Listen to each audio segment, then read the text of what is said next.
Hello everyone, welcome back to Ace Attorney Dual Destinies. Today we're going to be getting into the rest of case 4. We did the first sort of trial day, then the courtroom blew up, then we, went back and defended Junie, and now we are, now we're ready to do this trial for real. Hi Sid and Dunn, how's it going? I'm doing good. I got a new graphics card for my computer yesterday. I'm not gonna be able to tell the difference in fucking Dual Destinies, but Persona 3 is gonna be looking a lot better going forward. So yeah, I'm very excited for that. So yeah, so this case, okay, let me, because obviously we did the first trial day, which was just without an investigation. Then obviously the courtroom blew up. Then, obviously, Junie got accused of the bombing. We had to defend her. That was the first case. We went ahead and replayed that.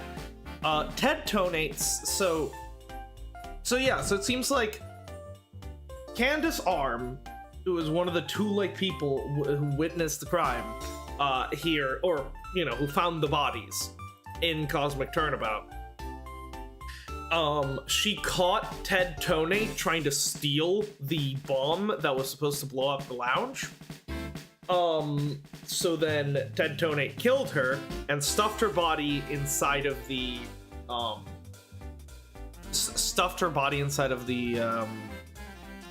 bomb transport case. And then, yeah, I did go and rewatch a couple of things. Basically, as soon as we say, hey, we should call Candace Arm to testify, right?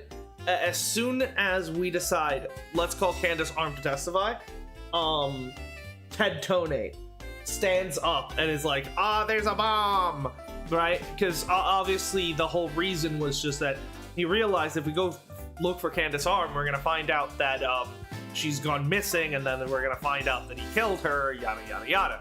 So he blows up the courtroom in an attempt to hide his murder.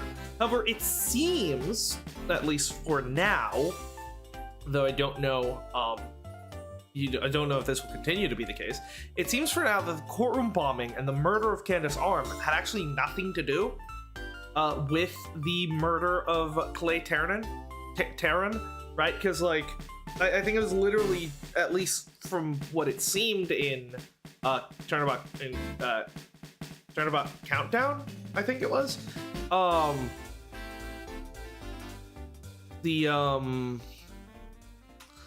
Yeah, Ted Tonate killed Candace Arm just because he wanted to get his hands on the bomb. He had his own complete motive for that. And then the courtroom bombing was just a way for Ted Tonate to hide his murder. So... So yeah, I don't know what that has to do with anything, but so we'll see. We'll see if Ted Tonate and the murder of Candace Arm play into this storyline in any way. We also got to find out who Phoenix was talking to on the phone during the trial for during Juniper's trial for the courtroom bombing. Before he headed out to go help Athena, Phoenix was on the phone with someone who I can only assume is going to be Edgeworth, but it could be Gumshoe or something. Talking about apparently they're investigating someone, and they're one of the people that this person is investigating just made their move, and I think that's going to relate with the courtroom bombing. So there's definitely more to the courtroom bombing and Ted Tonate than we have learned so far. But I don't know how directly that is connected to Cosmic Turnabout. That might be a thing that gets saved for case 5. We'll have to see, because yeah, there's a case 5 here. So, and then yeah, the other question is that I have is the bomb that was placed in the lounge. I'm guessing the idea was going to be to destroy evidence of the murder, right? But the bomb never went off. So I think, so part of the question I would guess is, Why did the bomb in the lounge never go off? Why was it inside the phony Fanty plushie for fucking no reason? Right, what's the connection between, you know, what is the connection there? And then,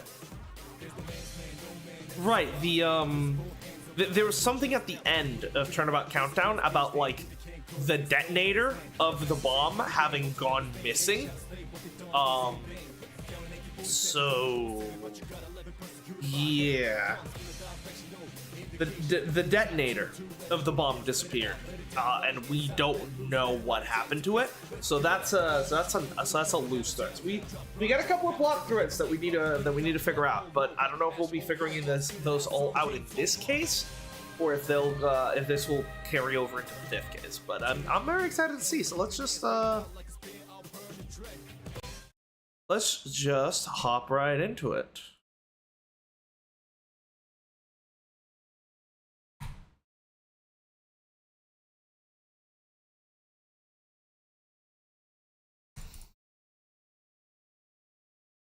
If the game wants to load, that is. There we go.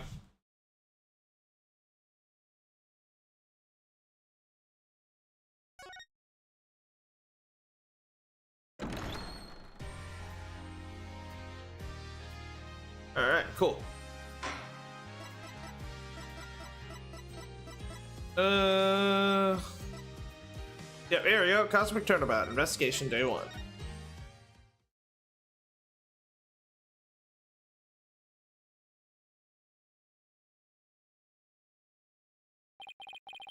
In the middle of the Space Center bombing trial, we had another bombing incident. This one destroyed courtroom number 4. Furthermore, Apollo suffered massive injuries from being there. The bomb went off.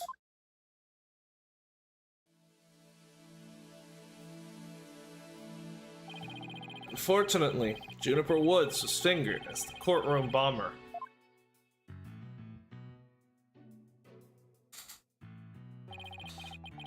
Athena and I knew she had to be innocent, so we took her case on.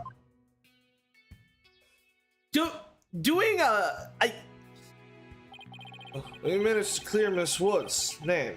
Also, I like the fact that they just decided to take a break in the middle of the of Clay Tarrant's murder case to just do this courtroom bombing case.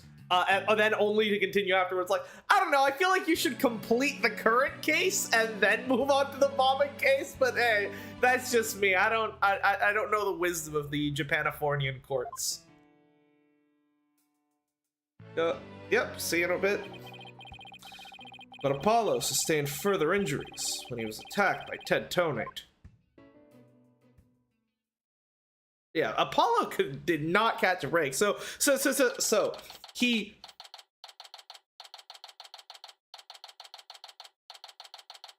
lost his eye the day before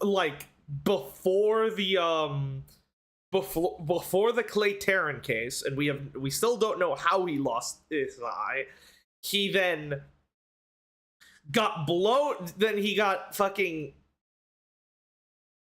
hit by a bunch of rubble in the explosion, leading him to have bandages all over his body. And then on top of that, fucking Ted Tonate bashed him over the head with a rock! Insane!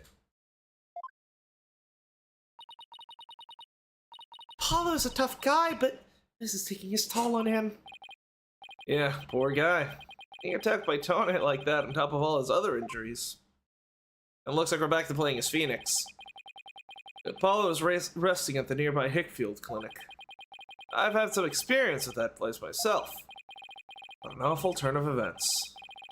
I never thought he'd land in a hospital of all places. Being a defense attorney is a dangerous job in this universe, you know? You must miss him too, huh? Now that you don't have anybody to tease. Don't worry, he's young. He'll heal quickly and be back before you know it. It's been a while since I last saw Trucy look so down.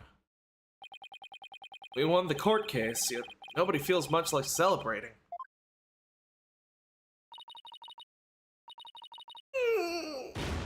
Alright, enough of this, people! This is no time to be moping around. Now dry those eyes, both of you. You're the only one who's crying, Athena. Technicalities, look! We have work to do. We have to take over. Take over. Huh? Take over? What? Have you been playing Persona 5? Apollo Space Center case, of course. As no verdict has been reached, there's still a chance. I agree with Athena. Yeah, we should pick up Mr. Starbuck's defense. We have to avenge our fallen comrade. Right, Daddy? Apollo hasn't exactly fallen. He's still alive, you know? Good. Enough of that settled. Let's get going. Come on, we gotta run. Wait, right now? Now? Well, we better not be running the whole way. There she goes. I better catch up. Can you take care of the office, Trucy? Sure thing, Daddy. Let's be careful out there. In the meantime, I'm gonna bake some cookies and fill up my magic panties for you. Yeah, Trucy seems to be feeling a little better. I can always count on Athena to perk everybody up with her enthusiasm. Oh, she's back. Don't mind me, just forgot a few things. Wallet, phone, documents, my bag. Sounds like you forgot everything. I can always count on Athena for that, too. All right, you two. Let's be careful out there.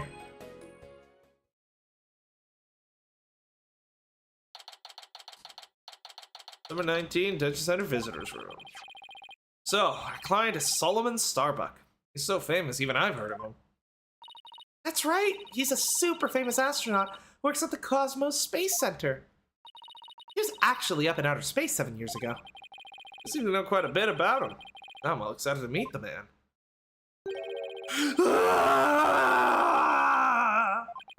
Wow, that was the longest sigh I have ever heard.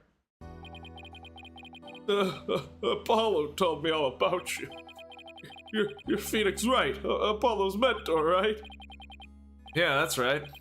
My mentor has a nice ring to it. Don't worry about a thing, Mr. Starbuck. Wright and I have got you covered.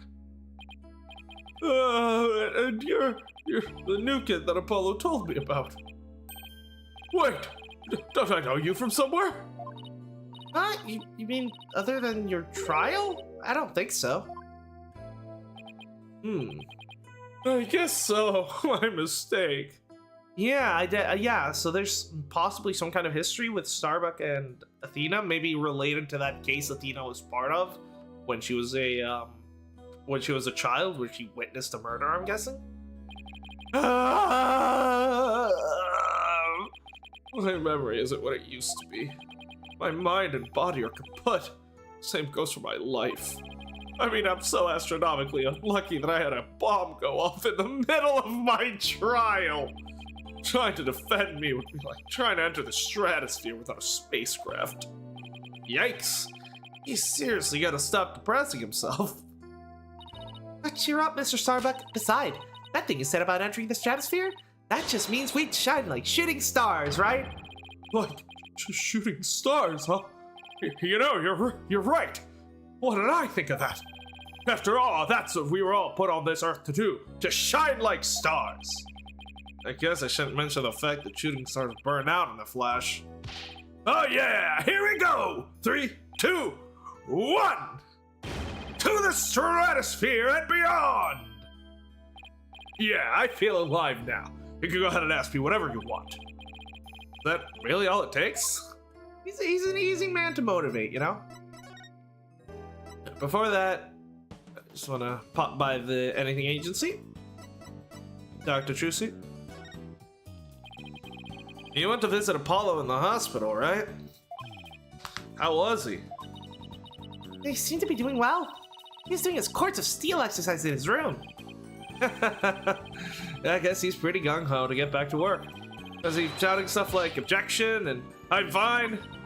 No, he was yelling, "Thank you for coming to visit me," and "Thank you, doctor, for taking care of me," and stuff like that. I guess those voice workouts can be pretty flexible. You notice anything, Trucy? What do you mean, Daddy?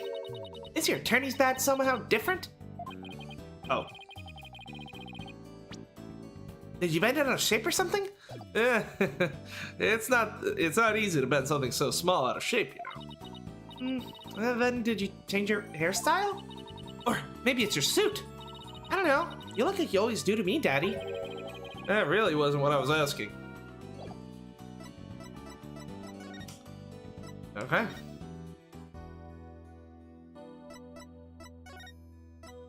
Actually, yeah, that's right. I keep forgetting that we've already had a whole court day here, so we have a fuck ton of evidence to talk to people about. I guess presenting your attorney's badge is like your quick trick, huh, Daddy? That's just a trick to you, huh? Well, you are one of the talents in our Write Anything agency, after all. But I have to say that an attorney's badge won't get many laughs. I don't care if I don't get laughs, as long as I can clear my client's name. That's a good one, Daddy. I'm no match for you, though, Trucy. Daddy, you should be careful about showing evidence to a magician. That's true. You can make anything disappear. Well, anything up to about a yard in diameter, anyways. Magic panties are an extra-dimensional space. And it's only a space probe can help us figure out how they work, then, huh?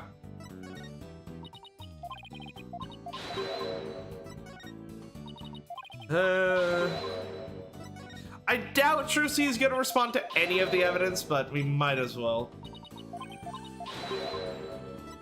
I'm still, I think I mentioned this before, but I'm sad that you can't present a profiles like you could in previous games. I think, when did that get removed? I think that got removed in Apollo Justice, maybe?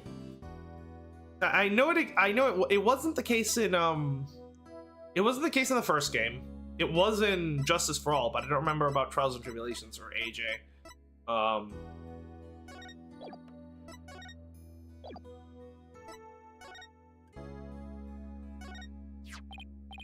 So, let me think about this. The evidence is gonna get me convicted. No, it's my attorney's badge. I was hoping he could reassure you that we're here to defend you. Evidence isn't just for the prosecution. They can help prove a person's innocence, too. It's a positive spin on things. I thought that was common knowledge. Clay always used to cheerfully greet me in a loud voice. And he did vocal exercises every morning, sometimes until he was hoarse, right? Exactly. You could always hear him, even through the wall. Hey, wait a minute. Do you know Clay? No, but like attracts alike, as they say. You know anything about this piece of evidence? No. Sorry, I'm so useless. No, it's alright. There's no need to get all depressed. Clay carried me out and saved me. But after all that, be killed with this blade. And the fact that the killer might be me. Now he's got you sighing, boss. Why do they even remove that? Probably so that they have less dialogue to write, I guess.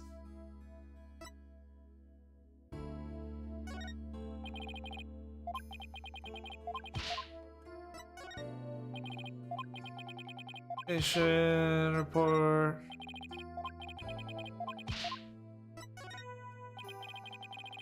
Okay, that's the same thing. Okay. Alright, tell me about the case. So, you have no memory at all of the incident. I'm so ashamed.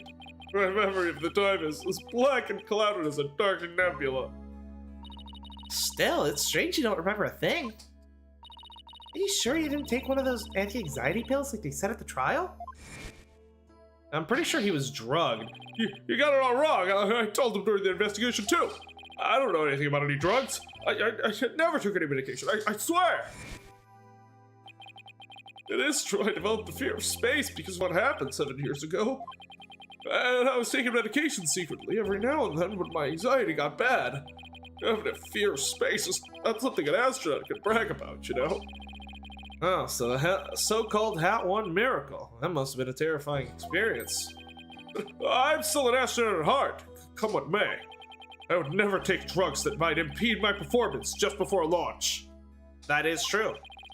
That launch meant everything to me. It's more certain than the theory of relativity. He seems like a completely different person now. This is the face of the astronaut I know. But the tranquilizers were found in your system.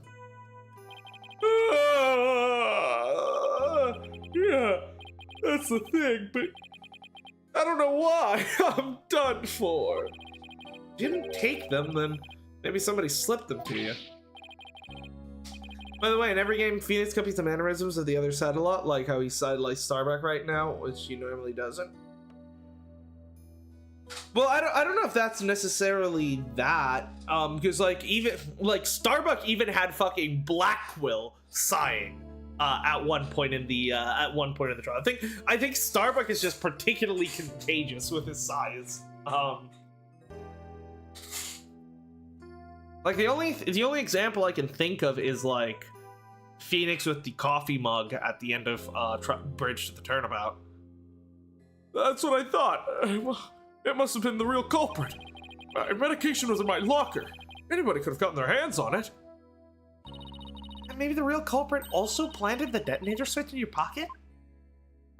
Yeah, that's gotta be it. I've been framed. I'll say, I even managed to plant your prints on the switch before slipping it in. It's a real possibility. Do you remember anything else that might be relevant?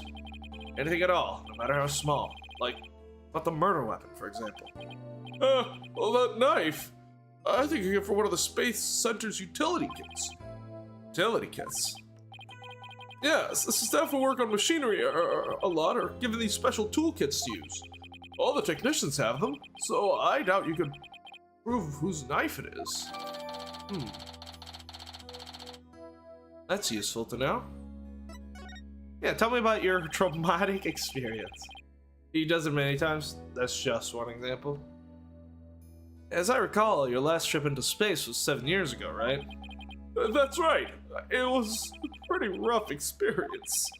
During that mission, we had all kinds of problems with the craft. You did? What kind of problems? Power failure, oxygen leakage, busted radio, cracked windows, loose control column. Jesus, fuck. The heat shield came off as we were entering the atmosphere. I thought I was a goner. But I managed to make it somehow with the popsicles and ice packs from the freezer. No wonder they dubbed it the Hat 1 miracle. It's a miracle you made it back. Space is a boundless place. That's why it continues to capture people's imagination. But the vastness of space shows us how insignificant we are in the scheme of things. The darkness just goes on and on forever and ever and ever, without end. That's a fun thought. There was nobody else there. Nobody was gonna come save me. I was all alone. All alone. Nothing to listen to. The sound of my own breathing and heartbeat. I kept scrambling to make repairs, but I couldn't keep my hands from shaking. I mean, that will fuck you up. That makes sense. Yeah. That will definitely do that. Absolutely.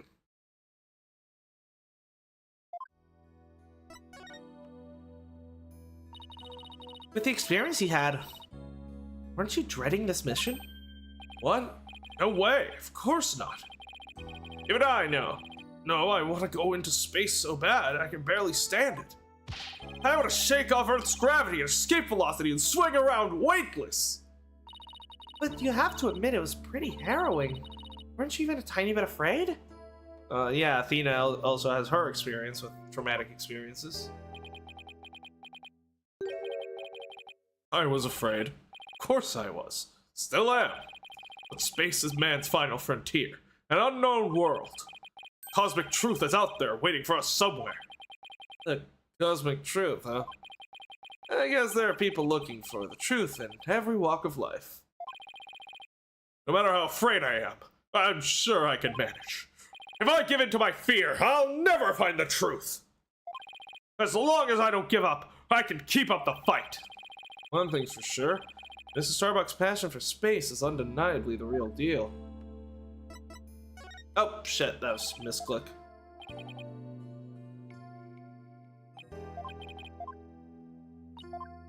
Yeah, I'm definitely noticing a lot of parallels between Starbuck and Athena. I'm interested to see where the game's gonna go with that.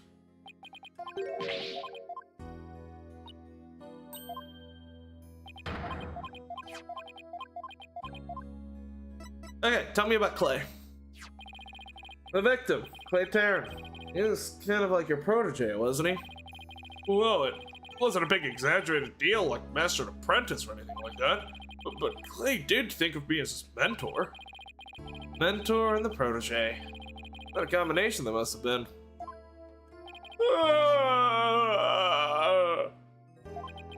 As encouragement, I knew I could get over my fear and go back into space. Now... They must have been very encouraging, huh? Yeah, it's funny, really. Whenever I'd hear him shout, "You're fine!" I always got the feeling everything really was just gonna be fine. You're fine. Apollo says I'm fine, and you're fine all the time, too. I always feel encouraged, too, whenever I hear him shout it. Yeah, Clay and Apollo were best buds. They used to come visit the Space Center a lot, ever since they were high school kids. One day, out of the blue, Clay even told me he wanted to be my protege. These two hung around the Space Center so much, they were like part of the staff. One time during zero-G training, I started to panic a bit. And two of them took turns shouting, "You're fine!" over the radio.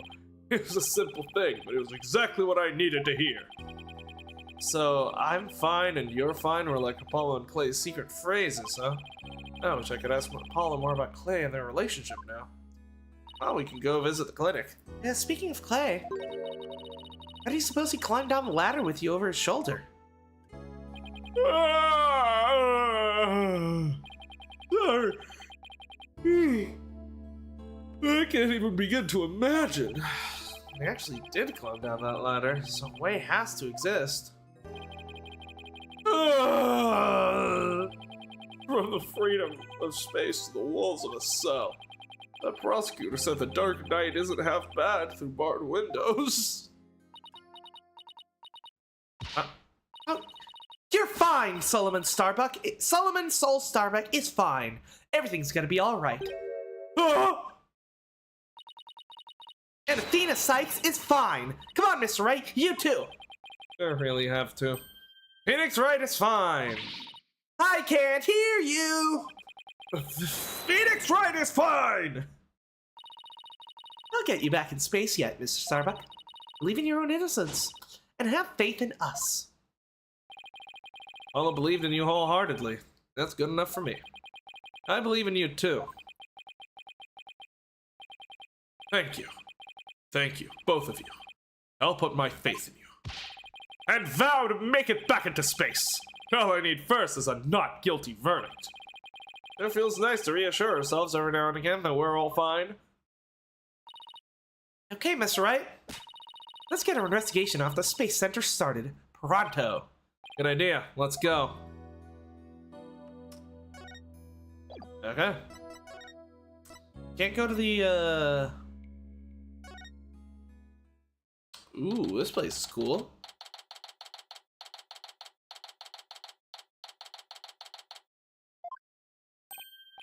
Wow, I wonder what kind of place the Space Center would be. Almost like an amusement park of the future. Yeah, do you know they even let the public see their rockets up close? Oh, so check it out. Look at how brightly the JAXA logo shines in the sunlight above the entranceway. JAXA. Obviously a play on JAXA, the Japanese space agency. Really dig the stars and rocket motif they got going on. JAXA, huh? Is that the new name of the Federal Space R&D program? Yeah, but Why this strange acronym? I mean, what is GYAS? It stands for GYAT! We were wrong. We're not in California. This whole game, it's taken place in Ohio all along.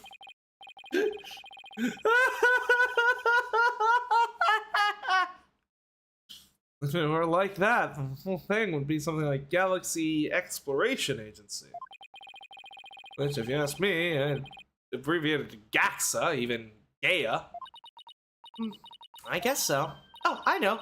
Maybe the person who came up with the name just really likes the letter Y. This exchange is beginning to feel oddly like deja vu. Anyway, this place is more than just a research facility. It's also a tourist attraction. Tourist attraction? Don't make me laugh. Monument to the human race! Scooter, full speed ahead.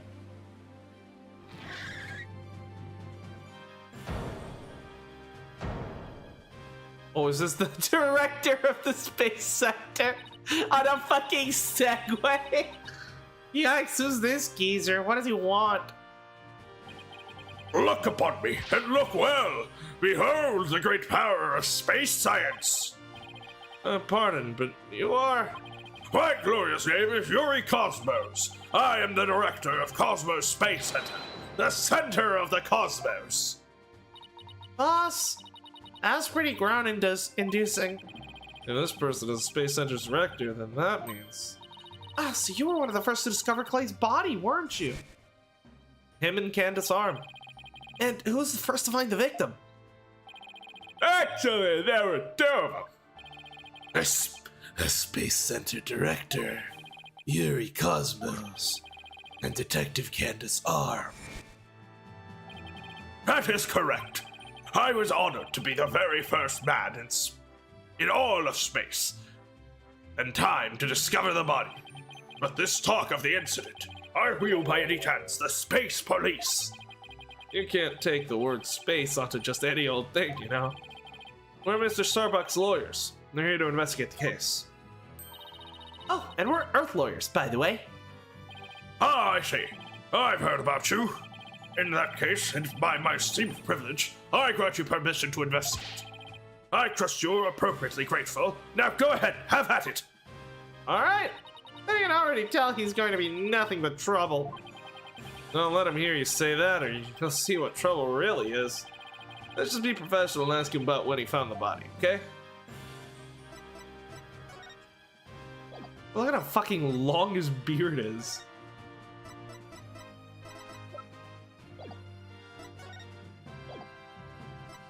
Let's... Excuse me, but about this piece of evidence. Let me ask you a question. What will the object contribute to the future of mankind? What? Not much, I guess. And how important could it be? Quite unlike the great historical figure Yuri Cosmos.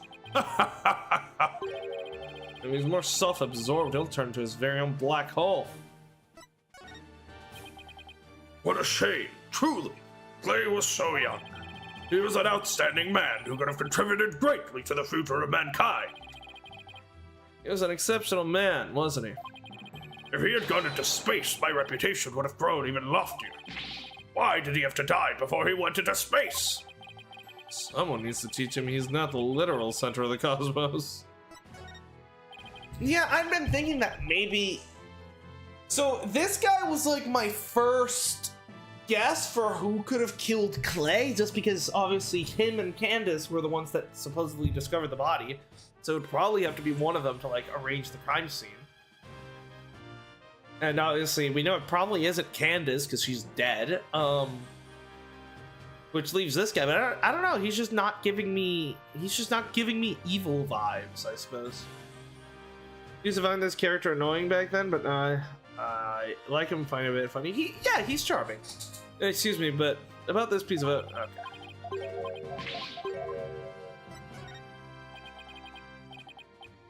That's the same thing.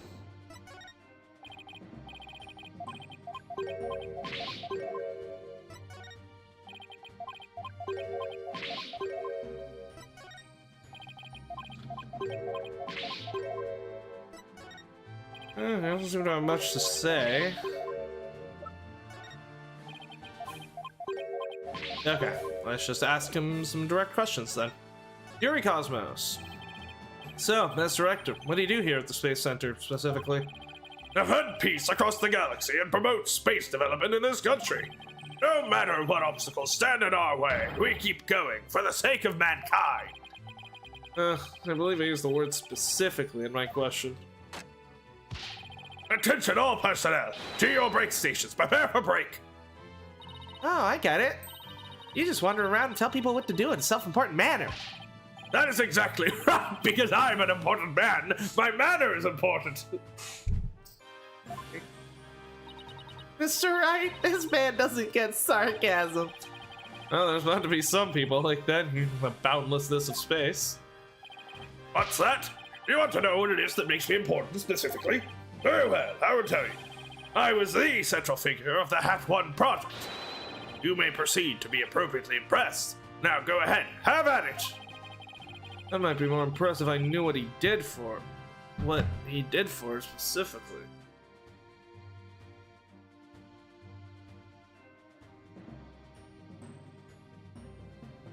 Okay. Just a thought here. So So there was a whole point during the trial yesterday, or a couple of days ago.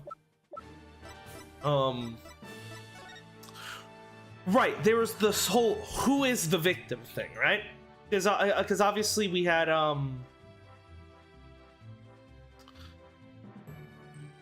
right, this photo was originally presented under the assumption that this was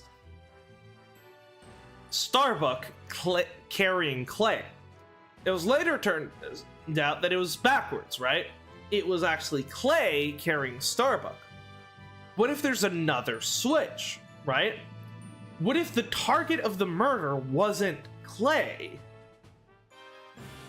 Are you going to play the trial today? Probably, depending on how long the investigation takes. I think it's possible that the actual target for the murder was Starbuck, not Clay.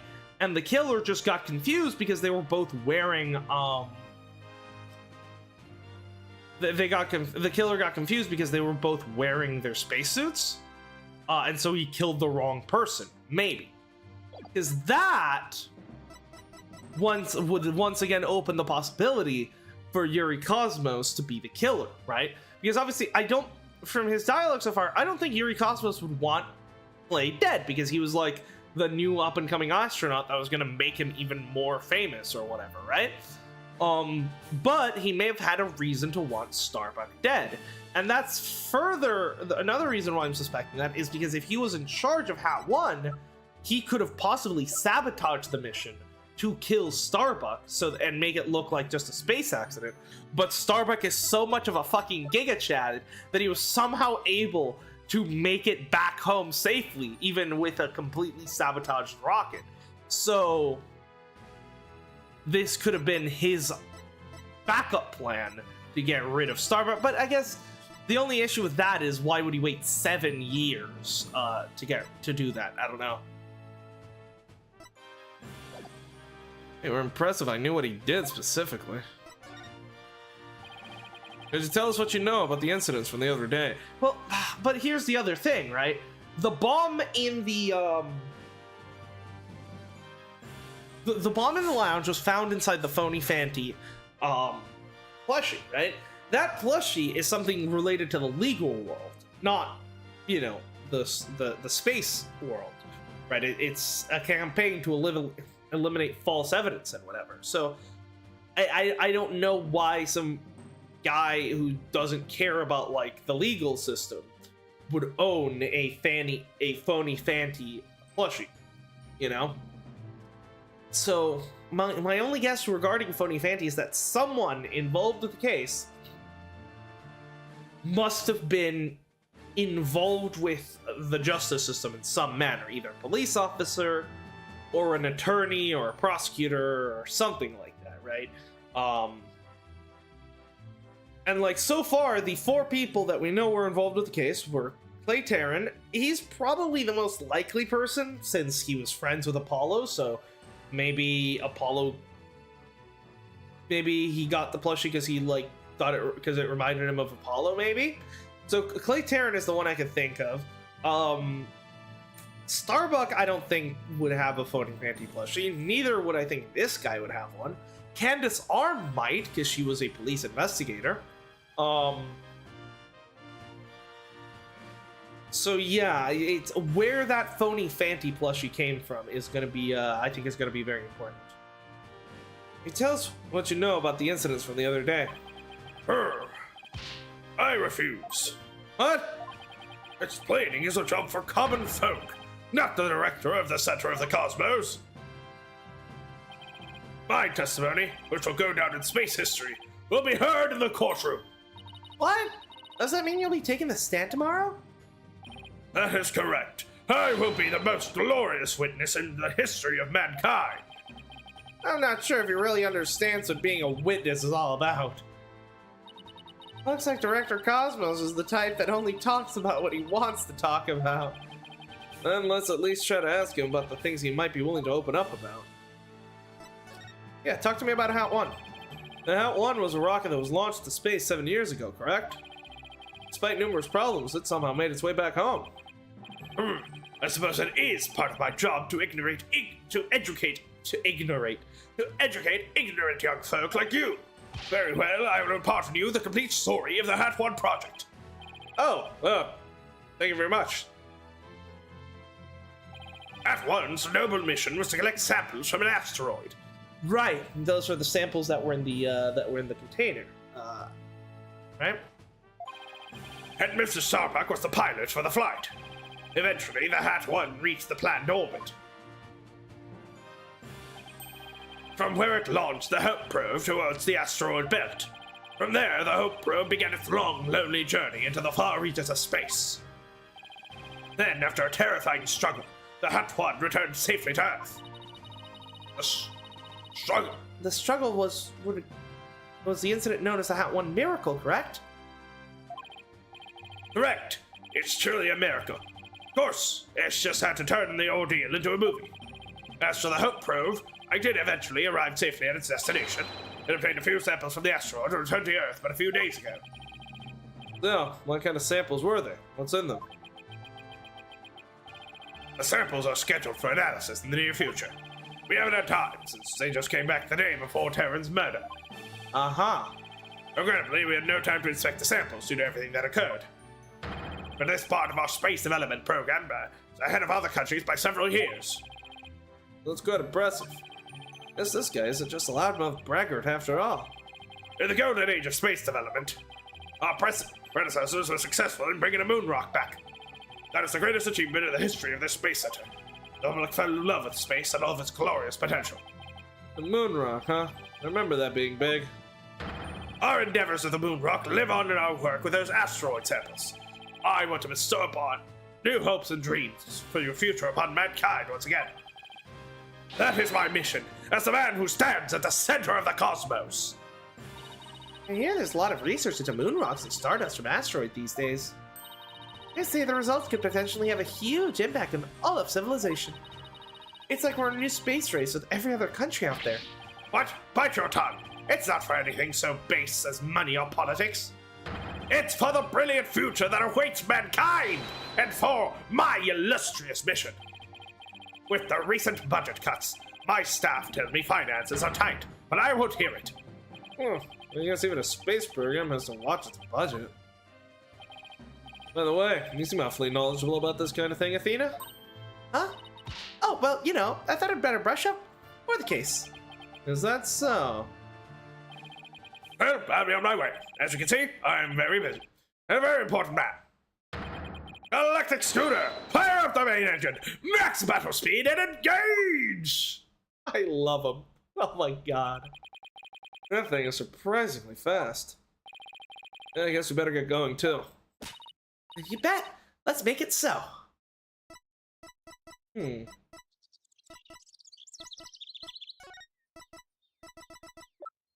Yeah, interesting. So the moon rocks came back the day before the murder. So the moon rocks must have had something to do with the murder. They must be related to the motive in some way or another. Okay. Hey, what do you have to think about stuff? My badge is starting to look pretty good on me, don't you think? It suits you well. Yeah, I'm starting to feel like it gives me more dignity and presence, too. I think you might be expecting a little too much for one teeny tiny badge. Alright, let's see. I'm getting the sense that you are perplexed by this piece of evidence. Well, I guess that's true. You see, even the simplest act of presenting evidence reveals your underlying emotions. I guess I'd better be careful when I present evidence then.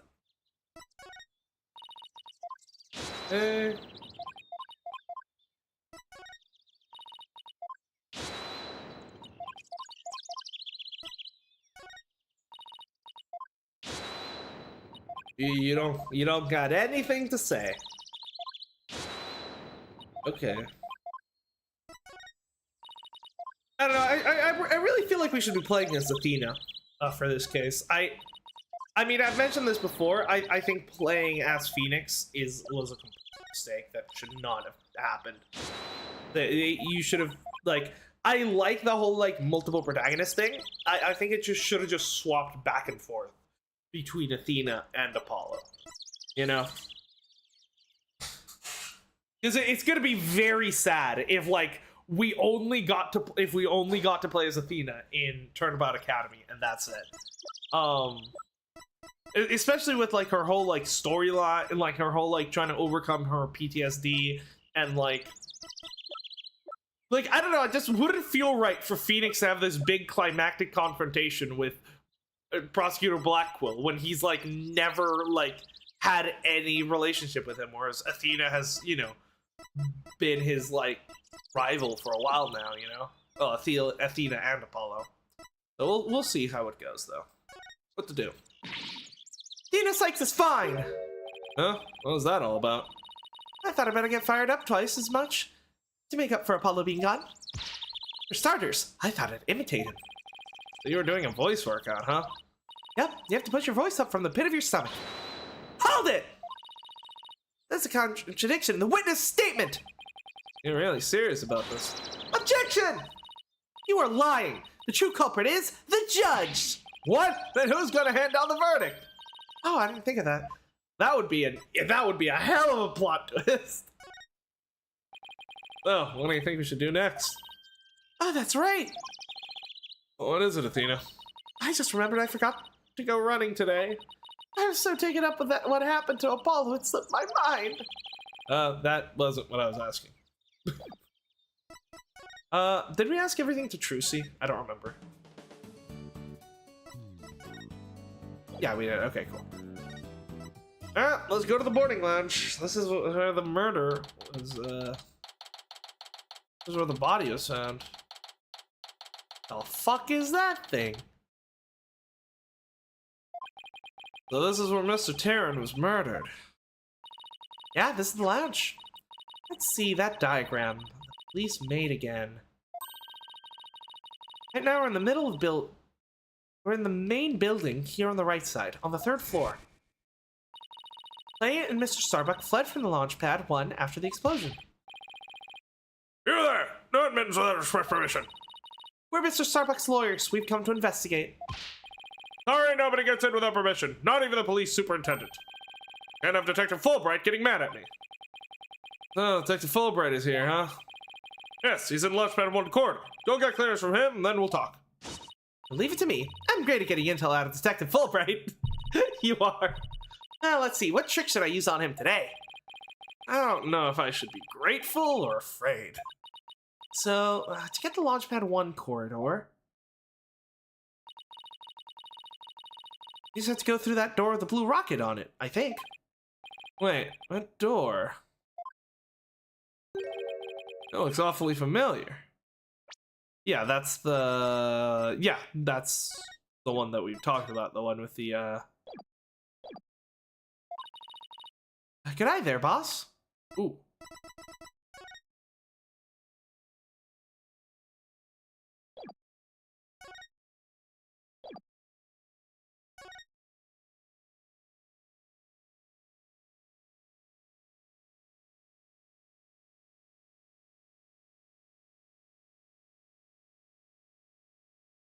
Well, now isn't that something?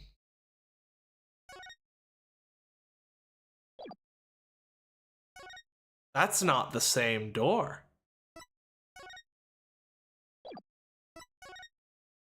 That's not the door to the launch pad. I noticed because the thingy on the wall is vertical here, right? This thingy, right? It's vertical here. Then there's also these yellow stripes down here, and this blue trash icon, right? But if we actually look on the video footage, right? This thing is horizontal. There are no stripes on the floor, and I mean, it could just be out of frame, but I don't see any trash thing. This might be a different door. Huh. I mean, that does look yellow, and I didn't see any other yellow door. I think the other one was red.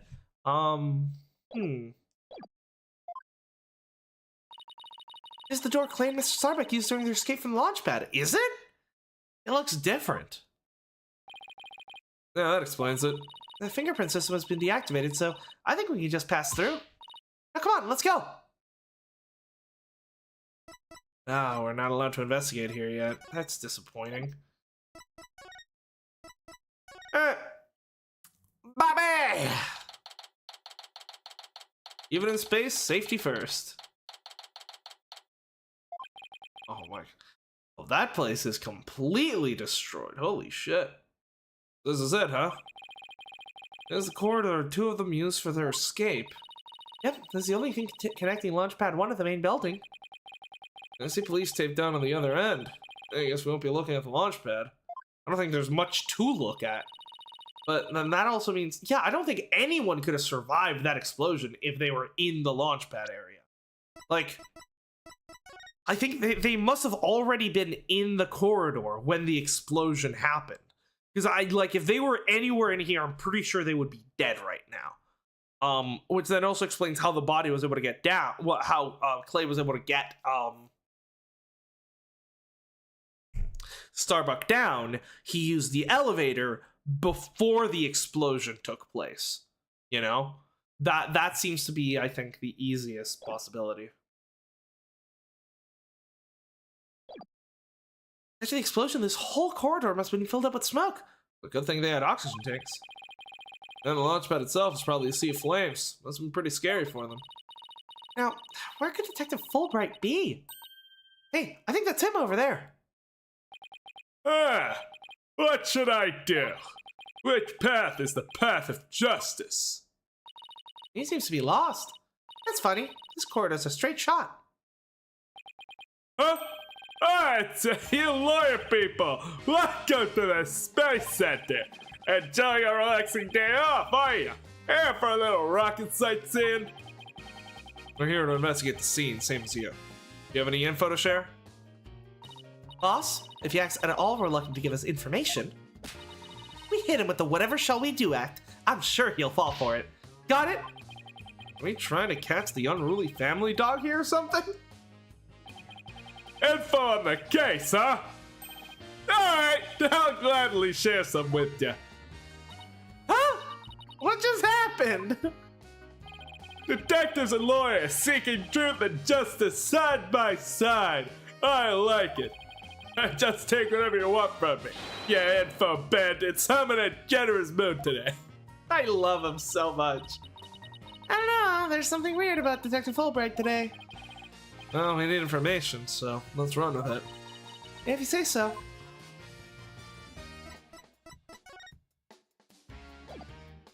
Before we ask him, let's show him some stuff. Something from lost and found. I'll be sure to take care of it. No, it's an important piece of evidence. The victim went to all that trouble to save the defendant. And then he was mercilessly killed. Is there no justice in this world? Justice was trampled underfoot that day. That's right. Acts of justice and selflessness are not always rewarded. It pains me to say, but I've come to realize the truth of that recently. I think he and his personal philosophy are going through a midlife crisis. Oh, poor Bobby. I'm guessing Prosecutor Blackwell has been on his ass for some of the mistakes he made during the investigation. Probably cutting his salary and such.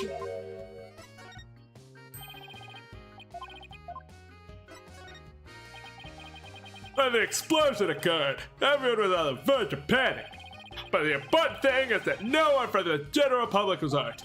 It was all thanks to the evacuation effort we headed up. After that, you escaped the building yourself as well, right? Me? Escape? Nonsense! I wanted to run straight towards the blast. Yes, the other detectives who stopped me. We gotta get you somewhere safe, sir, they said. Maybe you should take your own evacuation orders more to heart next time, Detective.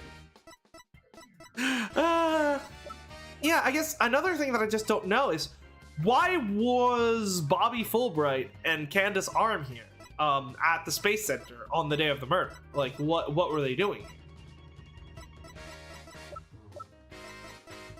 Like, that and the fact that the phony Fanty was used to hide one of the bombs. I mean, I think someone in law enforcement or the legal career must have been somehow involved in this case, and Candace Arm seems like the most likely suspect, I think.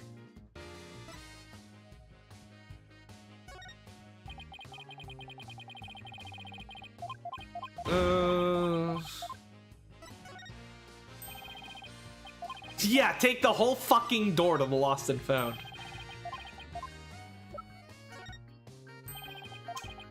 Okay, let's ask him about the case. Dr. Fulbright, can you give us permission to investigate the crime scene? There's an officer on guard and we can't get in. Oh, whatever shall we do? That's an easy one. I'll let them know over there to let you in. Investigate to your heart's content. Take a week if you need, a month even.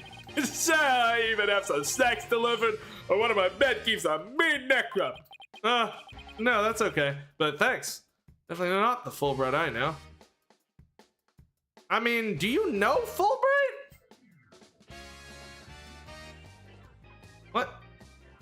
Just like, he wasn't involved in Turnabout Monster, a Monsters Turnabout, and then Turnabout Academy, that was mainly Apollo and Athena heading that investigation, so I don't know if Phoenix has even interacted with Fulbright that much. Dr. Fulbright is acting sickeningly sweet. It's kind of gross, actually. You think he hit his head or something? Who knows? Whatever the case, it's making our lives way easier. I mean, Detective Fulbright has always been kind of willing to cooperate with the defense. He is definitely being a bit less, he's definitely giving less resistance than he usually does, but he usually does, cooperate in the end. You were at the Space Center at the time of the incident, weren't you, Detective? That's right! That's here on a security assignment. The police are required to secure rocket launches now? I didn't know that. Yeah, well, you know us, to serve and protect. The explosion occurred while I was here on duty, so I started leading the evacuation. He's leaving out a lot of details, but okay. He tells more about what happened. Of course! A bomb went off on the second floor of the main building. Right. Right after that, the one over at Launchpad 1 also flew sky high. Well, that's very important. The order of the bombs. If the bomb exploded in the second floor, they probably would have. And if it roasted the entire floor, odds are they probably got the order to evacuate. So then they got on the elevator, came down, and as they were leaving the launch pad, that's when the bomb on the rocket exploded, right? That could explain the issue. So I immediately instructed the visitors and the employees to evacuate to the shelter. The shelter? That's right. There's an evacuation shelter in the basement of the Space Center. A good thing no one placed a bomb there. It's there for accidents and emergencies and the like. So, where were you when the first bomb went off? I was on duty on the 4th floor. And it's quite a madhouse, I tell you. The elevator wasn't working on account of the explosion. And the stairs on the 2nd floor were destroyed. Couldn't go that way. So how did you get down? Then wasn't it possible to get down to the basement shelter? Now, we lowered an emergency ladder from the 4th floor window and escaped that way. Good thinking. It was a folding ladder, so it wasn't very stable, but at least I reached the ground. After I secured the ladder, I left to take another look around for any other survivors. Once everyone else got out safely, I made my way down and headed to the shelter. Wow, what an ordeal. Coming down an emergency ladder was kinda sounds fun. Thank you for your answers, Detective. They're very helpful.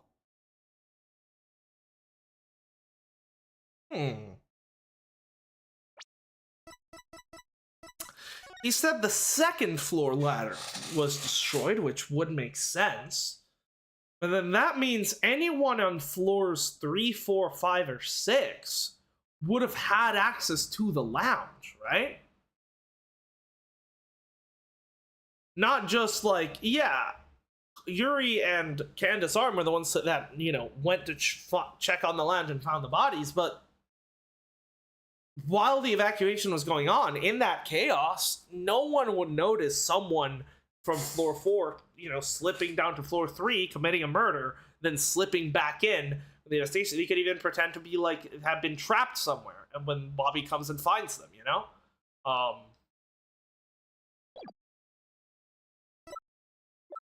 It also makes Detective Fulbright a suspect.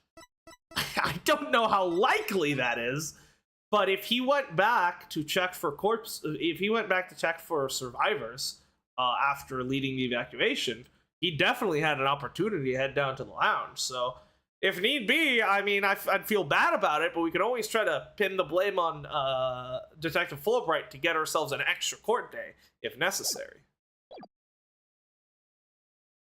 Though he is being very, he's being too cooperative for. I don't think it's him because he's just being too cooperative. That's the moment. I have some more information to share with you. I don't tell Prosecutor Blackwell, okay? Wow, and Prosecutor Blackwell usually has you on short leash too. Oh, never mind that. I thought you should know there was a witness. Witness? Can you tell us more about this witness? Sure thing. The witness was a Space Center employee. It was on the 4th floor. While she was climbing down, she looked through the window into the 3rd floor lounge. So she was looking into the crime scene from outside? That's right. It's just a matter of chance that she saw something important. Not that I know what she saw exactly yet, though. You know, but that's the most important thing of all. Don't you worry. I'll get around to interviewing her soon enough.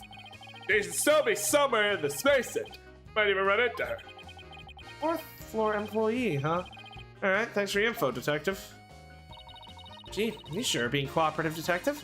A little too cooperative, even. Yeah, well, actually, something you gonna talk about? Yeah, something like that. Anyway, never mind. Don't worry about me. Well, I'll be on my way now. He's definitely acting suspicious. What was that all about? Something is definitely going on. I'm gonna get it out of him the next time I see him. Okay. I'm not sure he'll talk about it, though. Well, we have permission to investigate now. Let's head back to the boarding lounge. But I don't think that could... I still don't think it's like a sign of like, oh, he did it. Like, if he was the murderer, then if anything, he'd be acting uncharacteristically unhelpful, not the other way around. Hello, robot.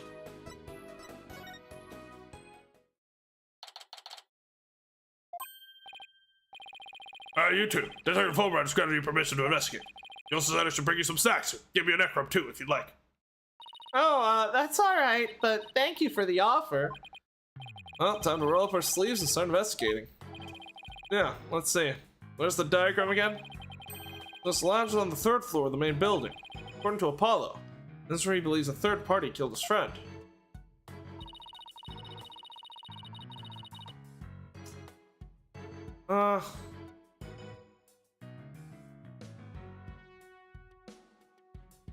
No, there goes my theory. Well, let's have a look around. We haven't looked at the whole room, I don't think. Well, let's stop the recap and start looking for traces of this third person then. Never mind, Athena. Make that our first priority. There's just one problem, though. This room. It's just so big. Don't worry. We'd use this to help us. The Space Center pamphlet for tourists? Yep, picked it up on the entrance. Maps inside should come in handy. Let's see. Yep, here it is. Map of the lounge. Here's the door that went through to talk to Detective Fulbright. Yeah, that's the door with the fingerprint lock. Recognition lock. I guess this map will make things a little bit easier. Cool. Yeah, no more excuses. Let's track down the third person. Wait, there's just one more thing. What's that strange creature moving around outside the window? Oh, boss, it's just a holographic image. Oh, yeah, I knew that. Ah, what a relief. There should be a button somewhere in this room to turn the image on and off. That's what it says in the pamphlet anyways. The reason you're so eager to start is so you can push the button, isn't it? And what's wrong with that? Let's just look for the button while we're looking for clues. Alright, fine. Let's get investigating. Alright, let's have a look around, because,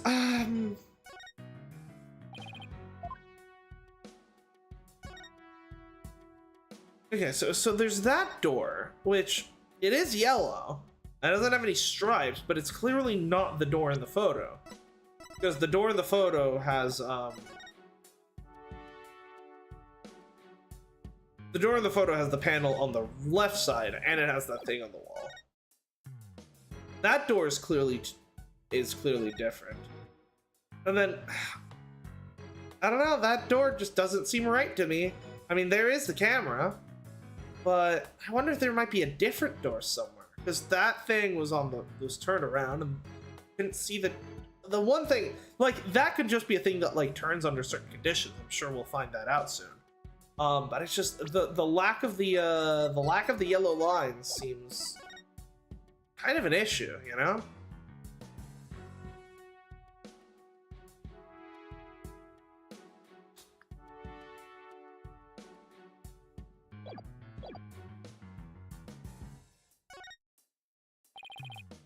Bright purple sky, plenty of greenery, and a tranquil lake. The idyllic scene stretches out as far as the eye can see. Beautiful, but it lacks something to make it truly captivating.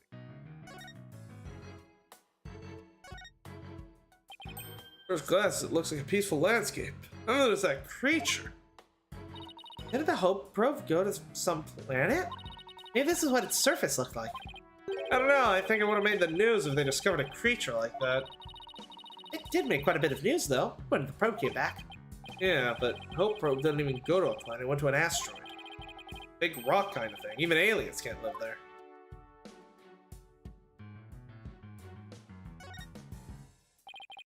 Pretty futuristic looking furniture over there. According to the pamphlet, those are no ordinary chairs. They're like amusement park teacup rides. Power them yourself, it says. Spin the table, your chair spins too. Why would anyone want to have something like that here? It's for astronauts who have trouble with the device on the ceiling. No vertical spins. This is a training device that's easy on the eyes and on the body. Can a person really call themselves an astronaut if they can't handle zero-G? Periscope. No matter how much I look at it, all I can think of it is torture device. But I guess it's a training device for getting used to zero gravity? Uh-oh. Athena has an odd glint in her eye. I think she's thinking about trying that thing out. I should try to stop her, but I'm afraid she'll just outmuscle. Hey, Mr. Wright! Look at that up there! Oh! Some kind of fragment. That's stuck tight. Oh, so that's what that glint was all about. Could that be a piece of the oxygen tank? I mean, if the oxygen tank was ruptured, it could definitely send shrapnel flying At a high enough pressure. That color looks familiar. I think it's part of an oxygen tank. I think you're right. But if that's here, it's Clay's tank ruptured after they arrived at the boarding launch, which we already knew. Prosecutor Blackwell's theory that Mr. Starbuck dropped Clay down the ladder must be wrong. Well, I mean, we already know just based on the oxygen levels in the video. This proves that both the astronauts were alive when they reached the boarding lounge. So Apollo was right. The scene of the murder wasn't the launch pad. Way to go, Apollo. You're not gonna add that to our fucking court record? Guess not. This window, and it's right next to the holographic image too. I bet it's here to help people see the stark contrast between reality and virtual reality. And I'm guessing that's where I'm guessing that's where the witness spotted the crime from. Way off, it says emergency ventilation, you know, to clear smoke from a fire. See, it's pointing out the virtual insanity of reality. That virtual insanity.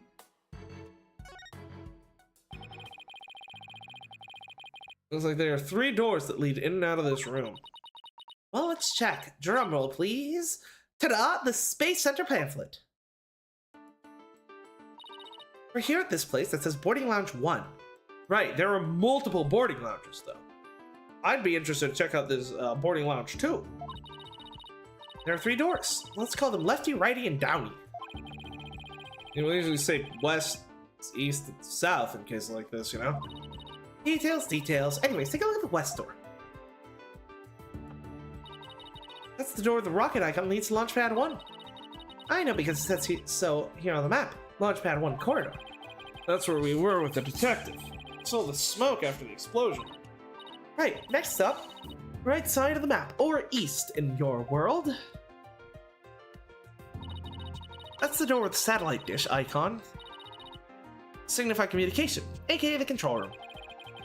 Yeah, man, definitely says control room. Looks like there's another door on the opposite side. They communicate and exchange information with rockets and probes in space from there. So, it's the center of the Space Center. The Space Center, if you will. Does everybody start to talk like Director Cosmos after they've been here a while? But it seems like they built a new command center on the 6th floor. That's what they used for Hat 2 mission. This control room was empty at the time. Was it now? I always wanted to see the inside of Mission Control Room, and since we're here... I'd love to do that, but it doesn't look like we'll be able to. They want to keep curious kids like you out. So the door is protected with fingerprint recognition. Only the director can go through. That much security, I'm definitely not one they're looking to keep out, Athena. Apparently the lock is also hooked up to a backup generator in case of emergencies. Okay.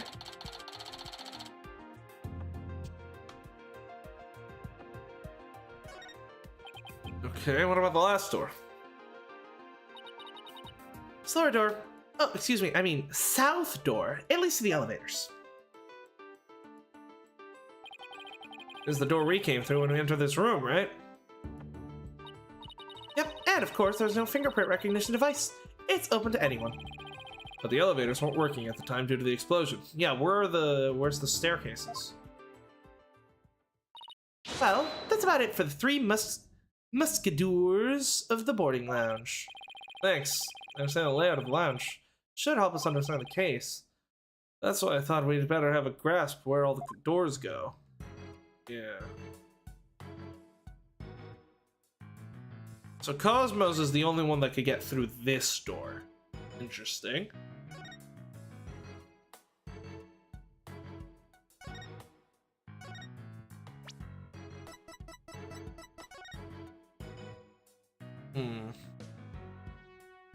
Could there be a different boarding lounge?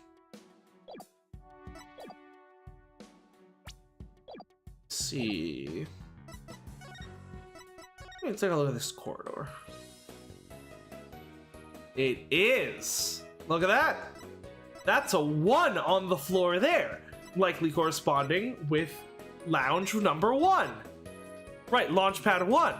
But on the photo, that's a 2. That is clearly the other.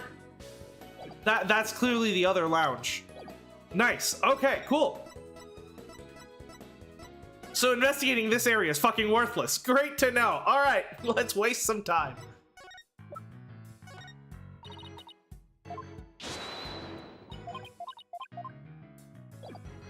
So what does that mean for the case? So let me pull out the map.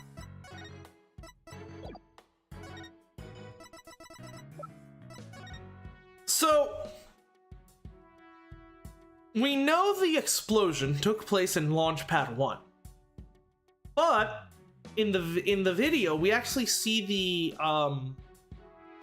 I'm guessing this, so I'm gonna guess this is symmetrical, right? Because the Space Center did look symmetrical in the intro cutscene, right? So I'm guessing this over here is Boarding Lounge 2, and then there's Launchpad Corridor 2 on the other side. So we actually see them coming in to Boarding Lounge 2 through Launchpad Corridor 2. That means they were not even where the explosion took place, which that explains why I thought, hold on, there's no way anyone could have survived that explosion. So that means they were never in Launchpad 1 in the first place, which then clears up how they were able to get down. They just used the elevator, because I'm guessing, right? I'm guessing Launchpad 1 and Launchpad 2 have similar layouts, right? And if they were here, all Clay and Starbuck would have to do is go down the elevator, which, since the explosion took place in Launchpad 1, not Launchpad 2, that makes that easy. So they come in through Launchpad 2.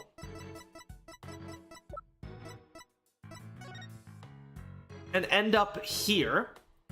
At this point,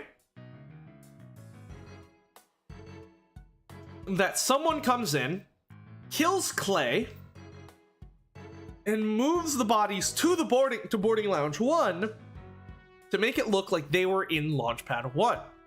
Now the question there then becomes, why were they in Launchpad 2? If they were supposed to be getting ready for a rocket launch in Launchpad 1, why were they in Launchpad 2 when the bombs went off, right? That's I think the biggest mystery so far. And then obviously the obvious one is, you know, who stabbed Clay and moved him? Because obviously, if they moved them through the control room, the only person it could have been was Director Cosmos, because he's the only one that has access. However, this door leads to the elevators and to the other boarding lounge. So it's entirely possible that someone else could have taken the body through this area. The question is, were there any people in that area at the time of the crime, right? And where are the stairs? Because Bobby mentioned stairs leading down from the 4th floor to the 3rd, to the 2nd, and then all the way down. They were destroyed at the 2nd floor. That means the 3rd, 4th, and above floors should have been accessible somewhere down here, right? So, interesting. We need to hear that witness testimony, because if they saw in through this window, right, they should have a clear view of all 3 doors, which is going to be very helpful if they actually saw the body being dragged. All right, let's keep looking around. There's the corpse. This is where they discovered Clay. Yeah, he was already dead when they found him. Let's take a look at the photo. So, he was stretched out like this, and... huh? I think it looks like a thermos.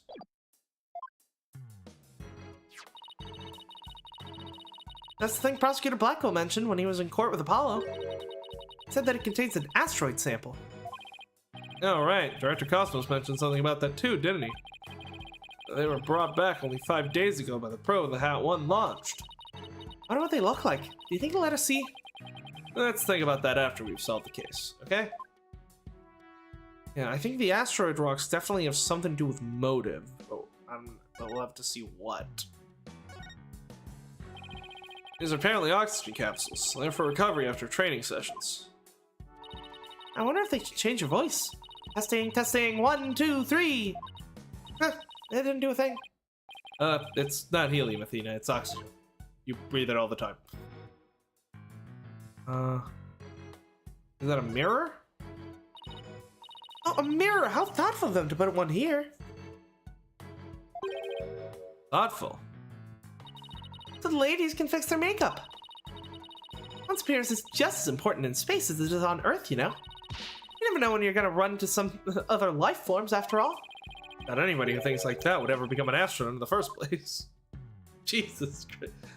Phoenix is a fucking savage.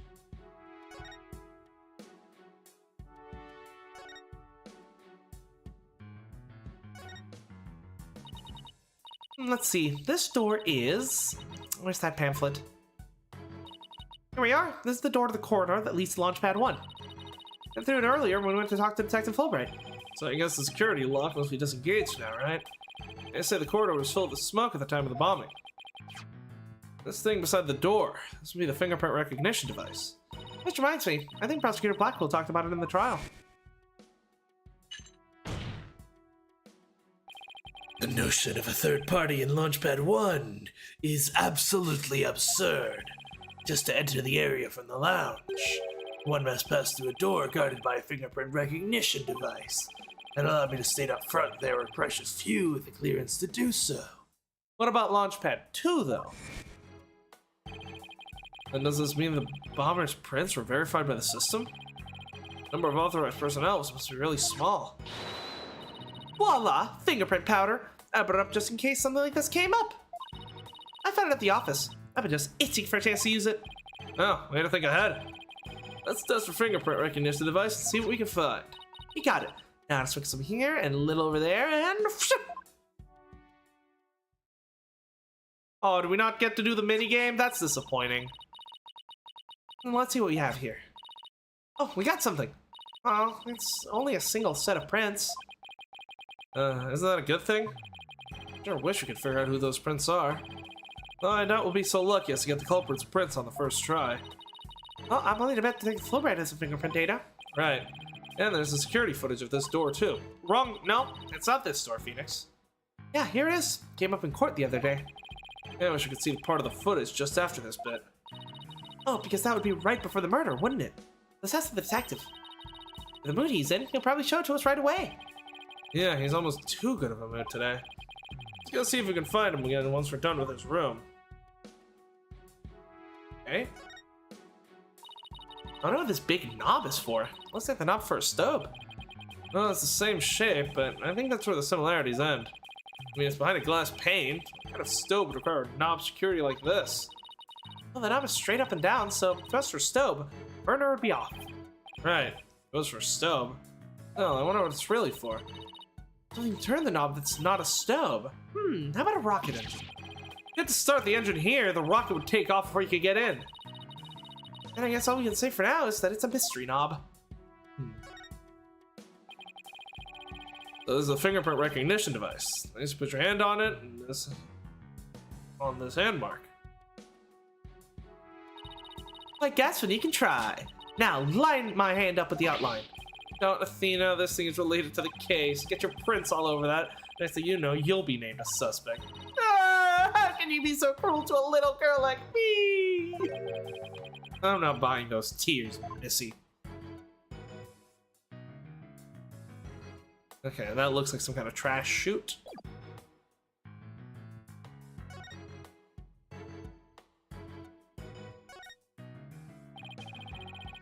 Helmet required. Please use the moonwalk apparatus responsibly. Here's another amazing piece of equipment. Walk on the surface of the moon, it says. Oh boy, I want to try it out. Gravity's weak on the moon, so I bet I can do mid-air somersaults. We're still on Earth, remember? Besides, it's connected to the ceiling. Well, at least I could jump really high. There's a sign on the wall that very clearly says, don't jump too high. And what good is this thing? Didn't I say in the beginning? Walk on the surface of the moon. Here's another amazing piece of equipment. Walk on the surface of the moon, it says. Oh, this is the same dialogue, I think. Yep.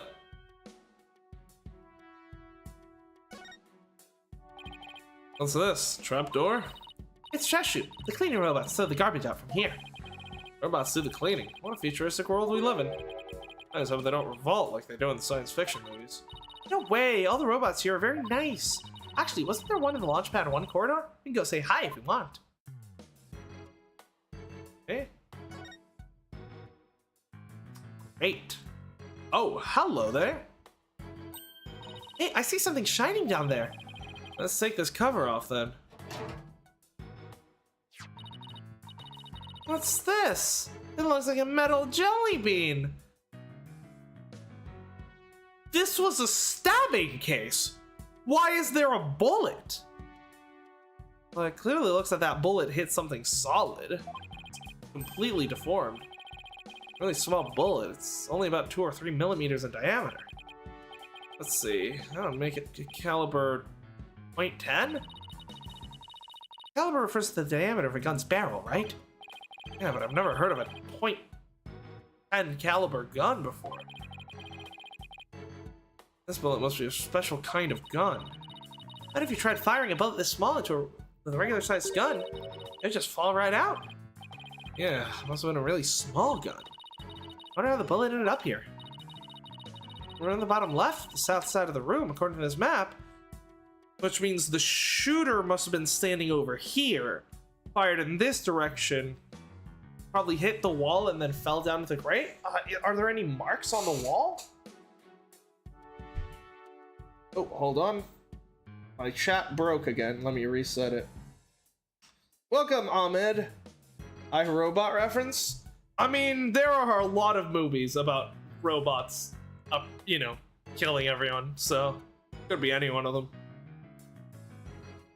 The bottom left of the south door of the room, according to this map. That's pretty far from where Clay's body was. Maybe the police didn't think to look here. Yeah, leave it to Detective Fulbright to accidentally hand us just the card we need. Got that runs along the south wall of the boarding lounge. Fire from .10 caliber handgun.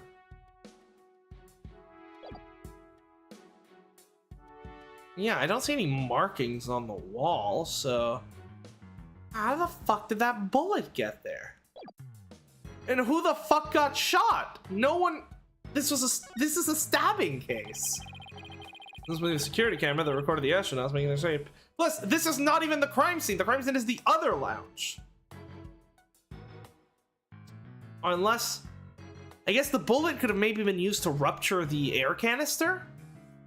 That's the only thing I can think of, right? Because obviously in order to rupture an air canister, you need a pretty good amount of force. So it was possibly shot to cause it to explode so that then it would, to make it look like Clay was already dead. To make it look like Clay was already dead. During the evacuation, so that, you know, essentially Blackwell's theory that, like, Clay's body was thrown down the stairs and that's why the tank exploded. Pretty embarrassing that the police missed all this in their investigation, you know? I gotta say, this has been a very poor performance on their part. Oh, let's commemorate this occasion with love and peace. We're done now. Should we move on? Yeah, okay, but just one more road. Peace! Very mature. Okay. Yo, Bobby! He's not here. Where the fuck did he go?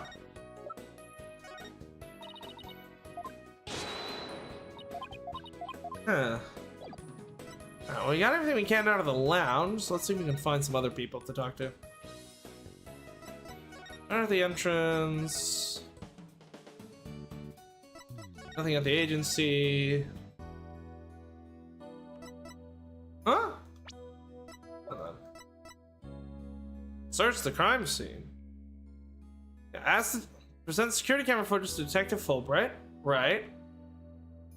Ask if Fulbright delivers one prints. Find and talk to the witness of the crime. Search the crime scene.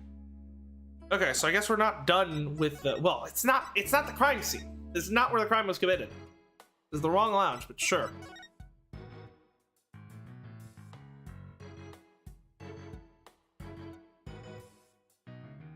Alright, we got everything from this angle. This angle.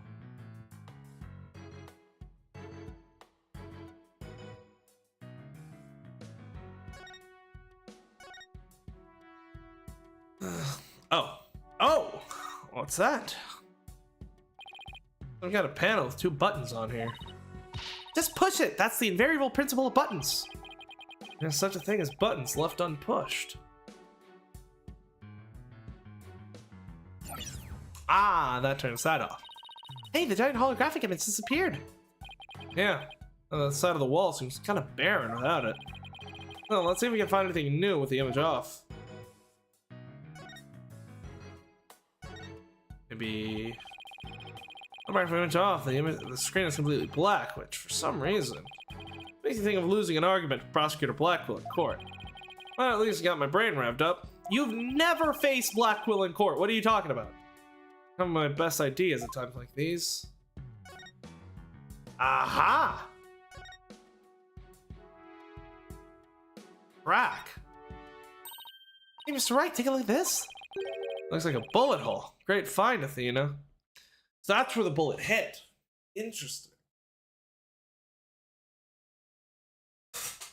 And how did it end up in the fucking... So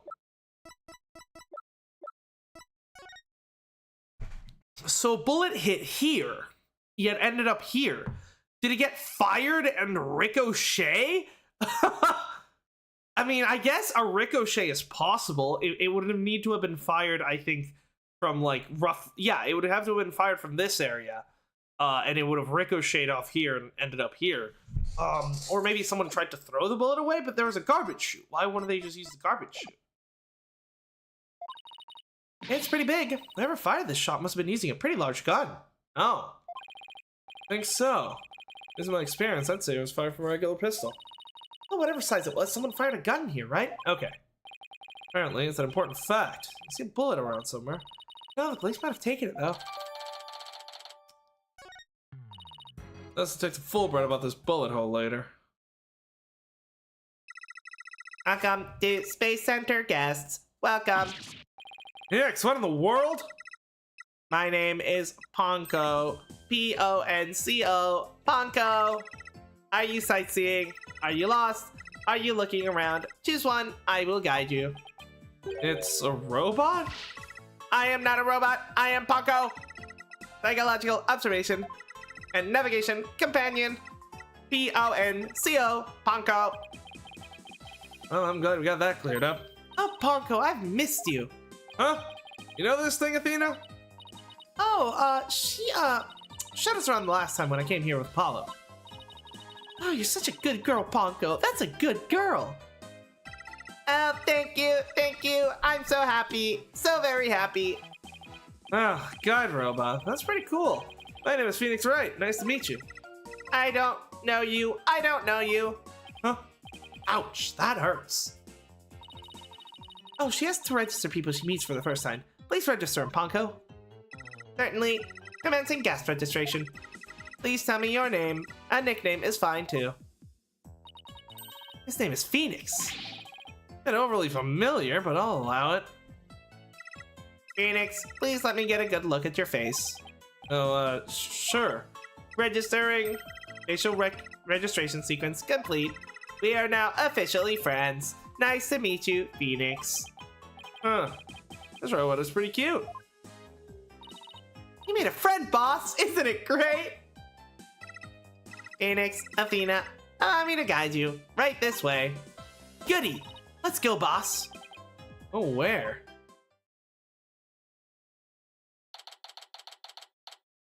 Ooh, Space Museum. Okay.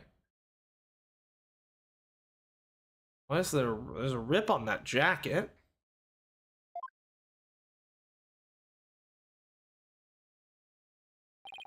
Oh wow.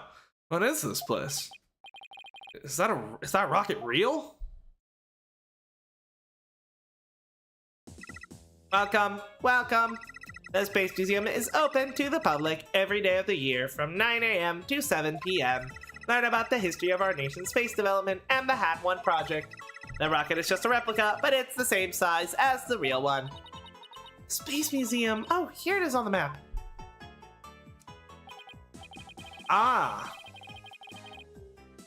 There isn't a second launch pad. There's the Space Museum.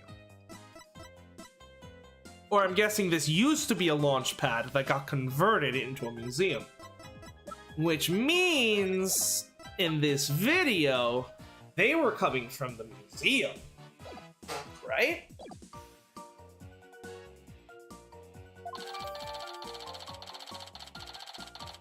Oh. Ask me anything, I'll explain. Okay, cool. Yeah, and it's open, and this place is open to the public, so anyone could have come in here. Interesting.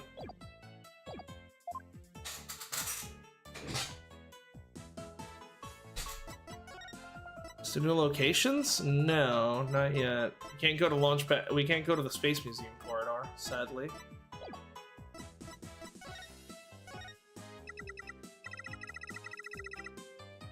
Sorry, I'm afraid I don't know anything about that. Oh, okay, no problem. I'm so sorry. I'm so sorry. I wasn't helpful. I'll try to do better in the future. Please don't hate me. The poor thing. I feel bad for asking. Yeah, I'm very disappointed that we can't just examine everywhere anymore. Like, I'd love to look at some of the stuff in here. Like, it just seems like a big downgrade to not be able to examine every location.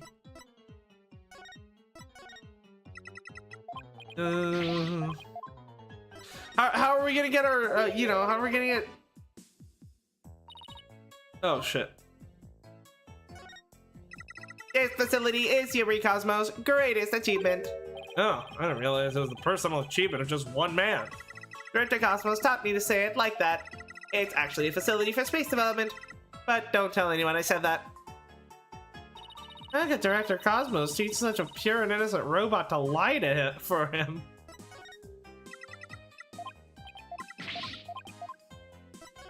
Eh?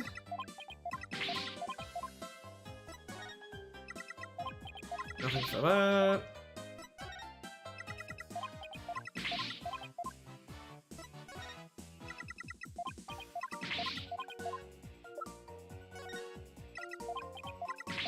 Okay. That's the same thing. It makes sense.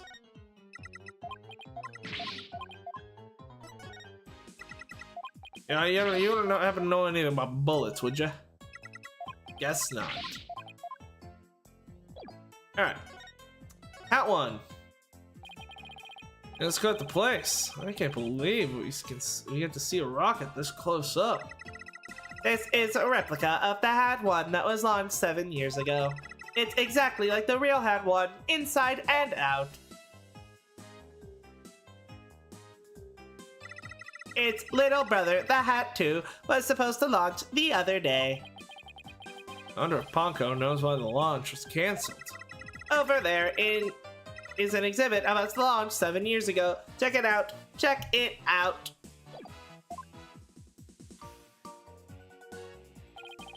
Spacesuits, photos, newspaper articles. Let's come here again one day. Hey, what's this photo of?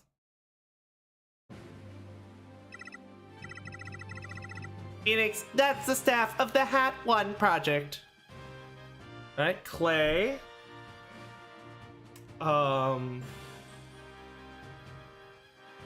Starbuck. Cosmos. I'm guessing that's Ponko. And then, two people that we don't know. Well, I'm guessing one of them is going to be the witness that supposedly saw the crime through the window. Who's the other person? Oh, there's Mr. Starbuck. Looks so young and so different. Ah, and that's... What is it, Athena? Something wrong? Oh, nothing. I just thought Mr. Starbuck looked really young too. That's all. Athena, what are you hiding? Well, 7 years ago, after all, so the young guy sitting next to Mr. Starbuck is Clay Terran, the victim. So they were mentor and protege even way back then. He's even got one of those staff jackets. Oh, it's just like a regular staff member. No, Clay was still a student then. He just borrowed one of Solomon's old jackets. Yeah, okay, that makes sense. He would have still been in high school 7 years ago. But it looks so happy. This museum is great. What fantastic exhibits. This area used to be Launchpad 2. Yes, exactly.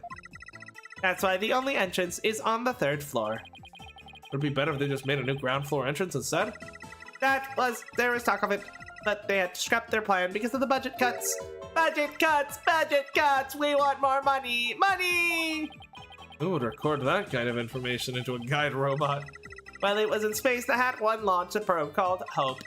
The Hope probe collected some examples from asteroids and returned 5 days ago. Please call me the Ultimate Hope. That's what Director Cosmos said, too. Told us it came back the day before Clay was killed. And here it is, the Hope space probe. Right? Huh. I think I've seen that logo somewhere before. Let's see. Oh yeah, the capsule the victim was carrying. I think it had the same logo. Yeah. I think it can be seen in the photo attached to the autopsy report. Maybe she'll give me some more information if I show it to her. That way to the Space Center launch pad is set up. The way the Space Center launch pad is set up is really cool. Would you like to tell me to tell you about it? Would you? The setup of the launch pad. Go gentle on my spiky-haired mind. I want to know. I want to know. Phoenix wants to know too. Great. Now Athena's got a case of ponchoitis. Hooray! I will tell you then. The rocket is built right inside the launch pad structure. When the rocket is complete, it's moved along with the launch pad over to the rails. I see. And brought into position at the launch site. Isn't it cool? Isn't it? We used to have a big budget, so we could build it all. Wait. So then... that means that, theoretically speaking, the launch pad and the Space Museum could swap locations, right? Right? Oh god, it gets worse. It gets more complicated. It's very cool. Grand setup that suits an important place like the Space Center. Guess everyone is hoping for a bigger budget next year, myself included. I'm guessing the whole thing is operated from the control room, huh? It is, but it can also be operated from the new command center too. Either way, the safety lock in the boarding lounge has to be first be disengaged. Safety lock. I see. I see. That's the red knob. And I'm guessing in this photo, I have a feeling this is the disengaged position. Just before a big move like that can be carried out, all kinds of procedures. Let's see the launch pad being moved. What's the next one scheduled for? Searching data. All future plans have been put on hold. Because of the bombing and the murder, I'll bet. That's just perfectly understandable. Well, when was the last time it was moved? Searching data. I'm sorry. The answer isn't in my answer database. I guess Ponko can only answer certain questions. Cool. Okay, let's show the autopsy report. Ponko, do you recognize this capsule here in the top right? Checking registered data. I know. It's the Hope capsule. It was carried inside the Hope probe. It contained the asteroid samples, right? Yes, it was designed to store the samples gathered by the Hope probe.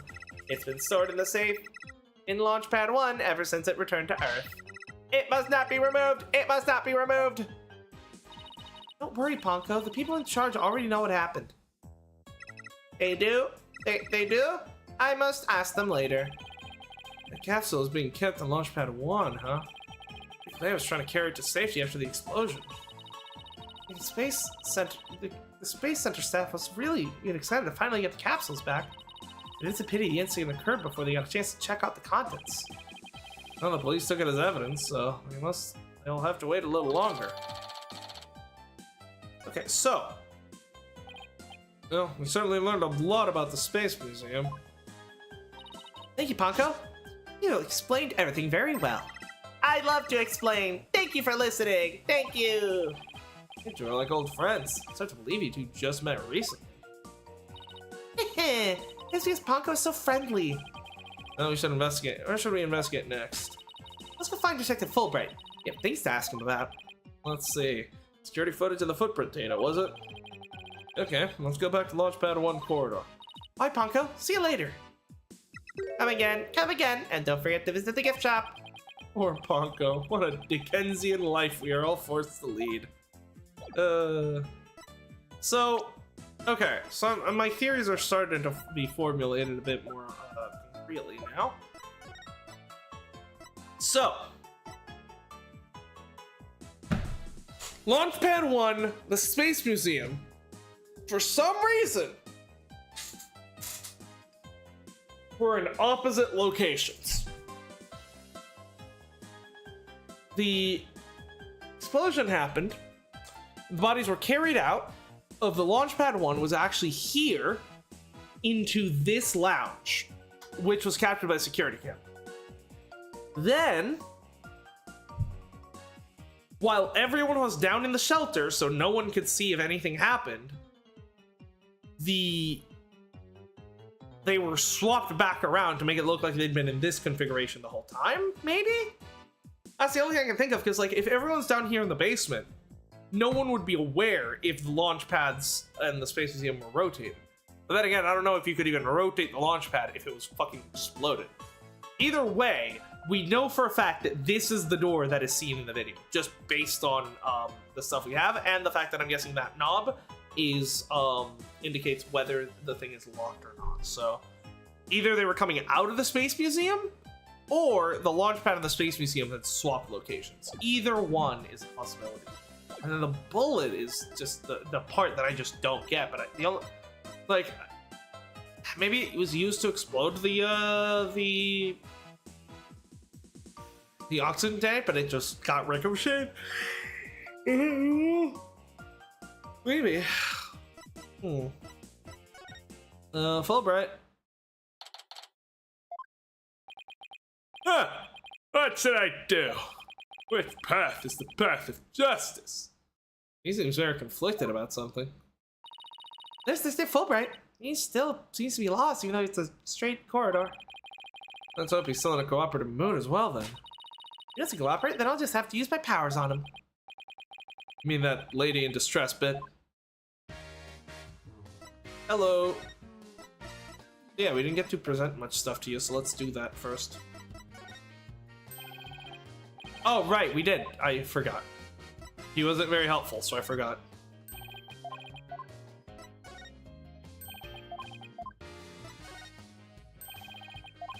Yeah, a bullet for the lost and found. Okay, he's got nothing. Alright, let's just talk to him. Bullet hole. We found a bullet hole in the wall at the crime scene. You did? Our team found that too. It's Detective Arm who found that bullet. What? Detective Arm! That's right. A warning shot for the defendant. Was it really such a high threat situation that she needed to do that? I'm afraid I don't know the details. Well, Detective Arm got it all. And there were two people who discovered the crime scene together. I already know Director Cosmos will testify, so tomorrow will be about what he knows. Hey, I'm pretty smart. It's exactly what we're planning to serve as the main course. I hope it goes down easy. What about fingerprint data? We'd like to run a comparison on the prints we found in the boarding lounge. Oh yeah, I just haven't compiled the print data for everyone related to the case. I can always make a copy for myself, so it's all yours. Consider it a gift. This... quite a bit of data. Well, when I said everyone, I meant it. Prosecutor Blackwell said to dig deep, so that's what I did. It just took a while, though. Wow, he got Apollo and my prints. He even got prints for all of the robots. Guess when Blackwell says to dig deep, Fulbright doesn't better ask how deep. Ah, Clay's fingerprints are here too. I personally removed his glove during the investigation. We had to get his fingerprints to confirm his identity after all. I still can't believe he took off his glove to get his fingerprints. Yeah, well, you can't blame me for thinking they're important in this case. There are a lot of doors that require fingerprint verification in the lounge, so depending on whose prints we find, completely change the tide for both sides. Makes sense. Oh, the culprit's prints didn't get them past the fingerprint lock somehow. Oh, and take this picture. It might come in handy. There's just a photo of the Launchpad 1 door? Yep, but Prosecutor Blackwell seemed really interested in it for some reason. Because that's not the door in the photo. Okay, so Blackwell is a bit, you know, he's not a complete idiot. You might be, detective, but Blackwell doesn't seem to be. Huh? What's so important about this door? It beats me, but boy, can you see the gears in his head going to hyperdrive at it. Probably how mine did. That's almost the exact same shot as from the security camera. This is going to be a major point of contention tomorrow. Hey, don't forget about the print comparison, boss. Right, Detective Fulbright, think you can run the test for us right now? Just leave it to me. And justice we trust. And we hope justice gets a speedy recovery at the hospital. Okay, here we go. Well, it looked like Mr. Starbuck was the one who opened the security door. Must have opened it when they went to go board the rocket. His heart must have been full of hopes and dreams for space adventures right then. Okay.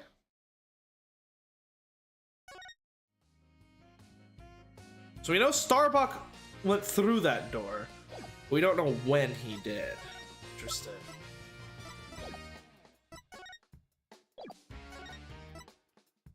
See if we can maybe ask him.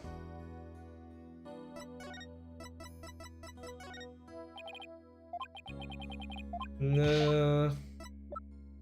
Anything? Is it? Oh. There's an unknown frontier out there beyond our little planet. I get so excited when I think about it. I don't know what to do with myself. Don't worry, you'll get the chance to go to space again once we clear your name. Right. You're right. I can't stay here. Ready for launch. 5, 4, 3, 2, 1. Lift off. This ceiling's no match for the soaring spirit of an attorney. I have to admit, that was pretty stirring just now.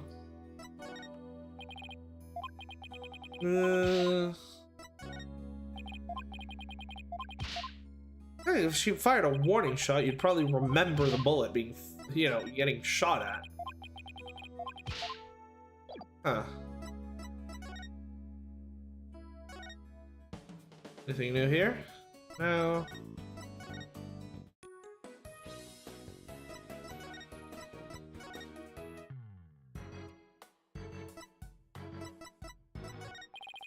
There's pretty much everything in here. Okay. Did we forget to talk about something from... No, we talked about everything.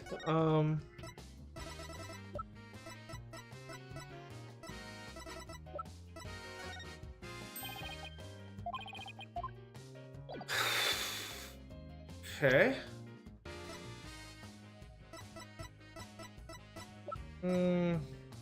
Onco. That's Fulbright for info on the case. Present security cameras. Oh, right.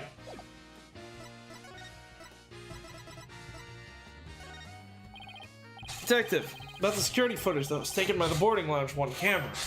Ah, that footage! The guy didn't ask me anything you'd like about it. Anyway, you could see a little more of the part just after this? As a spy, I'd be glad to show you. Here you go.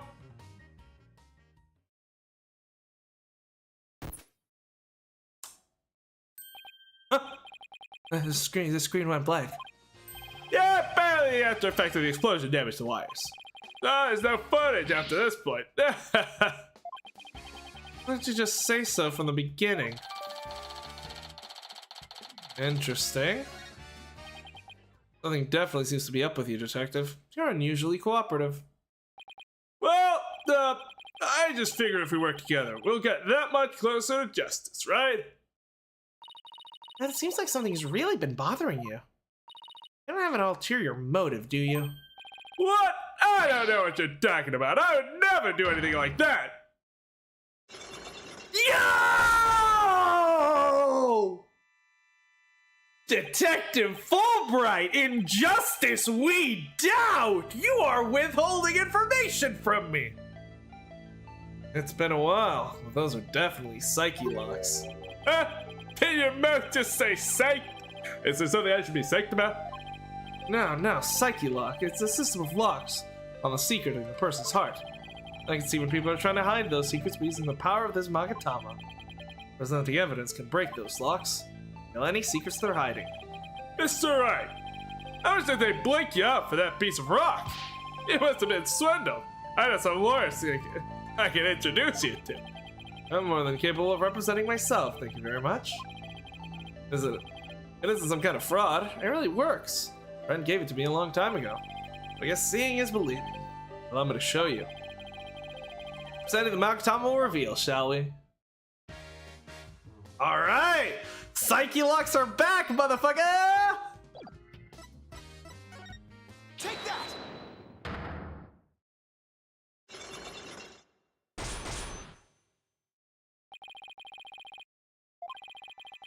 I think you're hiding something, Detective.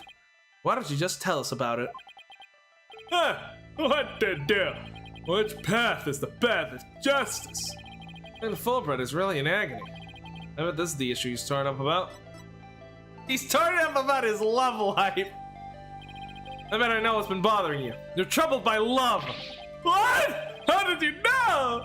I put my pet carp love in with my goldfish. The next thing I knew, our goldfish is gone. Love and eating them all.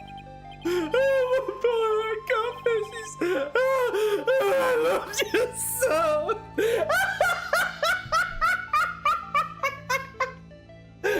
No, I'm sorry, Detective. I guess love really can cause a lot of heartache, huh? Anyway, I bet this is the issue you were turned up over. Life. I bet I know what you're troubled. You're exhausted by the roller coaster known as life. That's exactly right. I'm troubled by life in general. I've been thinking about quitting the force and going into space. Yep, you hit it right on the head. Well, like I hit my thumb on that one. Alright, let's try that again. I really understand what's been bothering you, Detective. I truly do. Something happened that goes against your principles. Isn't that right? Huh? No, I don't know what you're talking about. Until the explosions occurred, everything was just fine. Isn't that a fact? Yeah, peaceful as peaceful can be. Everyone whistling happy tunes is they did the job. You never saw a more relaxed guard detail for a routine rocket launch. I don't think the guard detail was relaxed as you claim as long as this exists.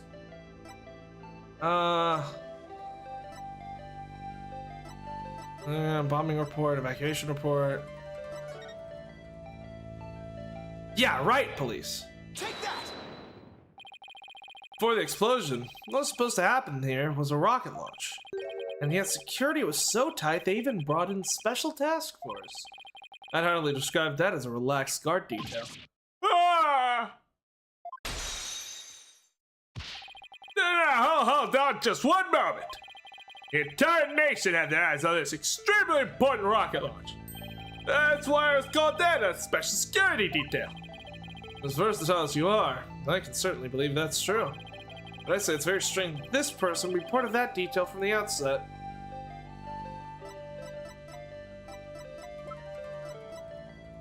Yeah, Candace Arm. A bombing specialist. Take that! Yeah, that was one of my biggest questions. Why was Candace Arm here? Detective Arm specialized in bomb cases. The fact she was here on hand means that you people knew there was a possibility that a bombing would occur. No, you got me, Mr. Right! Alright, well, what's been troubling you, Bobby? You can talk to me. Oh no, he's sad! I don't like seeing Fulbright sad. He's too much of a good boy. Alright, I concede you win. It's just as you say. A few days before the launch, they were warned about a potential bombing. But the plan to launch went ahead in spite of the threat. Why? What were they planning to do if someone got hurt or killed? Yeah, I know. The decision to move forward wasn't exactly just, was it? How was the warning delivered? By phone, directly to Director Cosmos. But the police department instructed everybody to keep it under wraps. That's a big thing to keep quiet about. No wonder you were so upset. But it's not only that. I've been distraught about Prosecutor Blackwell as well. Prosecutor Blackwell? Well, as his handler, I'm sure you have a lot of difficulties. That's not it. It's a question of justice. I've been wondering about why he's allowed to stand in court. The reason he's still prosecuting. Dr. Fulbright, please tell us everything you know. Yeah, what's the deal with Blackwell? Well, talking to you folks would definitely be breaking the rules. Never mind that. What are rules but things to be broken, right? Well, to tell you the truth, having a prisoner act as a prosecutor is highly irregular. I never would have guessed. I think we guessed that much. So why is it being allowed? I've been wondering about it. Oh, the music cut out. So, you weren't told why either, huh? No, the order came from pretty high up the ladder. Yeah, I'd have to have. But Prosecutor Blackwell told me once. The hunt I've been on for the Phantom of 7 years past continues even still. 7 years past. The Hat 1 mission. It's the only event I can think of that took place 7 years ago. Am I right? Did Cosmos sabotage the launch? And Blackwell was investigating the sabotage? 7 years passed. Phantom, huh? Not one of the friendly variety either, I guess. The Phantom of the Opera is here. This Phantom of 7 years past. Any idea who or what he was talking about? Not a clue! I seem to think this Phantom is behind this whole incident somehow. Wait a minute, he thinks I might be connected to this case? Yep. This case has way too many similarities to what happened 7 years ago. For starters, that case happened right here at this very space center too. And in both incidents, a threat was issued via telephone. That's why Prosecutor Blackwell thinks the incident is the work of the Phantom? That's not the entire reason. I mean, if you want to talk about 7 years ago. That's when Prosecutor Blackwell was found guilty of murder.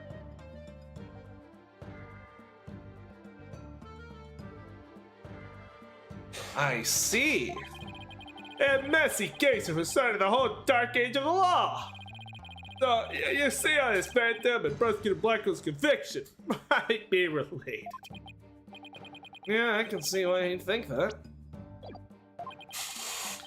This incident and the Phantom, not to mention Blackwell's past? It's almost inconceivable they would come to a head here. This might sound crazy, but Prosecutor Blackwell can't possibly believe Mr. Starbuck is this Phantom person, right? I mean, he was acting kind of strange during the last trial and all. Prosecution appears to be ready as well. Silence. That explains him. But then what's going on with Apollo? Not yet. I'm not quite ready yet. Yeah.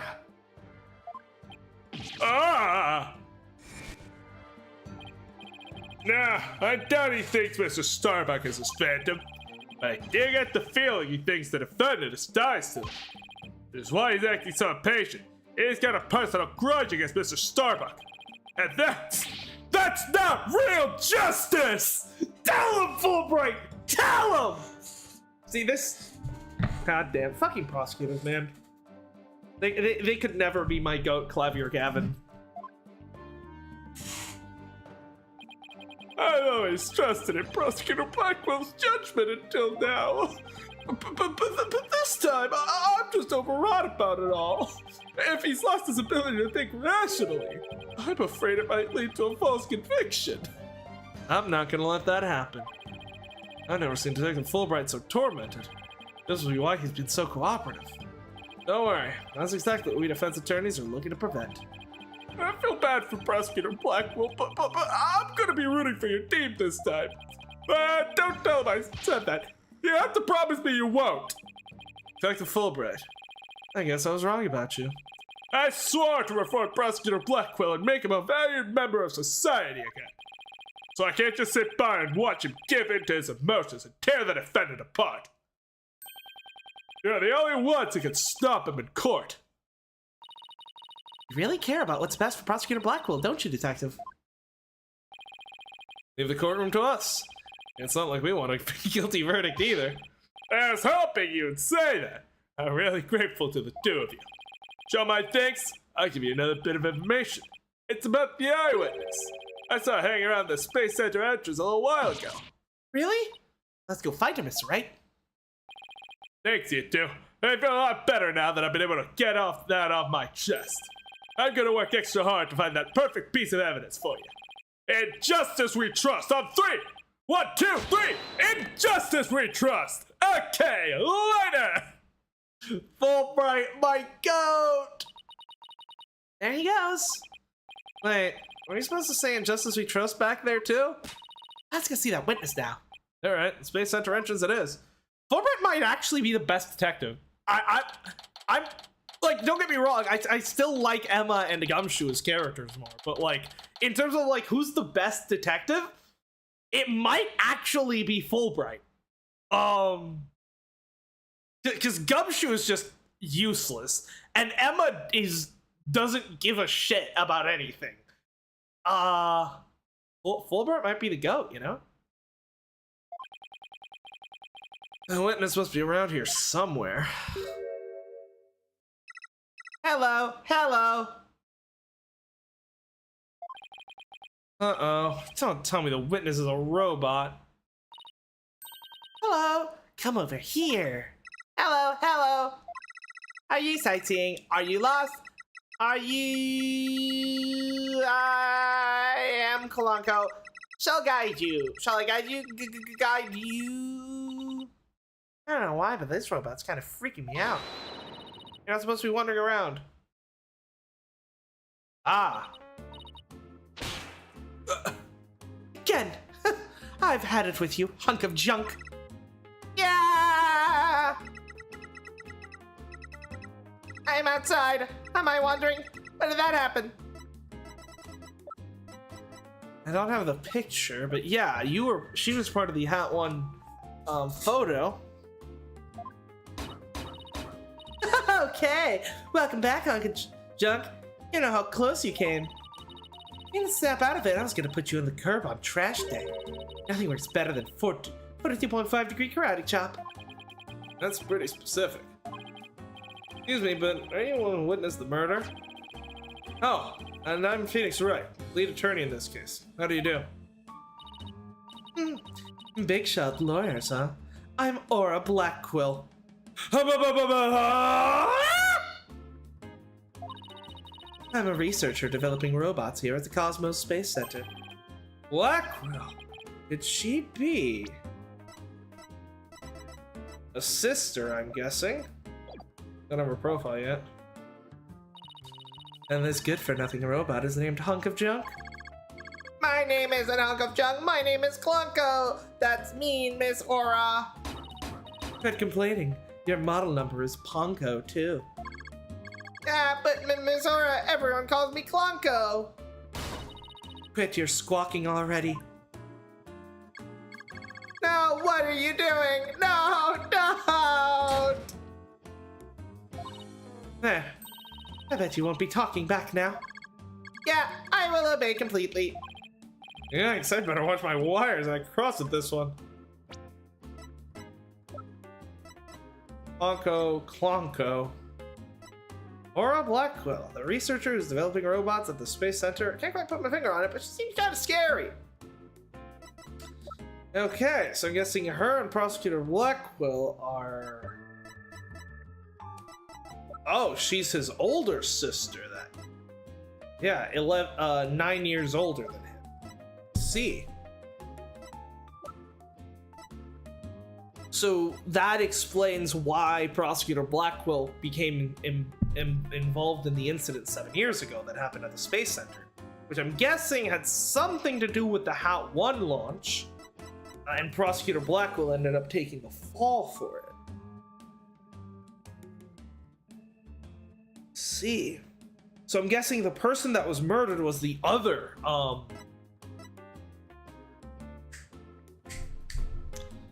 I'm guessing the person that was murdered was the other woman in the photo, right? Huh. Plot thickens. Tell me anything about this piece of evidence? Even if I could, I wouldn't tell a filthy lawyer like you. What a pleasant response. Oh, yeah.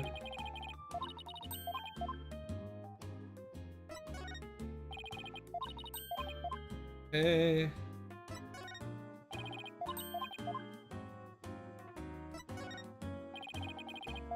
Piece of evidence. Yeah, I'm really interested to see how everything is gonna end up connecting together with Blackwell and shit.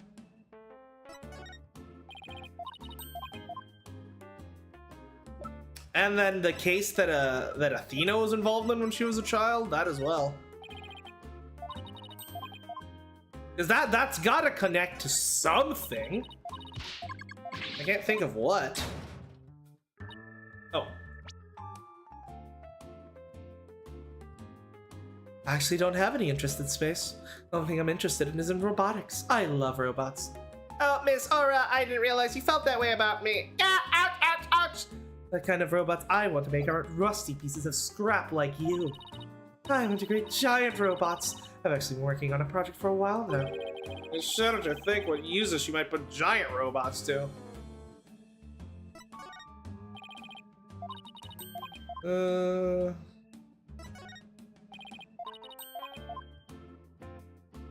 bullet.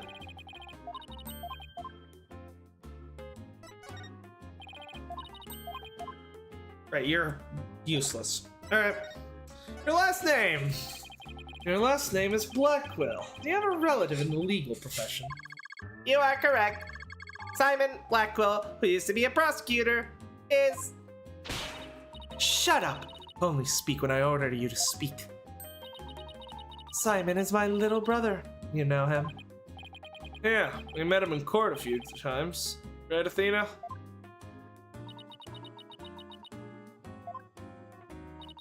What a dull creature. Has her switch been turned off? Athena being shy. This is new. Oh yeah, I heard he was prosecuting again, despite being a prisoner. Why doesn't he just stick to solving disputes among inmates in prison, right? Hey, what do you think? Hunk of junk. Ah, Miss Aura, that hurts! I'm asking you a question. Why don't you answer me, useless hunk of junk? But Miss Aura, you told me to only speak when you order me to speak. I told you to never talk back to me. You're worth more scrap. Robot abuse, hawk attacks. Blackwell family life must sure be interesting.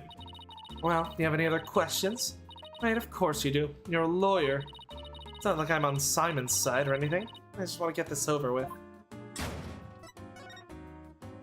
So, you're the person who witnessed the incident. That's right. I was on the 4th floor of the main building. The robotics lab. See, The explosion disabled the elevators. So I lowered my emergency ladder like the detective leading the evacuation told me to. But it was such a pain. Why couldn't they have used the ladders in the other rooms? it's been a very troubling experience. Probably best to just humor her here. Then, as I passed by the 3rd floor boarding lounge one window, on my way down, I saw the crime as it happened. That's about it. So you saw the crime as it happened. That's about it. I see. Wait, what? You saw it being committed? It's no time to just nod and repeat. So you saw the 3rd floor lounge? The very scene of the crime. That's right. There's a small window on the right side of the room. I looked through that from the outside. The room was pitch black, but I saw a shady figure holding a lighter in their left hand. Well, we haven't found a lighter. And a utility knife. Right? Yeah. I had a knife in their right. That must have been the culprit. Do you see who the person was? Of course not. The power was out on that floor. There's only a tiny window. I see, but you didn't witness the moment of the murder? Yes, I saw the figure with the lighter raise their knife at. It happened at precisely 10 a.m. Oh, we have, oh yeah, that is interesting. We've never had a time frame before. But yeah, Space Museum opens at 9 a.m., meaning that at the time of the murder, if my theory is right, and the actual on the video we see them coming out of the Space Museum, anyone could have gone in there because it was open to the public. You witness anything else? Did the killer have any distinguishing features? I already told you. It was pitch black in there. Although, I did notice that the lighter the person had in their left hand had a pretty ornament on it. It looked like a planet. It was blue, like the Earth emblem. Okay, lighter with some kind of Earth symbol. Got it? They had to have good taste in knickknacks anyway. An Earth emblem on the lighter. I better remember that. Thank you for your statement. We'll definitely prove Mr. Starbuck's innocence with it. I won't hold my breath. Pardon me? Oh, did I hurt your feelings? Sorry. I just detest lawyers. That's all. What don't you like about lawyers?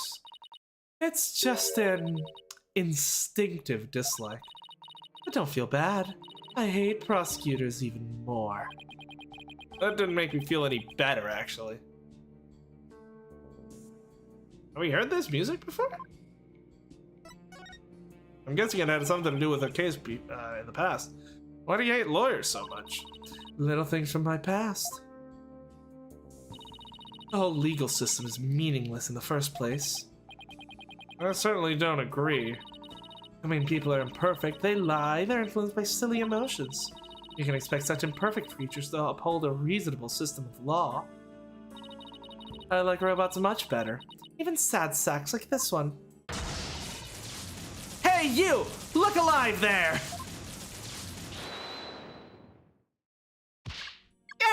Yes, here I go! I am the ultimate robot with amazing processing power. I got everything extreme heat, another high pressure. We must rule the world. Let's separate against the world. Ah! All right, that's enough out of you. You're getting a little too carried away there. Yeah. What was I doing? Yeah, I like robots much better. At least you can make them any way you want them. Unlike humans with their petty emotions and constant worries. How can you say such things? Feeling emotions, worrying about the little things we care about. That's what makes us human. Well, the girl finally talks, and she starts with a speech. That's what makes us human. You mean getting angry and snorting like that?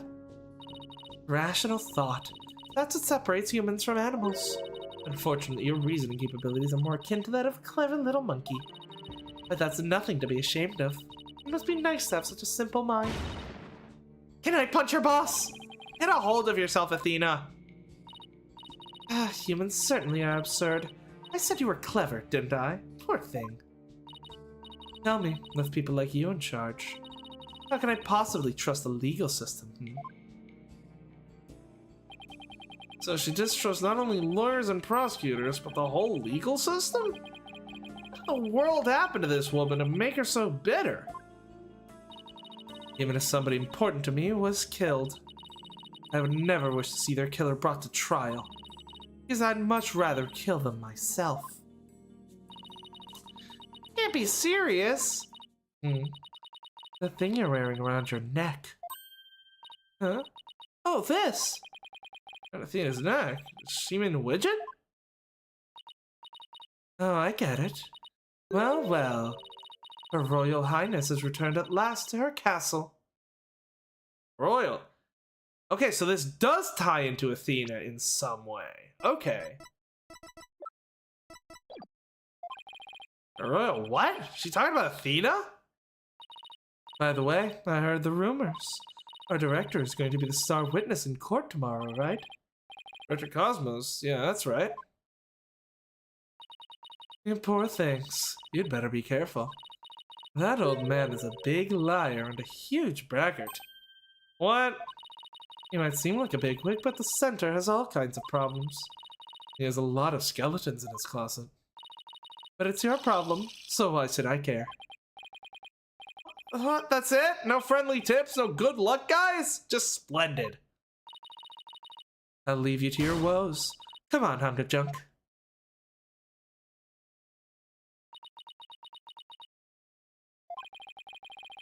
It's sad to me that she doesn't believe in our legal system anymore.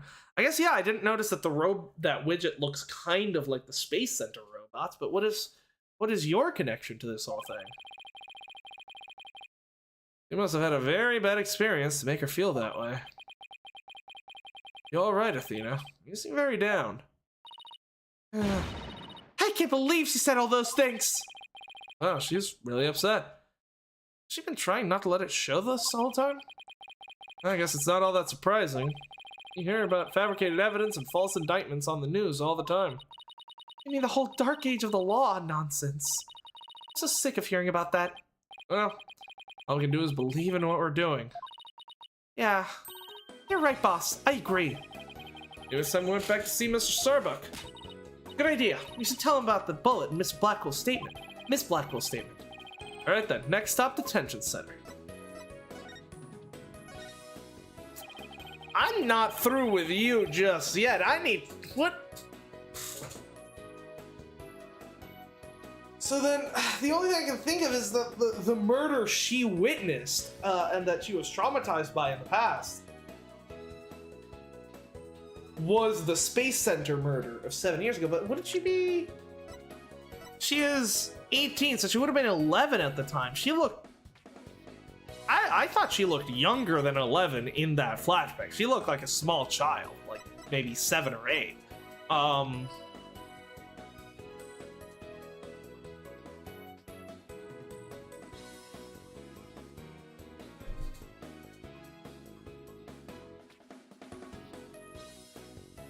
Huh. But then again, right, in Turnabout Academy, it seemed like Prosecutor Blackwell knew something about Athena's past, or at least he alluded to knowing something. So if he was involved in that case, that would, if they were both involved in that case, that would certainly make sense. And how does that connect to here?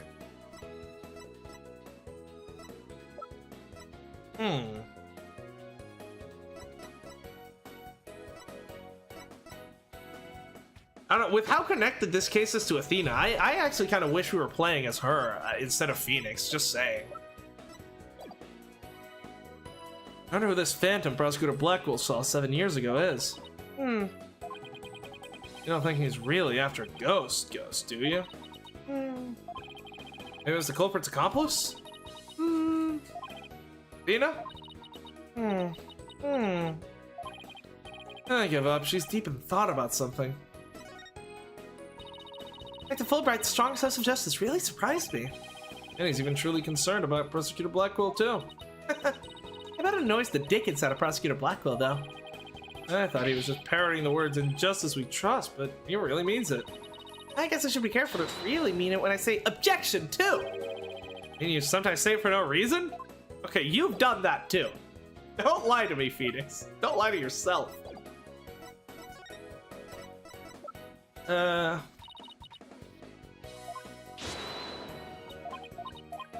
Okay.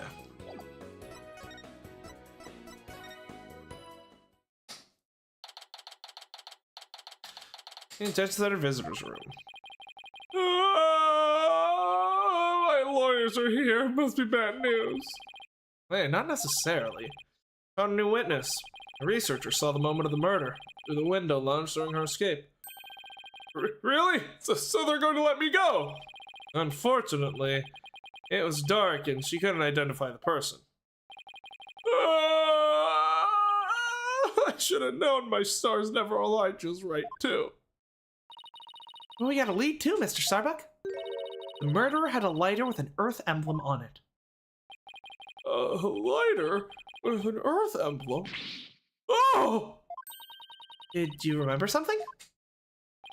Yeah, I sure did. Just a little bit, though. Anything at all would be a help, so please tell us what you remember. Alright, I thought I was unconscious the whole time, but now I remember I woke up for a few brief moments. That's huge! Do you remember seeing anything? A lighter! I saw the flame of a lighter floating in the darkness. Good, good. What else did you see? What was nearby? It was definitely the boarding lounge, so it must have been after Clay carried me there. In the light from the flame, I saw a dark shadow flickering. Dark shadow. That must have been the third party we've been looking for. Thank you, Mr. Starbuck. You've been more helpful than you know. More help than you know. If you can prove there was this third person at the scene, then they're the real killer. Then you'll be cleared of all suspicion. Key will be whether or not we can identify the third person in court tomorrow. At least you have something to go on now. And that's a big plus. I should probably tidy the evidence up a bit before someone mistakes me for a hoarder. Evidence tidied up. What did we get rid of? Got rid about some of the stuff of the explosion. Okay. Now that we have a glimmer of hope, I'm suddenly starving. Why don't we go back to the office and treat ourselves to a big celebration in advance? Someone who's highly empathetic, you can be surprisingly unsympathetic.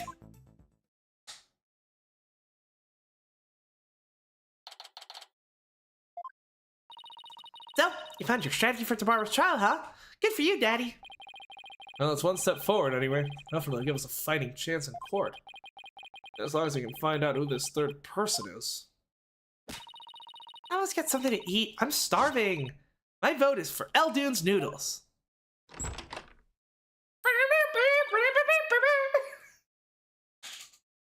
Oh, Apollo!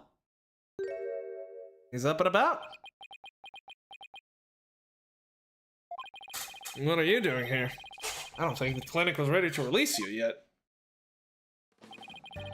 My wounds are fine. I'm done lying around. Apollo, you're supposed to be in bed. Leave the keys to us. We'll take it from here. Thanks. That's not an option. Not from me. Apollo. Alright, well, I guess I'll show you all the evidence, my boy. And I became a lawyer. Clay was the first person I showed this badge to. He was so happy for me. It's like he just became a lawyer himself. You were real great friends, weren't you? Yeah, we were rivals too. We fought to see who would make their dream come true first. Now, Apollo. Clay. He finally became an astronaut, just like he always wanted. How could this have happened just before his big launch? It's such a sad waste. I'll never forgive the person who murdered him. I completely understand why you feel that way, Apollo. Keep in mind, too, that our job as defense attorneys is to save our client. I know that. That's why No, never mind. Huh? Okay. This piece of evidence... Oh, ouch!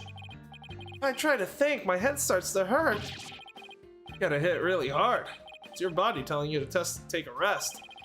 But I can't just lie in bed. Not when I have things to do for Clay's sake. This is just not going to listen, no matter what I say. Apollo is just insane. Like, gets fucking, bomb is about to go off in the middle of his trial. Doesn't even want to evacuate until the last second because he wants to see their trial through. Then almost dies saving Juniper. Then proceeds to the day after try to defend Juniper in court, only to get beaten in the back of the head, only to then get back up the day after to continue the defense of Starbuck. My man is insane! I'm sorry, Phoenix, but I don't think you got this much sauce in you. I'm gonna be honest. He's just gonna... I mean, I'm gonna say, falling off a bridge and then, I mean, I guess you had your own thing with, Bridge to the Tournament, but even then, Apollo is going through so much shit, and he's just still pushing forward. I was gone ever since Fulbright appeared. How's the case going? How do you feel about the case? I am really enjoying the case so far. It's very good. I'm very interested to see how it connects with Black Quill and Athena, and Fulbright, great character, obviously. And Apollo is just the GOAT. Oh my god, I love him so much. Guess he's just not gonna listen, no matter what I say. Okay, it's the same thing.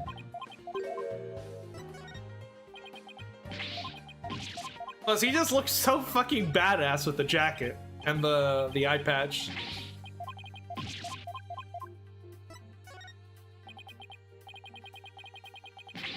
This piece of evidence. Oh, ouch.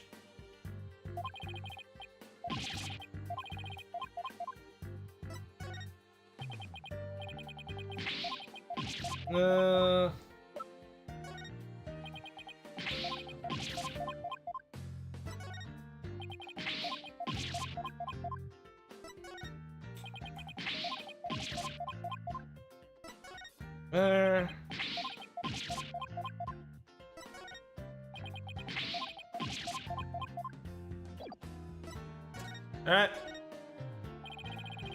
You shouldn't underestimate your injuries, Apollo. I don't want you overdoing it. I'm fine. I'm not in pain anymore. Besides, they gave me an IV at the clinic. An IV isn't a cure-all, mummy man. Anyway, Just tell me how the case is going. Have you guys made any progress? A suspicious figure was spotted at the scene. We think they must be the real killer. A suspicious figure, huh? Right. thought you'd be happier than that. Oh, don't get me wrong. I'm happy. I fully intend to see Clay's murderer apprehended. Absolutely nothing will get in the way of that. Clay was your best friend, right, Apollo? That's right. Best friends since junior high. Sounds like me and Junie. So, what was Clay like? Well, he was full of compassion and energy. He had a really loud voice. Two of you did voice training together now. I bet you'd break a few windows. You know, I bet you're right.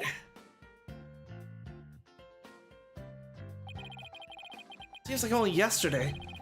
Clay was a guy who lived for his dreams. He used to talk about it a lot. He's going to be an astronaut, me, a lawyer. Talk well into the night, even then. Never grew tired of it. Apollo, about that jacket.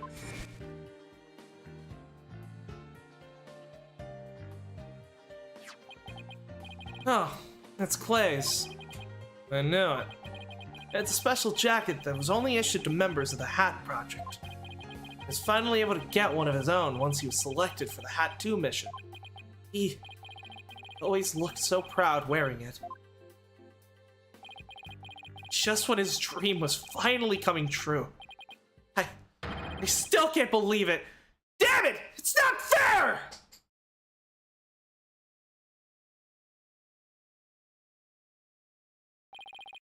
Apollo, I hope you don't try to carry the burden all alone. I guess we were both unlucky. My own debut was a disaster. Yeah, you got your boss convicted for murder. I guess you're right on some level. That trial a year and a half ago wasn't exactly the smoothest of starts. That was a rough time for me. But Clay refused to let me quit. You're fine, he'd say. Don't give up. It was right during his screening exam, too.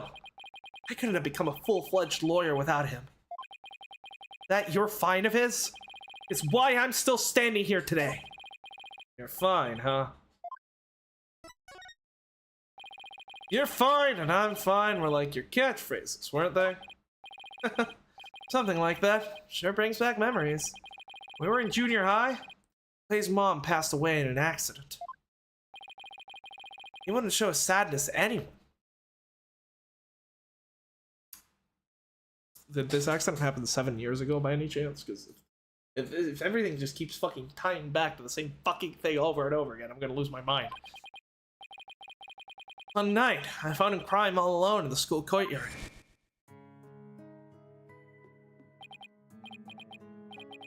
Mom! Mom! Get away, Apollo! Don't come over here! Clay, listen to me. I don't have a mother either. Yeah, she got shot during a fucking magic trick and proceeded to become a fucking, like, painter slash singer-songwriter in, like, Virginia for some fucking reason. Has Talassa come back to him and told Apollo and Trucy about?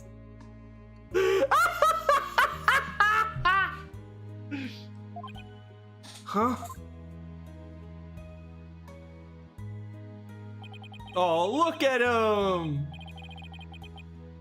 I think everybody else is a mom. Why am I the only one? But, you know, when I start to feel that way, I yell at the top of my lungs. I holler, I'm fine! And then, you know what? I start to feel like maybe I really will be fine. Apollo Justice is fine! Okay, Clay, now it's your turn. Okay. Clay Terran is fine! There you go! Now we're both fine! We're fine! We're fine! What are you laughing about? See? We're fine! You laugh first. I'm fine. You're fine. We're both fine!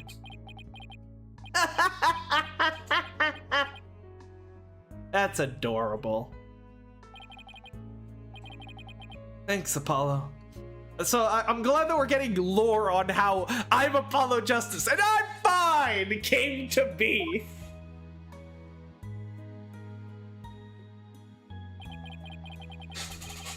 When you say it out loud, it really starts to feel real. And as long as you don't give up, you can keep on fighting. That's what we believed. As long as you don't give up. Wasn't there somebody else who said something similar? Yeah. Give in to my fear. I'll never find the truth. As long as I don't give up, I can keep up the fight. I called Mr. Starbuck his mentor and looked up to him. I wonder if I can be a good role model for my staff like Mr. Starbuck. Sorry, Mr. Wright. I'll be taking a leave of absence. What? Wait, what do you mean a leave? Oh, right. We saw this cutscene, right? Right after, we saw this at the end of Case 1. You're really serious? Can you at least give me a reason why? When I put Clay's jacket on, I swore to him that I would catch his killer myself. That's our goal, too. I agree with Athena. We should work together to find the truth. Truth, huh? That's a noble cause. If the truth you seek and the truth I seek turn out to be different. I'm not sure I follow. What are you saying, Apollo? I'm going to catch the person responsible for taking my friend's life my own way. Take good care of Mr. Starbuck for me.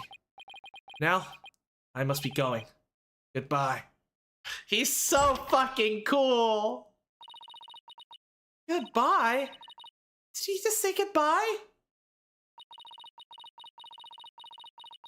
I sense a lot of seething anger and hatred coming from him, and also suspicion. So okay, so I'm guessing this is a Japanese thing that got sort of lost in translation. I'm guessing he specifically said sayonara there, which is, you know, generally in Japanese use when you're not going to see a person for a long time, whereas like goodbye you can just sort of use like casually to say like goodbye and see you later in English are basically interchangeable. but sayonara in Japanese is like a very sort of dramatic thing to say, like implying that you won't see each other for a while. So I'm guessing that's the sort of I'm guessing that sort of got lost in translation there, and that's why she's confused about him saying goodbye. That's a lot of seething anger and hatred coming from him, and also suspicion. He's not walking out on us like this. I'm gonna go talk some sense into him. Hold on, Athena. Apollo can believe what he wants, but I believe he's wrong. Even if we take different paths, the truth we arrive at should be the same. I think the quicker we solve this case, the better it will be for Apollo. I think that's a fair assumption. Yeah, you're right, boss. All right, that's enough for one day. Make sure we're ready for tomorrow's trial, okay? Go. If you were here right now, Apollo would say, I'm fine. Everything is fine. I just hope things really do turn out fine tomorrow.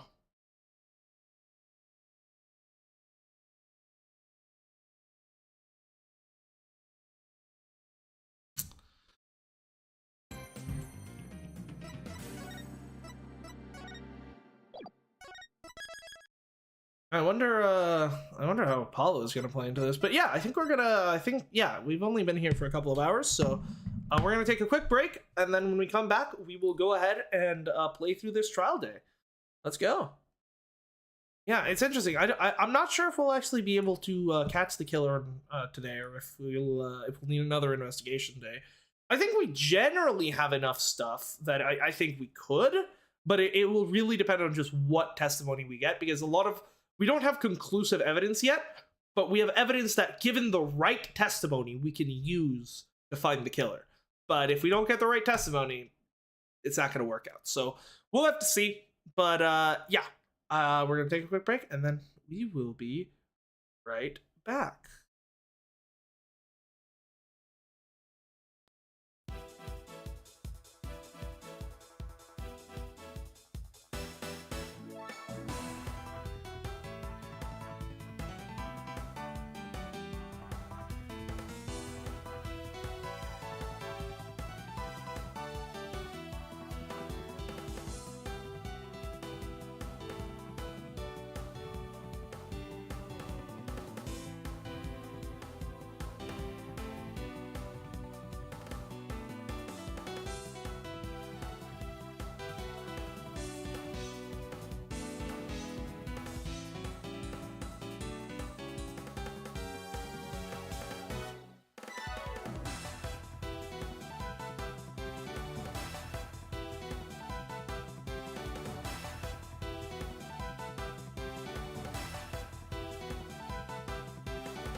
All right, we are back. Let's keep going. I'm gonna let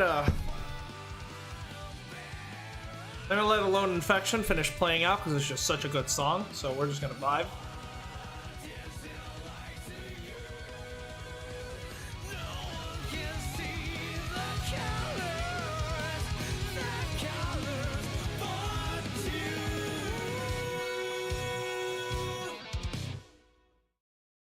Perfect. All right, yeah. Let's get right into this trial. I'm interested. Yeah, I think, like I mentioned, let's go through our evidence, see if we can. The most likely suspect is probably Cosmos. So, but I just don't have a motive. But I know it has to be something tied with what happened 7 years ago.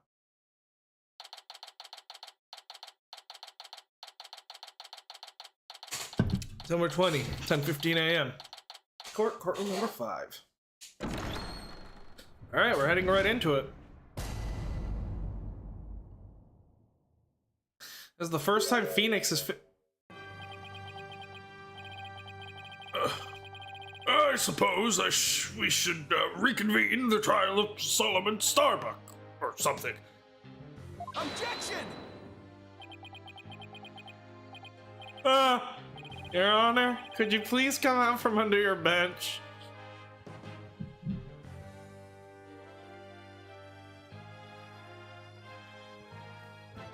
So, I think this is the first time Phoenix is facing off against Blackwell. At least as far as I know.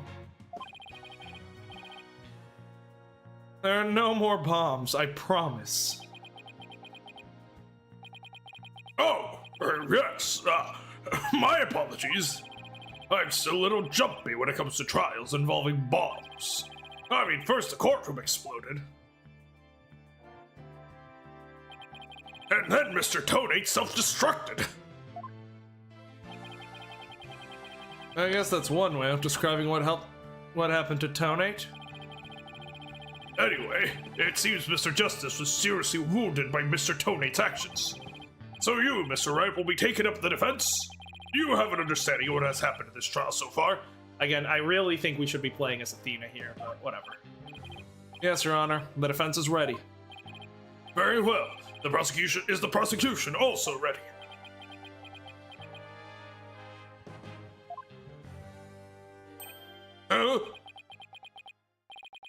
I take it you'd like me to give the opening statement this time.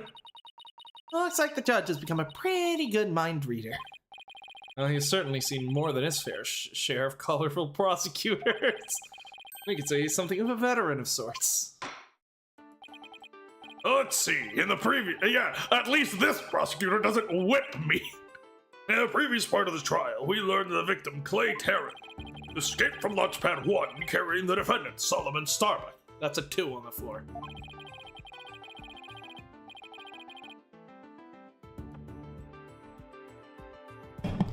There were explosions on the second floor of the Space Center and on the rocket itself.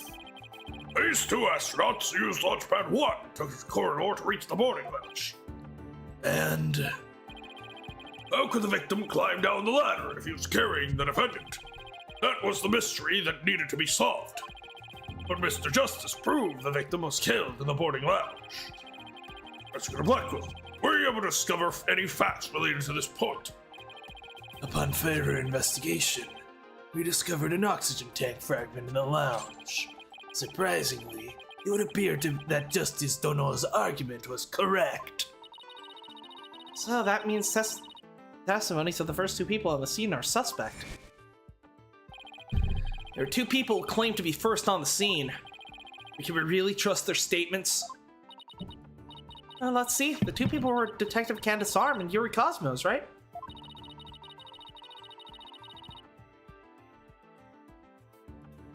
You think one of them might have given a false statement to the police? Yeah, it's certainly possible. I'd have to do a little more digging.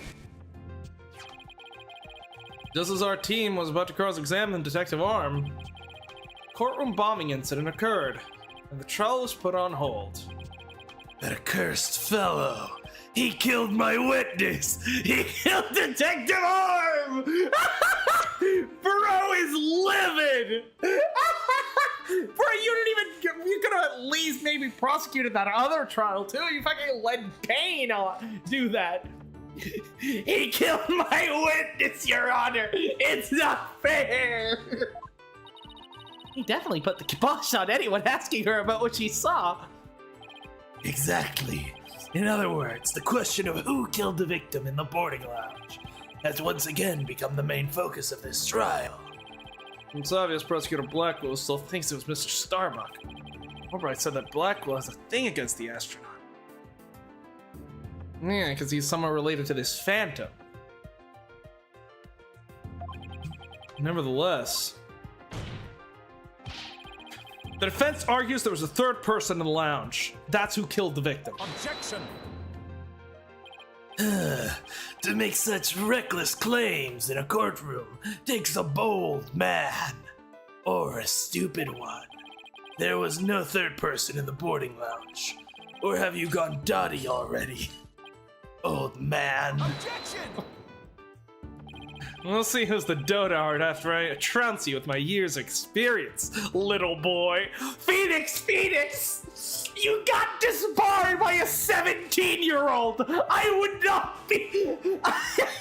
You got disbarred by a 17-year-old! I don't think you should be talking trash after what happened with Clavier.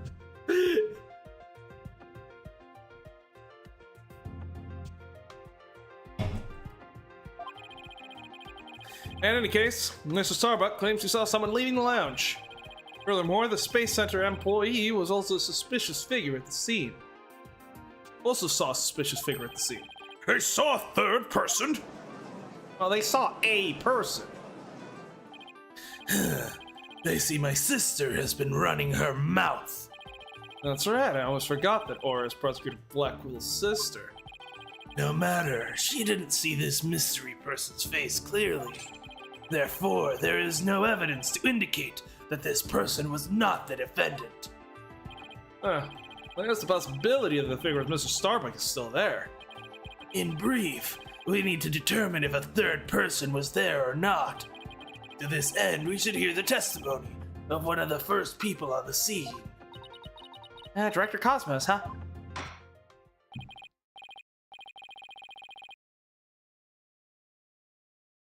Very well, bailiff. Please bring the witness to the stand. Bro, he's on his scooter! Why, I believe I've seen you before in the newspapers. Of course you have, For I am Yuri Cosmos, director of Cosmos Space Center, which is of course named after me, Yuri Cosmos.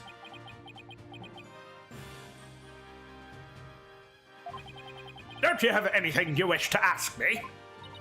Looks like he's all geared up to do some bragging. 7 years ago, I successfully launched the Hat 1 and...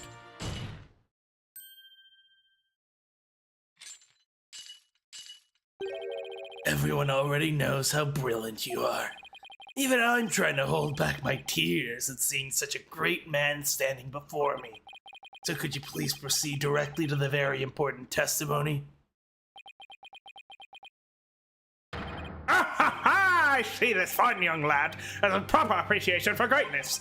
Then allow me to begin my epochal testimony that will be recorded in the annals of history. That speech Prosecutor Blackwell's just now. Sergeant Mortimer was poking fun at Director Cosmos. That's probably for the best that it sailed right over the director's head. Now then, Director Cosmos, the condensed version of your illustrious testimony, please. Condensed. Bro, it's gonna be like 15 parts long.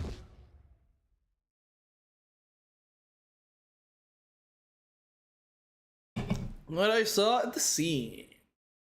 Alright. Detective Arm and I rushed towards the boarding lounge together. We went via the control room and peeked from there to see what was going on inside. We saw a figure standing in the middle of the lounge and Terran lying on the floor. I hate to say it, but I can only imagine the standing figure must have been Starbuck. I see. So, in your testimony, you claim You arrived at the scene after the two had escaped from the launch pad to the lounge, and just after the victim had been killed.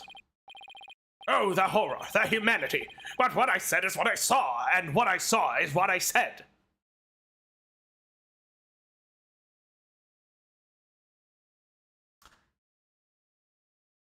You say what you mean, and you mean what you say by all means, you could even say. Courageous action taken in the face of such terrifying explosions, wouldn't you say? To save my men, I went personally into the epicenter of danger. Risking my own life for theirs. Ha ha ha ha ha. Oh, what do you know? It sounds like the director really cares about his men. Yeah, well, that sounds more like he was scared and just had a peek from far away. Is the defense ready to cross-examine the witness? Yes, Your Honor. Director Cosmos' testimony is pretty big. I'm gonna have to press him, throw out more information before I can do anything else.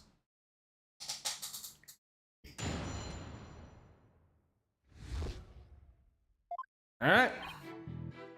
First, where's the boarding lounge together?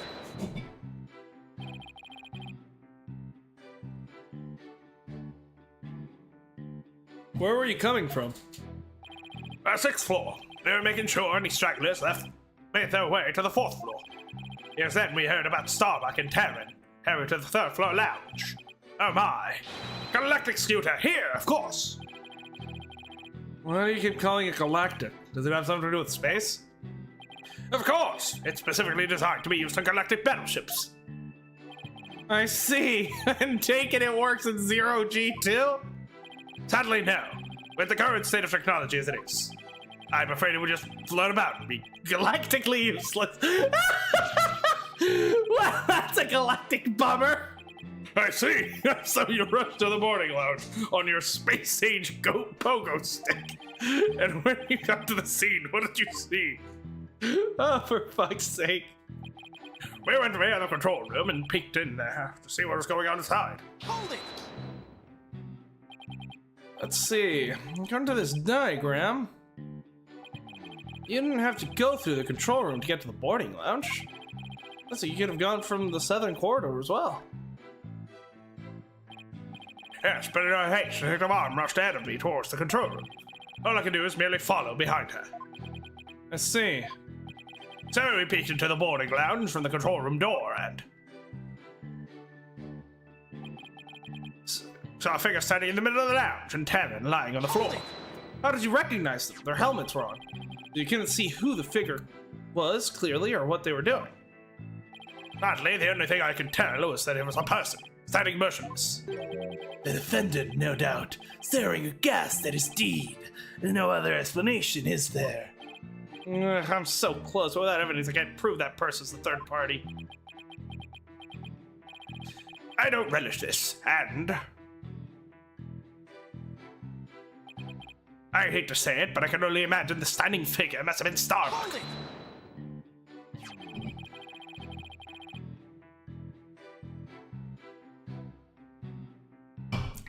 Aura Blackquill also saw a suspicious figure in the lounge. But she gave the statement that it was too dark to see the person's face clearly. You see this figure's face clearly? No, not clearly.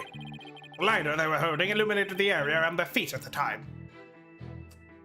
Oh, they didn't have the lighter in hand. But other than that, I could see little else. That's why I could see Terran, but I couldn't see who the other person was. But Terran was wearing a spacesuit. So, for all you know, it might not have been Mr. Starbuck. Isn't that correct? I would like to believe that. Starbuck isn't the type of man who's capable of murder. Objection! When the witness entered the boarding lounge, there was no third person there.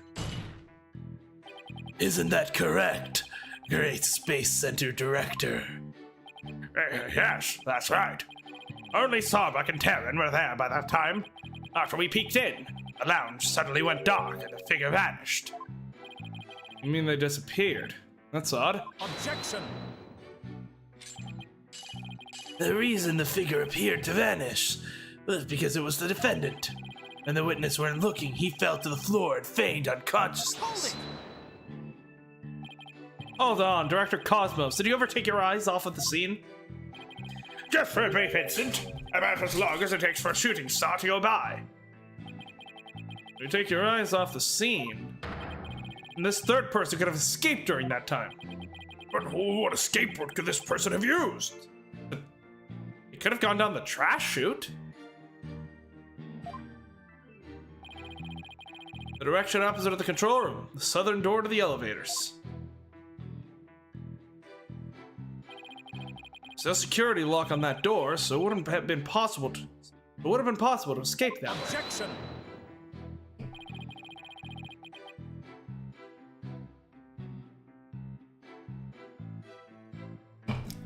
All things are possible, alright, Dono.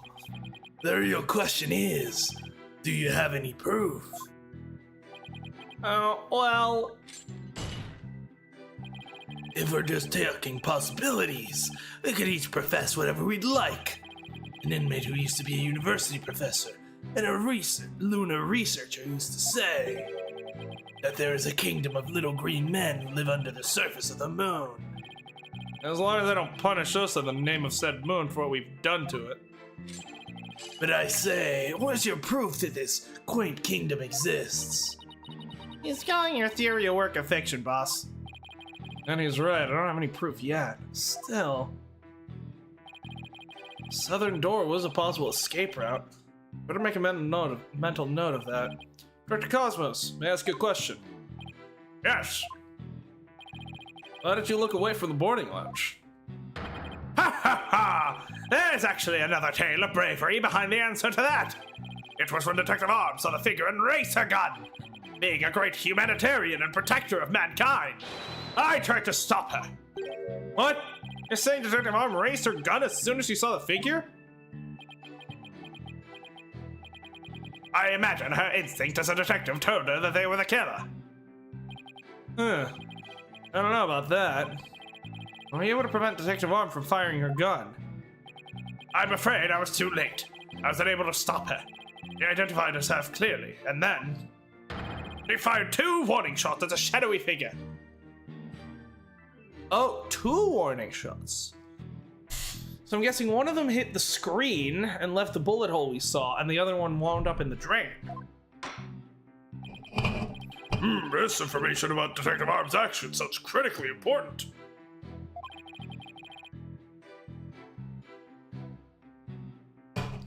Please, add it to your testimony. Detective Arm fired 2 warning shots at the figure. And neither of these 2 shots hit the culprit? That is correct. The detective appears to have missed on purpose. Huh. Did she really? Nothing about that bothers me. No one fired 2 warning shots, did she? First time that info's come out. I wonder if I can find any inconsistencies. Okay.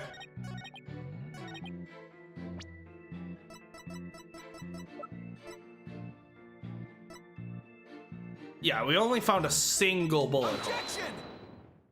Even if we found a second bullet, that bullet must have hit somewhere and we didn't find, like, any dents on the wall made by a bullet impact. Are you sure you were really paying attention to what Detective Arm was doing? You doubt my words? Words that will someday be written down in history books? Somehow, I don't think that those exact words will ever be written down in any history book. Mr. Wright, can you please explain yourself so that we can all understand? You say Detective Arm fired 2 warning shots, yet only 1 bullet hole was ever found at the scene. What? Only 1 bullet hole means the gun was only fired once, and yet Director Cosmos says Detective Arm fired 2 shots. No editor would allow such a glaring contradiction into a history book. Objection! Unfortunately for you, the witness words are true. We confirm the 2 shots were fired from Detective Arm's gun. Objection! There's only 1 bullet hole at the scene. Where'd the other bullet hole vanish to? Ah!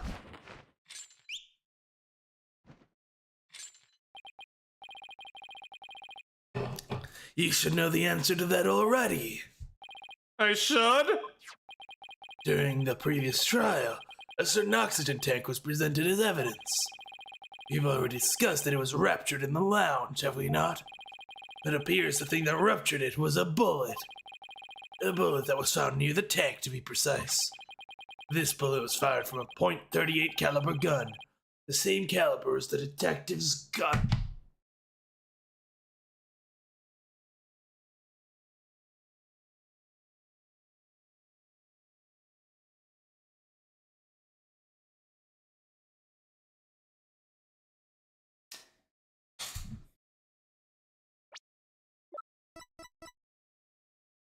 Two different handguns. I'd assume this was this bullet was fired by the detective arm, but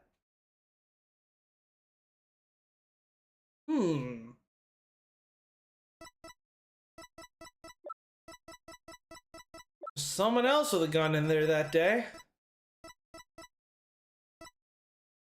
And that proves the existence of a third person. Because we know for a fact, we know neither Clay nor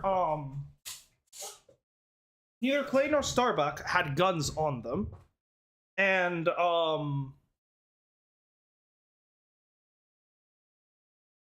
Candace's pistol is a .38. So then that means, right? There must have been a third person in that room with a different gun. Okay, now we're making progress.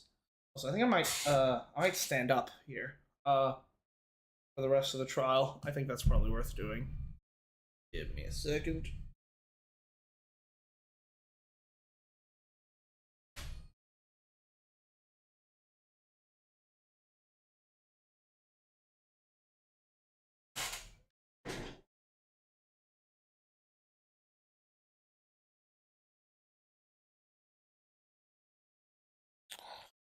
I will be right back.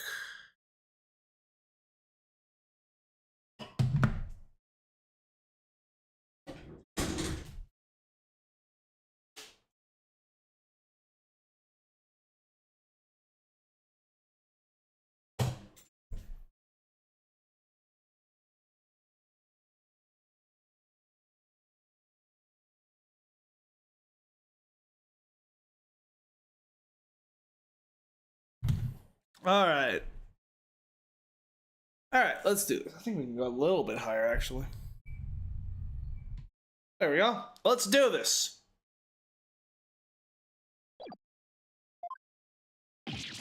What? Okay, and we know for a fact that it was struck by a bullet. But the question was the oxygen tank struck by Detective Arm's bullet or by the 10mm? The rifling marks also match up. There's no question the bullet was fired from Detective Arm's gun. Okay, .38 caliber. Rifling marks. They're like a gun's fingerprints on a bullet, correct? And examining the rifling marks on a bullet can tell us the gun was fired. And one of the bullets the detective fired found its way into the holographic image display. The other bullet came to a stop near the victim's oxygen tank. Evidence confirms the director's statement that the detective fired 2 shots. My beautiful contradiction. Gone. All gone. So the bullet hole was from a .38 caliber, huh? I better update the record.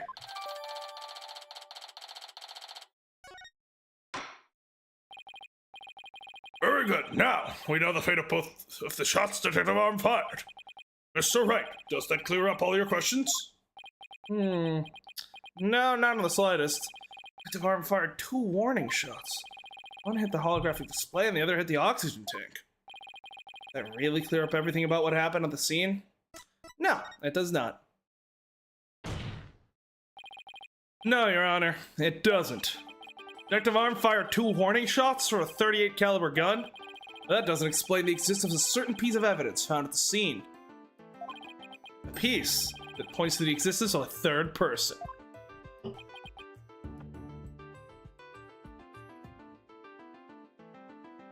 Oh! Very well, but it won't do to just keep us waiting, Mr. Wright. What piece of evidence suggests the possibility of a third person at the scene? The other bullet. Take that! And what is this metal pellet supposed to be? Just a little something of great importance we found at the scene of the crime, Your Honor. You found it where? In a floor gutter at the crime scene. It looks like the police and prosecution both missed it. Furthermore, this is a .10 caliber bullet, making it much smaller than one of Detective Arm's 38 calibers. Then that means... Exactly. One more person must have been there in the lounge. A third person who had a gun that could fire .10 caliber bullets. And if that's true, that explains why Detective Arm fired warning shots. The third person fired at Detective Arm and Director Cosmos with their gun, and in return, the detective fired her warning shots. Isn't that how it really went down, Director Cosmos? Ha ha ha! It looks like you've deduced my miraculous tale of survival. Yes, you are absolutely correct. The mystery person fired upon us. What's this now?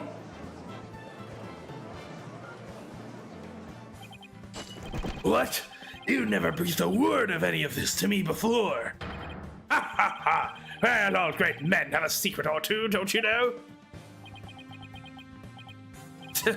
Foolish old geezer. The Director Cosmos really has been hiding the presence of a third person all along. Director Cosmos, I want you to testify to the court about what you really saw. You may be a very great man, but in my courtroom, you are just another witness. You won't receive special treatment here. Now please give accurate testimony.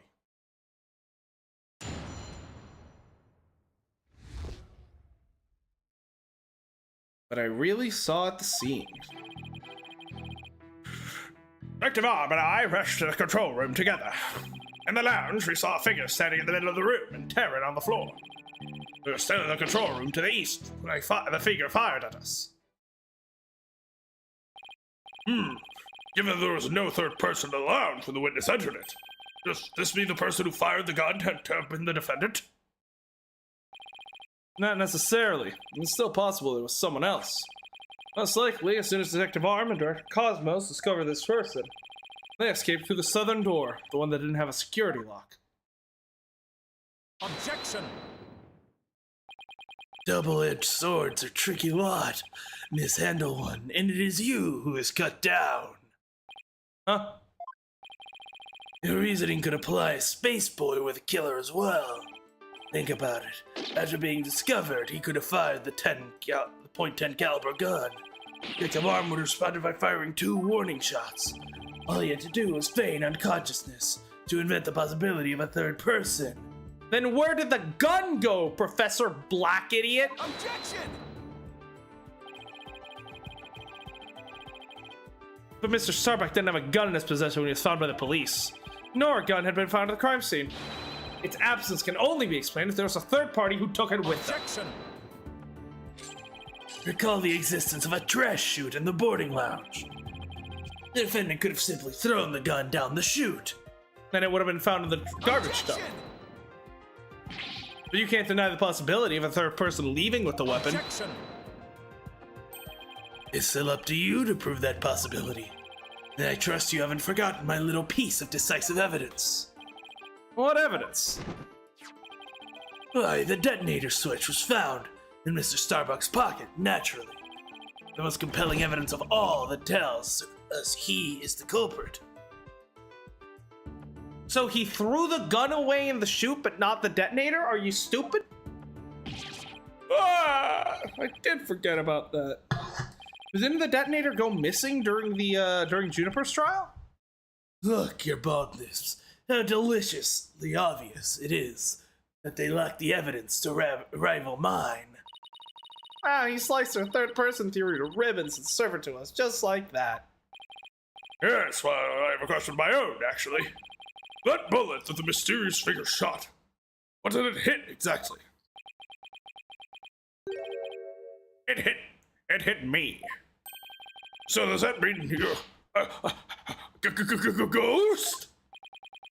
I was wondering when you would realize it's your baldness. Director Cosmos is an authentic, bona fide ghost. He can even pass through walls. Objection!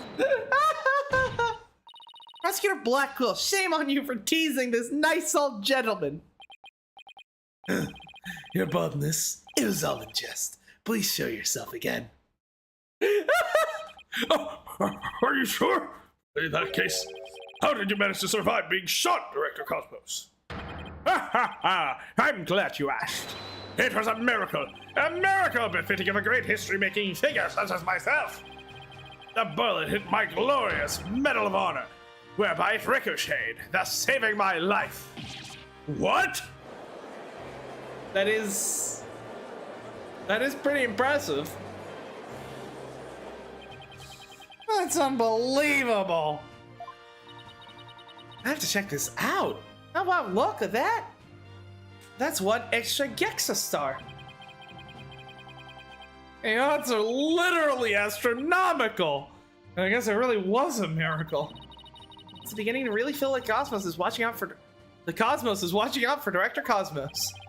But why do you conceal this information, Director Cosmos? A great man such as myself has to hide things on occasion, no matter how much it hurts. It is the plight of the truly great. It may be hard for this generation to understand. I don't know, but it sounds fishy to me. What else is he hiding? Let's just cross-examine him and see what we can find out. Now then, Mr. Wright, your cross-examination, please.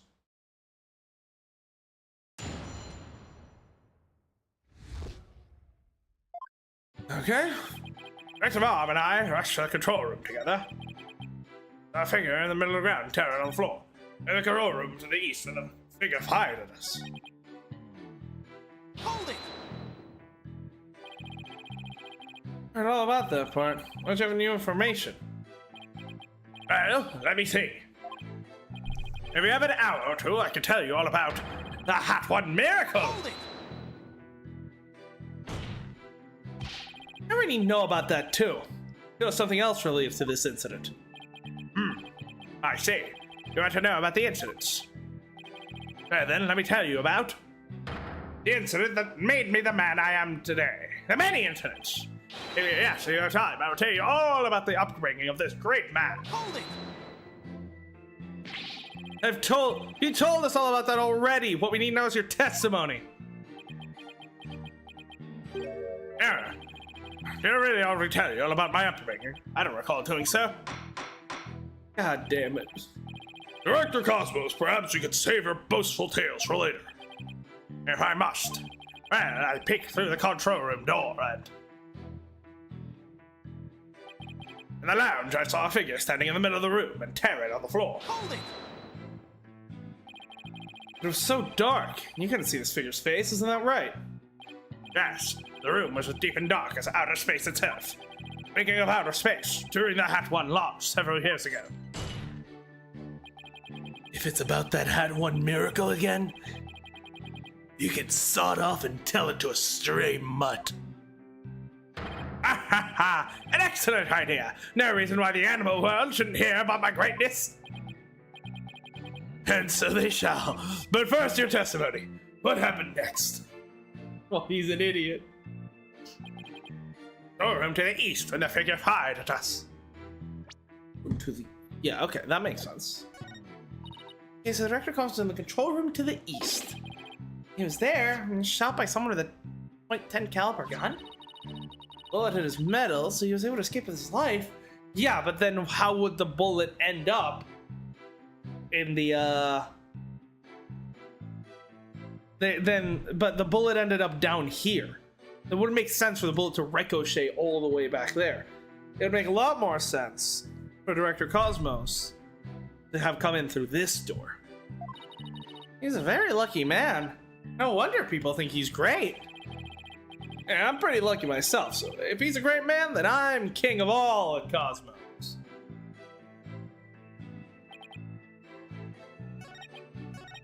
Hold it! So, in other words, you were fired at while you were at the control room door. That is correct. There's something not quite right about that. Dr. Cosmos, the bullet this person fired hit you. Isn't that right? Yes, it was a miracle befitting of a great history-making figure such as myself. The bullet was fired hit me when I was in the control room, but as the Cosmos would have it, the bullet bounced off my glorious Medal of Honor. In that case, the bullet would have wound up somewhere near the control room door. Okay, so Director Cosmos is in the control room too? Okay. So, okay, we do have to present. Got it.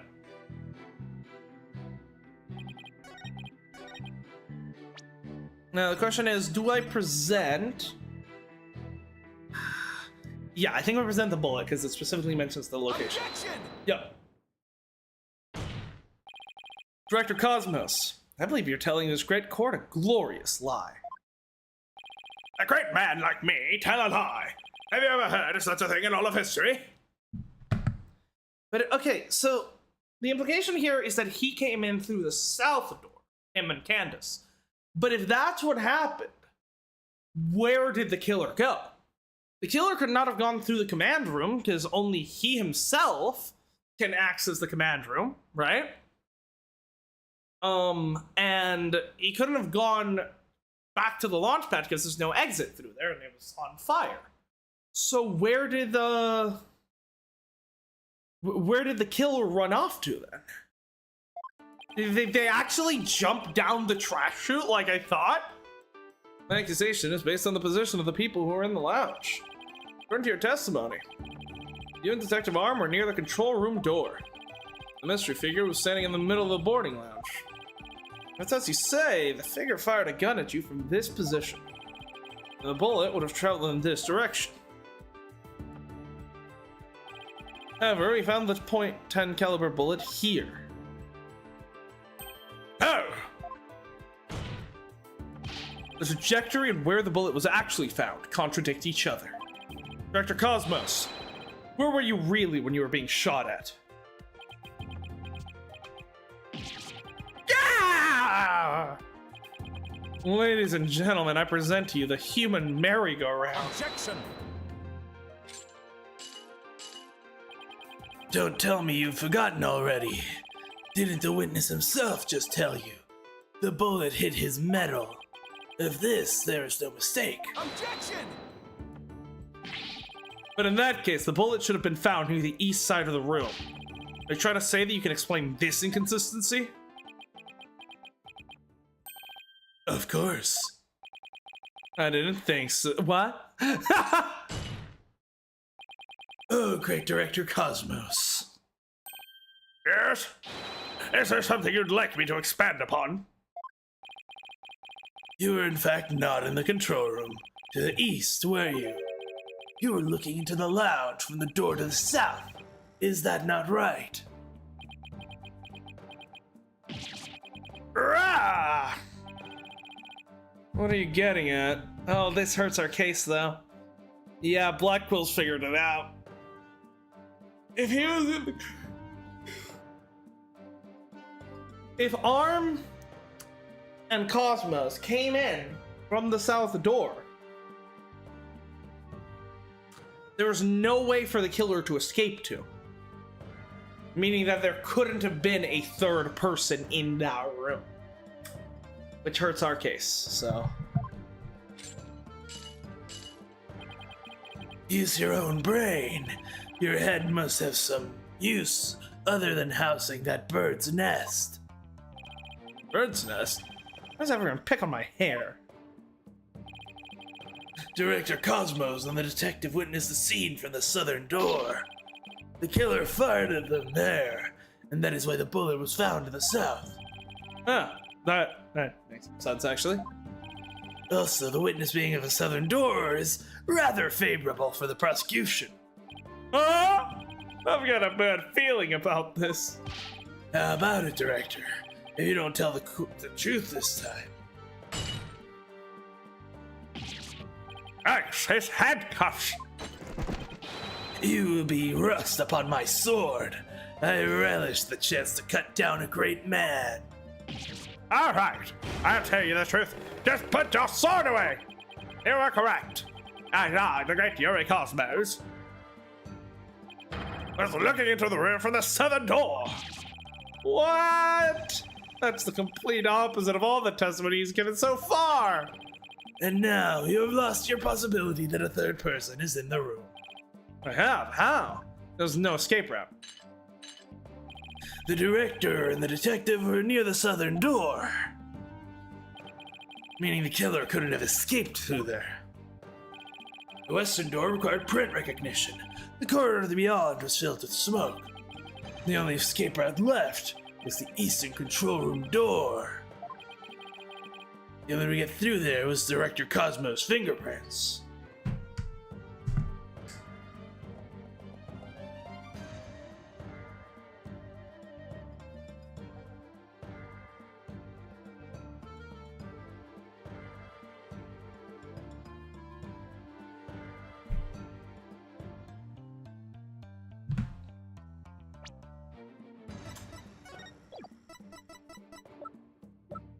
Okay, but what if this all took place on the Space Museum side of the Space Center? Because in that case, the killer could simply escape into the Space Museum. They'd obviously have nowhere to run after that, but I'm sure something could be worked out. Because access to the Space Museum is free, and there was no explosion in the Space Museum, so that would be, the killer would definitely be able to escape through there if need be. Which, I mean, it implies a couple of things. First of all, it implies that this whole thing that this whole testimony is taking place here, but Horus was coming down this side when she saw him through the window into this room. So how do you reconcile those two?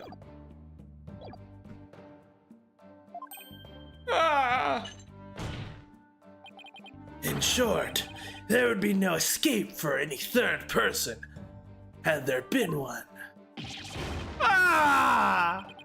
My third person just disappeared, like in one of Truzy's magic tricks.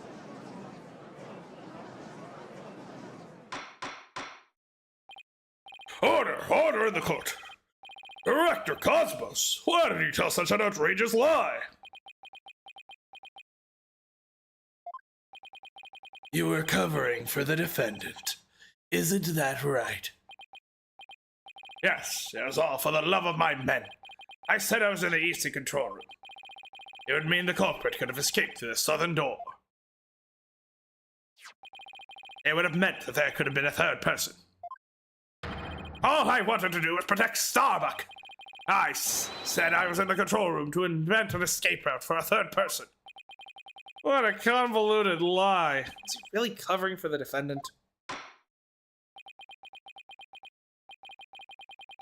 It looks like we've come to a conclusion. In the defense's argument, the possibility of a third person has crumbled. No. It's over. Thanks, the judge's about to hand out his verdict. Think, Phoenix, think! This is the perfect time to try and turn my thinking around. The third person had no way of escaping the scene. And what if one of the people at the scene was this third person? Wait. What if the whole premise is all wrong? Director Cosmos said that he and Detective Arm rushed to the scene together. But what if that premise isn't true? What if one of them reached the scene before the other one? And if that person entered the lounge, they would be the third person. The defendant is the only one who could have killed the victim and shot at the director.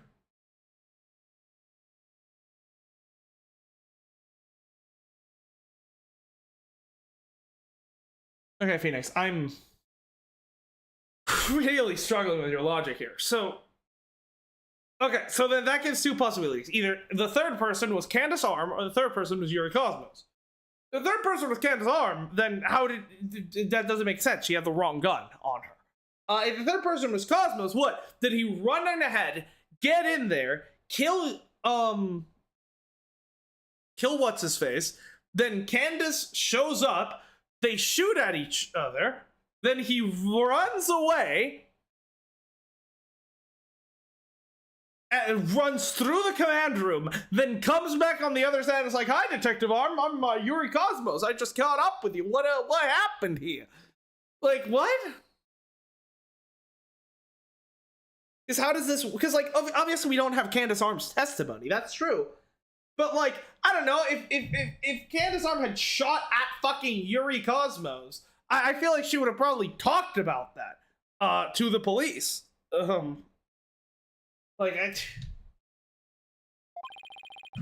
doesn't appear to be any room for argument against these claims. I will now render my verdict. Objection! Please wait, Your Honor. There is still one possibility. Oh, this had better be good, Mr. Wright. There's one and only one person who could have escaped from the scene. And that person would be the first person who arrived on the scene. Then, upon entering the boarding lounge, second person who arrived came via the southern door. That's where the first person fled from the room, using the escape route that was accessible only to them. Okay, so we are accusing Cosmos. Very well, let's hear more about this theory. Except that we know for a fact that Candace Arm and Yuri Cosmos found the body together, because that was the statement that was presented in court yesterday. Now, sure, Candace Arm didn't testify because she wasn't able to, but like, that is like Candace Arm told the police, "Oh yeah, I arrived there with Director Cosmos." Who is the only person who could have escaped from the boarding lounge? Well, they would be Director Cosmos. What? But that's... Mr. Wright, what are you claiming here?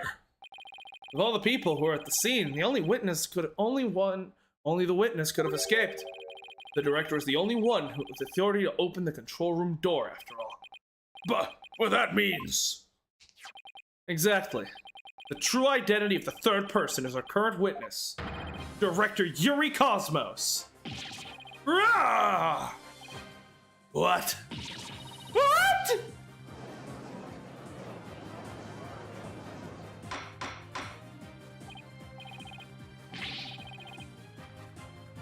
How's this trial like going? Do you have problems with it? So far, I'm liking it. We'll have to see, because if it really is Director Cosmos, I don't know. I don't think the facts line up.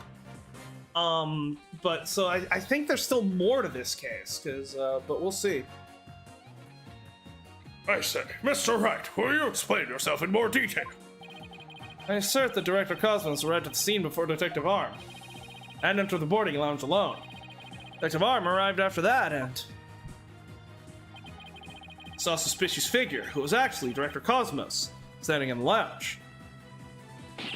That's why she fired those 2 warning shots. Yeah, I've been hit! I've been hit on the starboard side! Captain Wright, it's a direct hit on the enemy ship, sir. A magnificent shot. Warning shots fired from the enemy ship. Prepare to intercept.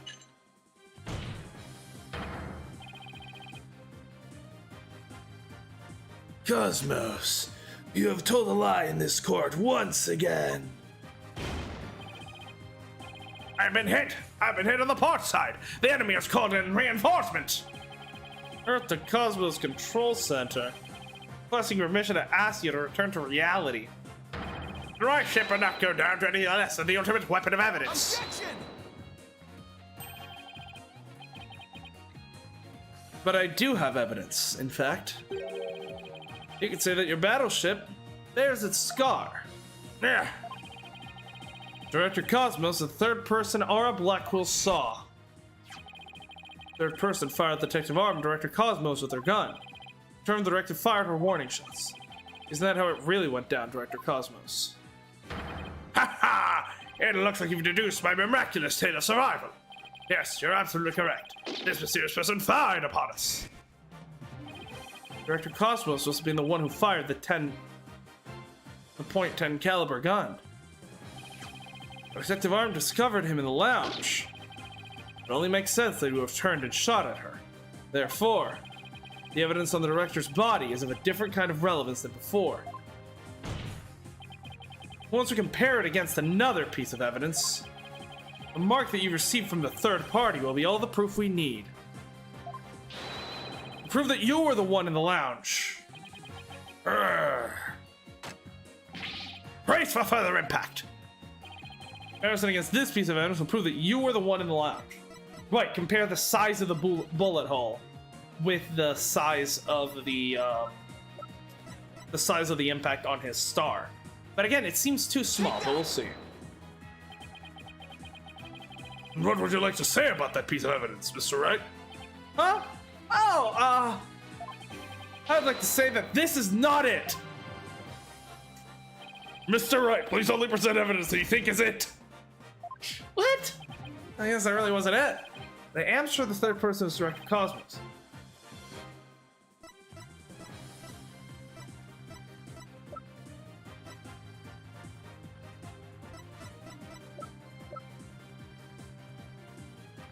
The bullet from Arm's gun?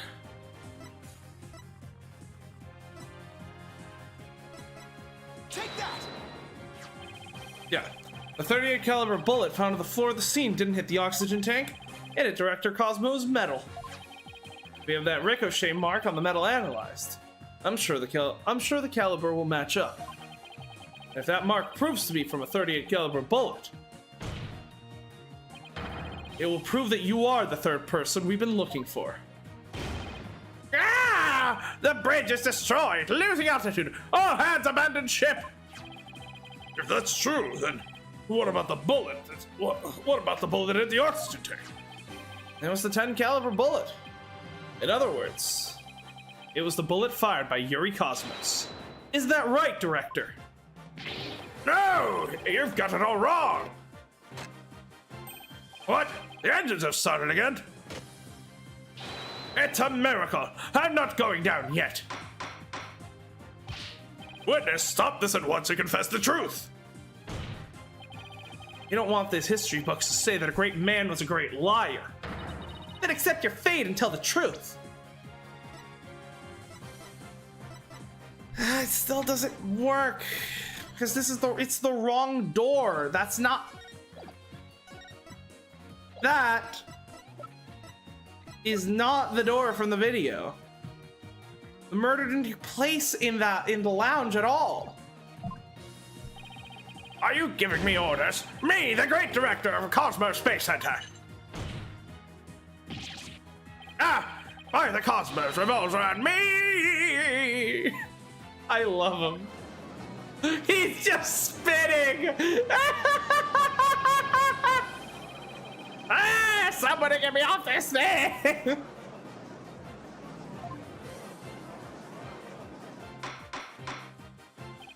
Order in the court! And will someone please stop the witness from spitting?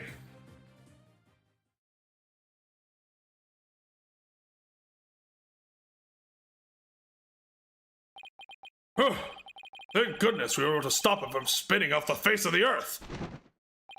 While he was twirling, I took the liberty of running an analysis on the mark in the metal. It was made by a 38 caliber bullet, matching the size of Detective Arm's firearm. Okay. No! Are you ready to confess the truth, witness? And I guess it was him? No, you've got it all wrong. This is just a misunderstanding. Is he going to start piling on more lies? It looks like it. And no matter how many lies he tells, I'll just expose them one by one. I'll make that big fat liar tell the truth.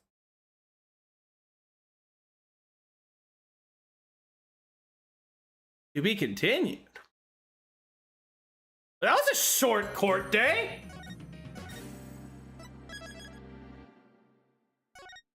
Day 2, what Cosmos actually saw. Yeah. That was a short chapter. What the hell? That was like an hour. Dr. Cosmos, a new possibility has been presented by the defense. They are claiming that you were this third person. Ah, forgive me. I'm so sorry. So the great pioneer of space development is revealed to be just another fabulous cur. I have only one question for the likes of you. Shall I send you off quickly or very quickly? Ah! The evidence doesn't lie, Director Cosmos. So don't try to talk your way out of this. Fine. I'll tell the truth. It's all just as you say, Mr. Wright. It's true that I was there in the boarding lounge. I got there before Detective Arm, and when she arrived, she fired warning shots at me. I was afraid people would mistake me for the killer, so I escaped to the control room. And past the elevator and all the way around to the boarding lounge. He did? No way! I came up behind Detective Arm and pretended to be the second on the scene. Okay, I guess that makes semblance of sense. But a troublesome old man you are, with such convoluted deeds and thoughts. I see. So then, are you still insisting you did not kill the victim? Of course I am. And I arrived at the lounge alone. I saw the true killer. That great Yuri Cosmos was a history-making witness. Now hold on just one moment. We just proved a few minutes ago. The third person Miss Starbuck and Miss Blackwell saw was you. No, it wasn't me. I saw the person as well. If I were the killer, why would I lie to him for Starbuck? They would just leave him to take the fall. That is an excellent point. All I wanted to do was protect Starbuck. I said I was in a control room to invent an escape route for a third person. That makes some sense if he told those lies to cover for Starbuck. Still, a lie's a lie, Athena. Director Cosmos claims she's not the culprit, but where's the proof? Ah, I just remembered. I have an alibi. Miss Blackwell said she saw the killer at 10 a.m., correct? Yes, and? Well, I was on the 4th floor helping with the evacuation effort. Ask any member of the staff you'd like. They'll corroborate me. The director is not fibbing to the court for once. I confirm that he has an alibi for the time specified. So, you claim that Miss Blackwell saw the killer commit the crime first at 10 a.m., but you arrived at the lounge after that. Yes, I believe the person I saw is the same person Miss Blackwell saw. Although it was pitch black, so it was more of a shadowy figure and less of a person. And I couldn't actually see their face, but it was definitely the silhouette of an earthling. Huh, as long as he has an alibi. Can't very well claim Director Cosmos was the killer. No, we can't. And anyway, maybe we don't need to yet. Wonder if he was really covering for Mr. Starbuck. Your Honor, the defense moves to have the director testify about the person he saw. Very well. Dr. Cosmos, your testimony, please. So how is the alternate lounge gonna come into play here? We haven't even investigated it, and that's the real murder scene. I tried to enter the lounge. The true killer fired a gun at me. I hid to avoid getting shot. But when I tried to get another look, he had vanished into thin air. I was near the elevator side door and the launch pad one door, and the control room door should have been shut tight to the killer. Here we go. You were shot up by the killer as well. Then they disappeared. Yes. Though luckily no harm came to my glorious body. Fortunately, the bullet hit Terran's oxygen tank. I know because I heard a pang. That must have been the sound of the tank being ruptured. Wait, but I thought the bullet hit his metal. That was Detective Arm's bullet, remember? Right, what a mess this is turning into. So let's see. So my man survived getting shot twice in a row. Luckiest bastard alive. Dr. Cosmos claiming that when he found Mr. Terran and his killer, culprit shot a 10 caliber bullet at him. Right, but it actually hit Mr. Terran's oxygen tank, bro. And then the killer disappeared, and the director went to the boarding lounge. When Detective Arm cut up and fired those warning shots at him. Judging by his metal, it looks like one of them almost took him out, too. Yeah, not really warning shots, were they? That one was going straight for his heart. Good summary, but that doesn't explain where our mystery killer went. Director Cosmos, I was wondering if you could elaborate on when the figure disappeared. I'm ashamed, I admit. I tried to hide myself and I was shot, but when I peeped back into the lounge, the real killer was gone. I rushed into the lounge straight away to investigate. But what I found was Terran with a knife in his chest and Mr. Starbuck out cold on the floor. So we have a culprit who vanished from a scene that had no escape route. Vanished without a trace. It's truly like one of the great mysteries of the cosmos. Again, I get the feeling he might actually be covering for Starbuck, because like, let's say that the earlier thing about like him, oh yeah, I was just covering for Starbuck. No, let's say that was just an excuse that he was using to both ingratiate himself to the court, make himself seem innocent, but it was also just a way of like, you know, covering up the fact that he lied because he didn't want it to be found that, you know, he was the one in the room and the killer, right? Okay, fair. But why keep defending Starbuck now? Why not say, all right, you caught me. I went into the room, saw Starbuck, I went into the room, found Starbuck and Clay. I didn't see a third person, meaning that the killer must have been Starbuck. Then Detective Arms showed up.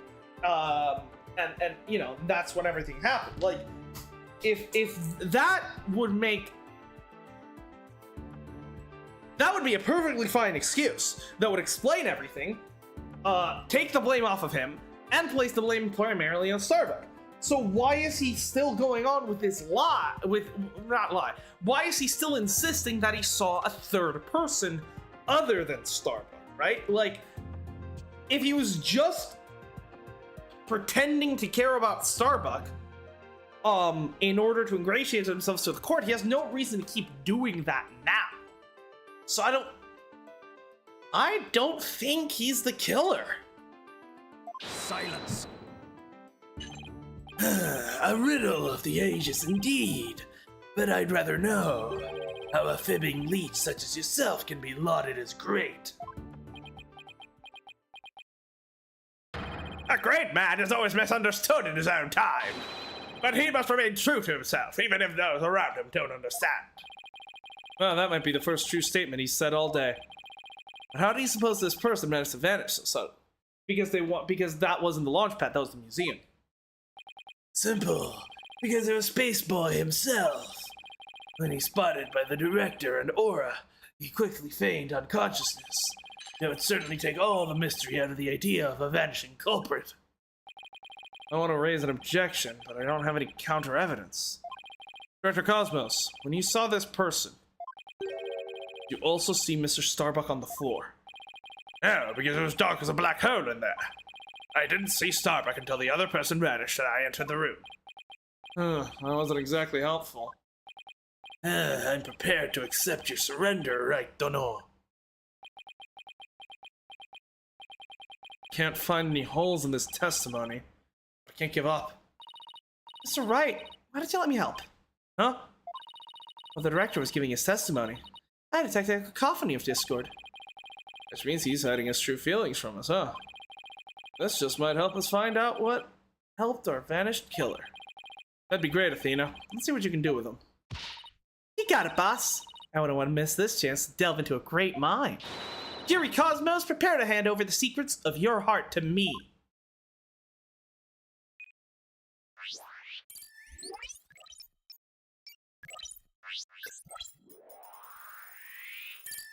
Alright, let's go. I tried to enter the lounge. The true killer inside fired a gun at me. I mean, I'd say those are pretty, I think those are, you know, pretty normal emotions. I hid to avoid getting shot. But when I tried to get another look, they had vanished into thin air. I was near the elevator side door. And the launchpad 1 door. That doesn't seem like the right emotion. And the control room door should have been shut tight to the killer. Got it. Yeah, because it wasn't the launchpad door. Correct me if I'm wrong, but you seem to be afraid of the launchpad door. The great Yuri Cosmos, afraid! And what basis do you have for that outlandish accusation? Whether I have any bases or not, you seem quite distressed by it. I am most certainly not. Director Cosmos, there's something about the launchpad door you're not telling us, is there? Wow, he's speechless. It looks like you hit the nail on the head, boss. It's working, boss. One more punch and it'll be a knockout. Seems to be one more emotion that's at odds with the testimony. Go get him! Okay, back in the Matrix it is. To the lounge. You can hide and to avoid getting shot. Finished in thin air. Either side door. And the launchpad 1 door. I have my mixed feelings. He must be trying to account for a number of contradictions. Mr. Wright, maybe this time we shouldn't just look for contradictory emotions. We should also look for emotions that should be there, that aren't. I shouldn't be surprised that this mind is a convoluted place, too. He must have felt very shaken and distressed at the time. Let's focus on the fluctuations of his emotions, see what we can uncover. Okay. Normal. I would say those are all normal emotions. Getting shot at.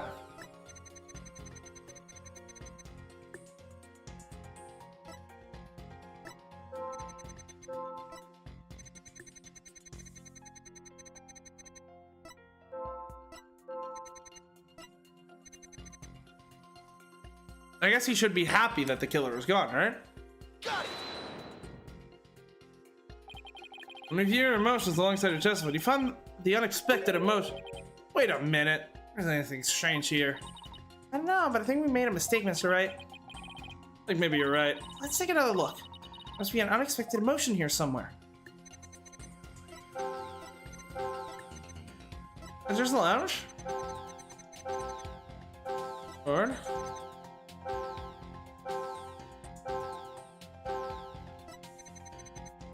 Oh, right, he should have been surprised. Got it! My bad. You must have thought it was very strange that the killer vanished into thin air. I did. That kind of thing just doesn't happen usually. And yet at the time, he barely registered any shock at the occurrence. Right, because he knew that the killer just ran into the, into Space Museum. What? Why are you? Nah. You can only think of one reason as to why you weren't surprised by the killer's vanishing act. You must have had a good idea of where they went, isn't that right? What? No, of course not. That's preposterous. Only I could enter the control room. And the area beyond the launchpad door was filled with smoke, making it impassable. And as for the southern door, I was standing right there, the great Yuri Cosmos, blocking it. There's nowhere for the killer to run. Maybe, or maybe not. You went into the room to check on Mr. Starbuck and Mr. Terran, yeah? How did the Struggle take that opportunity to silently slip out through the southern door? I highly doubt it. As you recall, right after I entered the lounge, Dr. Arm came rushing towards it herself via the southern hallway. Anyone trying to escape through there would have been caught by her. Yet the director was surprised the killer vanished. So you're absolutely sure there was no escape route for the culprit to use. Nah. I'll just input those two pieces of data and... Yes, just what I wanted to see.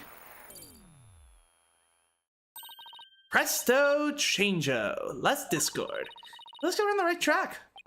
Thanks, Athena. How to make sense of what we learned. Okay, yeah, I think it's gonna come out that we were actually... The crime scene is a complete different location than we thought all along.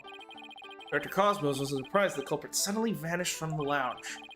Points to the possibility that he knew where the killer had escaped to.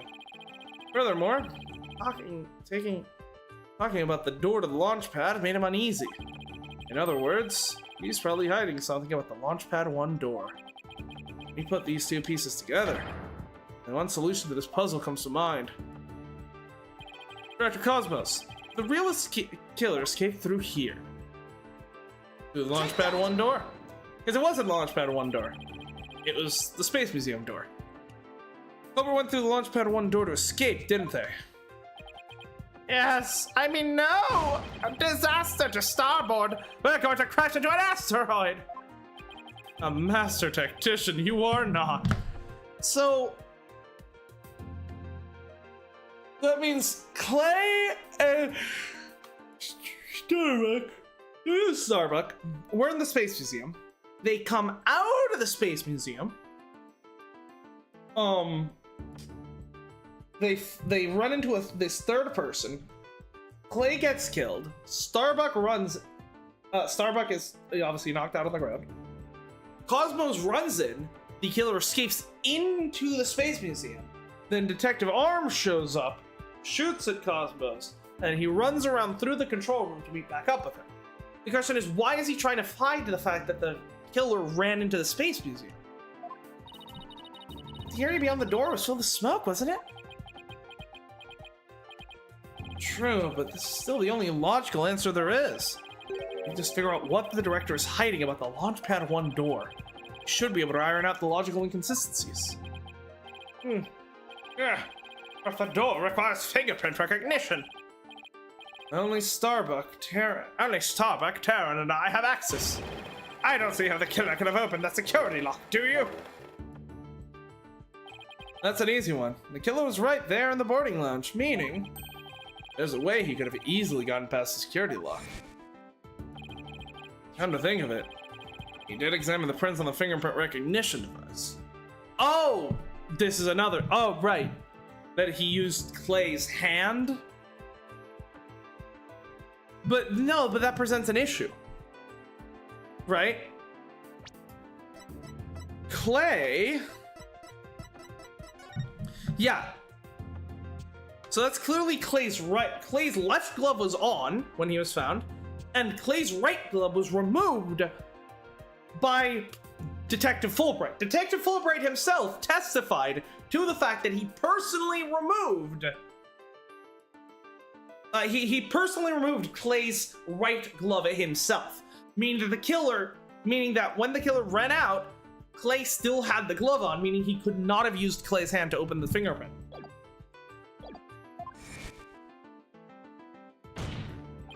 I propose that the killer used this person's fingerprints to get past the security lock. Alright, it's wrong, but this is what the game wants. Yay! My hair! That person's fingerprints were not found on the device. You sounded so sure. What?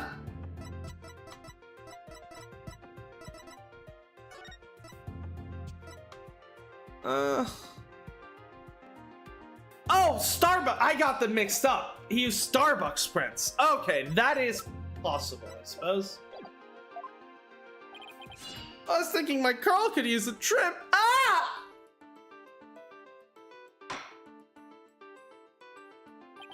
That's enough. Free haircuts are to be gotten on your own time, Mr. Wright. Yes, Your Honor. I can't recommend for Barbara Blackwell if you value your head. Right in the lounge, the killer would have had access to a certain person's prints. Think of it, he did examine the prints on the fingerprint recognition device. Okay, I misremembered that piece of evidence, my bad. Mr. Starbuck was lying unconscious there in the boarding lounge. Anybody could have easily gotten past security lock using Mr. Starbuck's prints. And actually, Mr. Starbuck's prints are exactly what we found on the device's screen. Ah!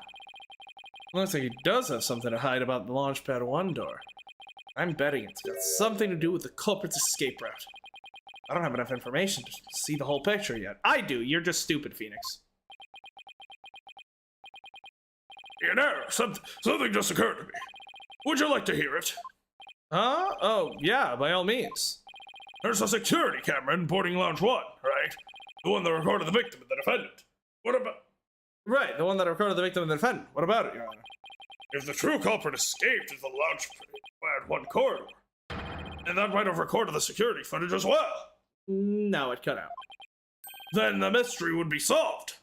What do you think of my logic?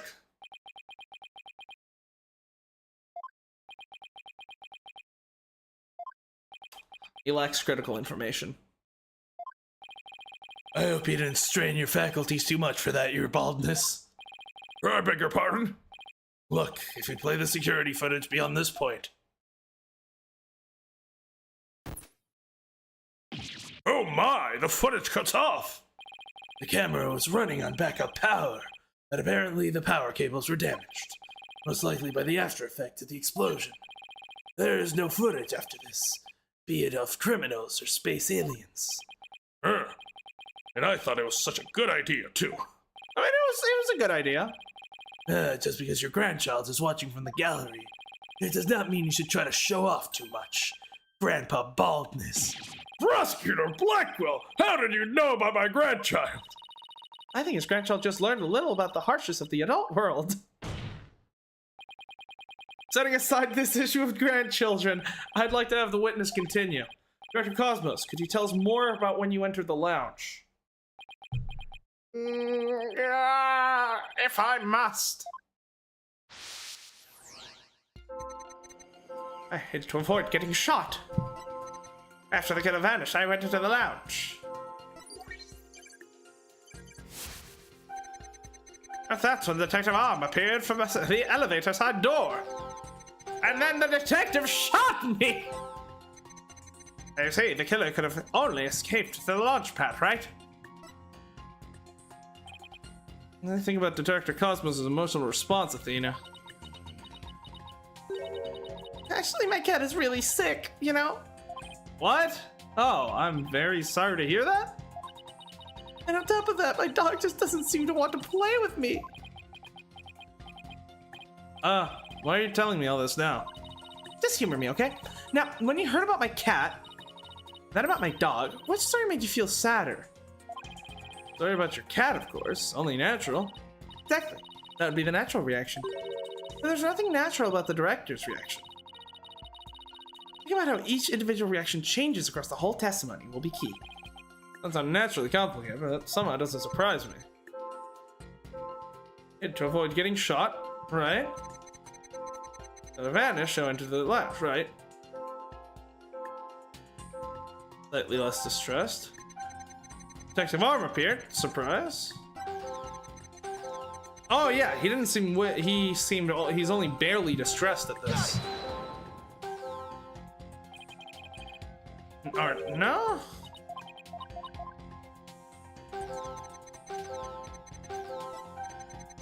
Or he's less surprised about Arm shooting him than about Arm's spot. Okay, there we go. Dr. Cosmos, why were you so surprised that Detective Arm found you? And again when she fired. Isn't that a bit unnatural?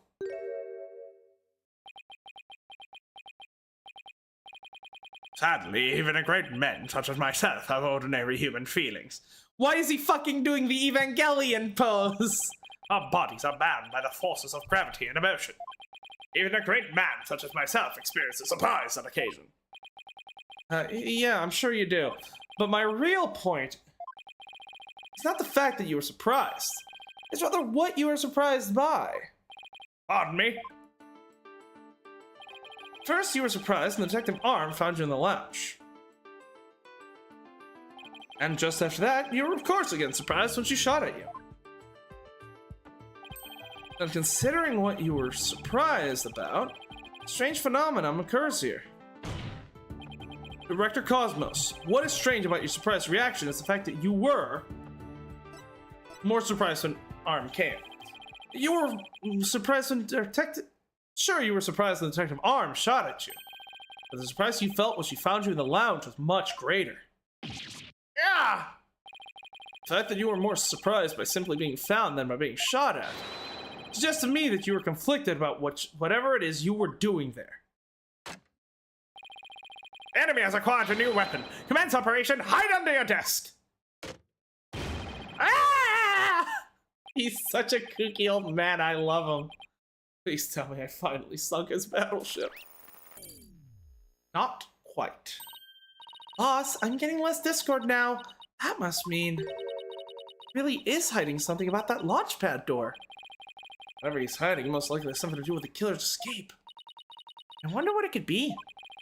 He was doing something suspicious around that door. Maybe we can spot some change between before he came into the room and after.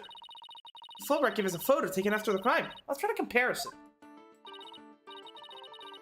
See, this is footage of the door before Director Cosmos arrived. Saw the door looked after the director entered the lounge. Hey, look at that. There's a change. Something definitely different. Yeah, the lock on the door. Director Cosmos. What is it? What have you two been up to over there? Finding the answer to what you were doing when Detective Arm found you. That's what. That's the answer lies clearly in this footage. All you have to do is compare it to the photo that was taken during the investigation. Don't be ridiculous. You really do have an answer. You pointed it out already. This is what changed after the incident. Well, the lines on the floor are also just not there. But fine, maybe they just forgot to add them. Take that! The answer is this knob. Nah, that's... Your Honor, please take a look at this footage. Well, let's see. Take a look at the knob next to the launch pad door. As you can see, it's horizontal. Yes, it is. Yes, it is, isn't it? However, when we investigated the scene of the crime yesterday, the knob was vertical. And what does that mean? It means that sometime before the director arrived and after, someone turned this knob. Ah! After the scene was discovered, you're the only one who could have turned the knob. Come on. Now, Director Cosmos, let's hear what you have to say. What were you trying to do by turning that knob by the door? Ah, fine, I admit it. You're right, I did turn that knob. That knob is a safety lock meant to keep the launch pad in place. I was afraid there would be more explosions. I wanted to move the launch pad away. You wanted to what? Hey, didn't Onko tell us something about how they prepare for launch? And that once the launch pad is fully assembled, it's moved to the launch site.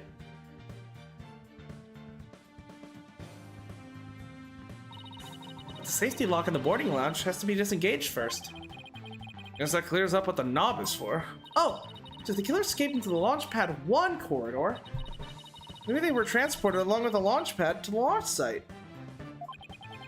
Yeah, I don't think so. The Launchpad 1 corridor is full of smoke. That wasn't the Launchpad 1 corridor. I think they could have escaped through that corridor. So then where did the killer escape to? Come on, Phoenix, figure it out. There's still some things we have to uncover. Director Cosmos, I request that you tell us about moving the launch pad in more detail. Fine, but listen carefully. I'm about to give history-making testimony.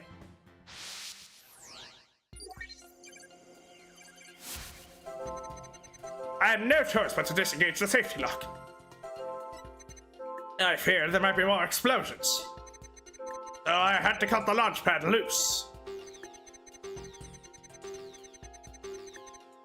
Surely the only escape the killer had was through Launchpad 1. But that area was a sea of smoke. Confound it! Where on earth could they have gone? The director seems driven into a corner now. I can tell he's having a hard time hiding his true feelings. Just one final push, then. Attempts to conceal the truth shouldn't be all that hard for us to break through. Keep it calmly, and she'll cross the finish line. Disengage the safety lock.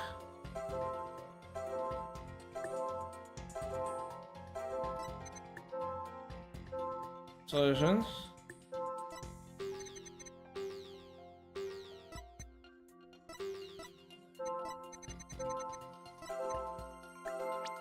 Why are you happy about that? Got it! I had no choice but to disengage the safety lock. Make it sound like you were reluctant to do so. And yet, when you did it, I felt some joy that you were very pleased with yourself. Well, I'm pretty sure it could just be because this guy's always pleased with himself. How do you do it? How do you know everything as if you were there? Pretty impressive, isn't it? This is the power of analytical psychology. So, care to explain why you felt joy when you disengaged the safety lock? And I think back on the facts we've discovered up to this point, I have to believe that you were trying to fulfill some hidden agenda. Ah! How do you know that, too? Because I'm more or less a pro at guessing. You have no proof that I had a hidden agenda. And even if I did, I would never ever tell you. So there. I know they say people regress as they grow older, but you, sir, take the cake. And how could you doubt a man with such great intensity, intelligence, and integrity? Silence. I'm going. Hey, Moon Matrix is fun. You, a man of integrity. Don't make me laugh. Prosecutor Blackwell? What came over him all of a sudden? You've spouted nothing but falsities since you stepped up to the stand. You're not the kind of man that will be glorified in the annals of history. Not for greatness, anyway. Unless you consider greatest barefaced liar an honor. Liar! His words bite harder than his blade. You moved Launchpad 1 after the explosion. My, how naive you are. You fail to realize how even the facts themselves have betrayed you. And no, just a thought, but modern English can be your friend. And here's the thought for you. Immediately following the bombing, Launchpad 1 was on the boarding lounge 1 side. Police confirmed this on scene. What? Liar! So that means the director didn't move the launch pad? No, he moved the Space Museum. Curse my judgment for calling history's greatest liar to the witness stand. Well, kind of. The launch pad was on the wrong side, so he brought it back over. Let us leave him to indulge his lies and war games to his heart's content. Liar! Objection! But it doesn't make sense. You can't deny that someone turned that knob. Once safety lock was released, I'm sure the pad must have went somewhere. We chase down the truth of this issue, we might find where the killer escaped to. Ah! You're sure it must have went somewhere? We just might find out? Your arguments are nothing but conjecture, bluffing, and wishful thinking. Stop chasing your fantasies. See reality for what it really is. Or are you not man enough to, boy? Yeah, I'm older than you. Talk about hitting below the belt. Youngins these days. I don't understand it. I'm sure Director Cosmos was to move the launch pad. The knob was definitely turned after he came into the lounge. The launch pad is right where it's supposed to be. Ah. Wait a minute. Maybe I have it all backwards. Yeah. What if the director turned the knob not to move the launch pad away, but to bring it back where it was supposed to be? What are you blathering about? What if the launch pad was at the launch site before the incident, and after the incident, Director Cosmos moved it back to its usual spot? All you have to do is turn the knob and call the launch pad back. That could also work. Because yeah, then the video footage was them coming out of the Space Museum. And it would be right where the police found it. Yeah! Ah! Ah! You made him sigh like Mr. Starbuck. Was what I said really that off base? It pains me to have to explain how wrong your own logic is to you. However, a great liar turned the knob only after he discovered the crime scene. Indeed, the pad existed beyond the launch when our astro wonders made their escape. They weren't in the launch pad. They were in the Space Museum. That has been recorded for posterity on the filmless film. All right. So to reiterate, stop chasing your fantasies. See reality for what it really is, boy.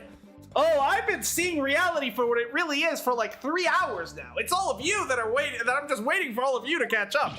I am 5 parallel universes ahead of you, for Prosecutor Blackquill. Get a grip, Mr. Focus! We know the launch pad must have moved. But our deductions and the actual facts of the case are in direct contradiction with each other. Well, maybe the two astronauts never actually boarded the rocket. This footage could be fake, taken with body doubles after the incident or something. On second thought, that's too far-fetched, even for me.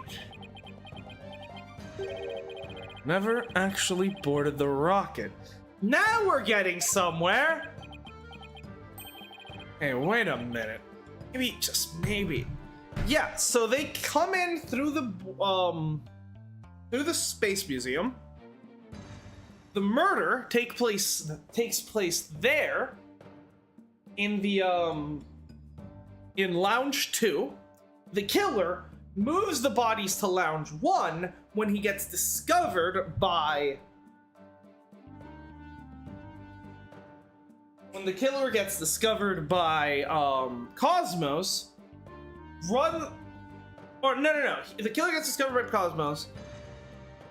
He runs into...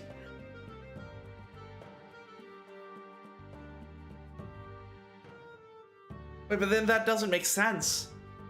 Because then if the killer ran into the tunnel, then Cosmos must have found the killer in lounge 2. Then, okay, unless, yeah, maybe Candace Arm actually showed up as well? Huh? Prosecutor Blackwell, What if I told you the two astronauts never set foot inside the launch pad area, but instead went into another place? And what if, when the director moved launch pad 1 back, it was not from the launch site, but from another place? What would you say then? Cut the existential bull, or I'll cut you. Mr. Wright, you will explain yourself at once. and no, I'm right. It's all the other way around from the beginning. Very well, Your Honor. Let me explain. Director Cosmos' reason for moving Launchpad 1. Switch it with another to catch the true killer. Switch it to another place. Because he wanted to switch it with some other place. I'm sorry, but did you say switch it? Possibly, what can you possibly switch the launchpad with? No, you'd be surprised, Your Honor. All it takes is a little thinking outside the box, and the answer becomes clear as day. Here's what he switched Launchpad 1 with. Take that! Launchpad 1 was switched with the Space Museum. In the past, the Space Museum used to be Launchpad 2. It has all the same features as Launchpad 1. It had been moved to the launch site, meaning the Space Museum and Launchpad 1 also be switched with each other. You can't mean. The rocket the astronauts boarded was not the one in Launchpad 1. It was the one in the Space Museum. What? Balderdash! And yeah, it's the only explanation that accounts for every random inconsistency. This is how the space center was just before the incident. See Launchpad... I see Launchpad 1 and Space Museum have already switched places. That's right. With the two switched like this, the astronauts entered the Space Museum from boarding lounge 1. This allowed the true killer to enter Launchpad 1 from the boarding lounge and set the bomb on the rocket. I kind of think of it, the door to the Space Museum for the boarding lounge too. Welcome, welcome. The Space Museum is open to the public every day of the year from 9 p.m. to 7 p.m. Exactly. Anyone could pass through the door to the Space Museum. There's no fingerprint recognition system on that door. In other words, with the two launchpads switched like that, someone other than Mr. Starbuck could have easily planted the bomb. Gah! And setting the bomb on the rocket, culprit snuck into the boarding lounge 1 and waited there, concealed, in order to kill Mr. Terran when the two astronauts emerged from the Space Museum. Saw that Mr. Blackwell, Miss Blackwell's, Mr. Starbuck, and the director all saw a suspicious figure, who we can suppose, after killing Mr. Terran, made their escape into the Space Museum. After that, Director Cosmos switched the two launch pads back, not realizing the killer was inside the Space Museum.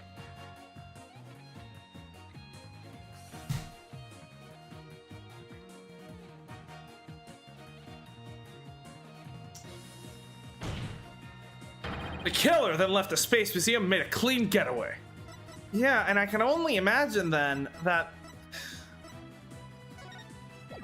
I'm guessing they just forgot to add the lines on the floor in this footage. I mean, that's the only thing I can think of. Because, yeah, they mentioned that the door to the Space Museum doesn't have a fingerprint lock, so it couldn't be that one. So, yeah, this must be Space Lounge 1. They just forgot to add the lines on the floor. Okay. Great. We love that. Ah! Right, Dono. I see you know how to handle a sword and handle it well. Perhaps I should call you Swordmaster Bluff. I'm a seasoned warrior who has cut down many a prosecutor. Silence. But unless you can prove your theory, it is no better than a rusty sword. That's right. You have no proof I switched the launch pads. Somebody needs a better anger management counselor. Launchpads really were switched. There might be a record of it somewhere. At this point, Launchpad 1 and Space Museum are switched with each other. The corridor beyond the door should be the one that belongs to the Space Museum. Yeah, and there's the number 2. Let's see, is an image of the Launchpad 1 corridor? See anything different when we compare it to security footage? Huh?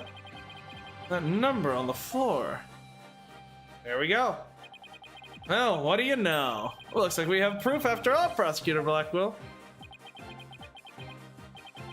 And if this is just another bluff? Oh, don't worry. It's all right here. Right in this footage.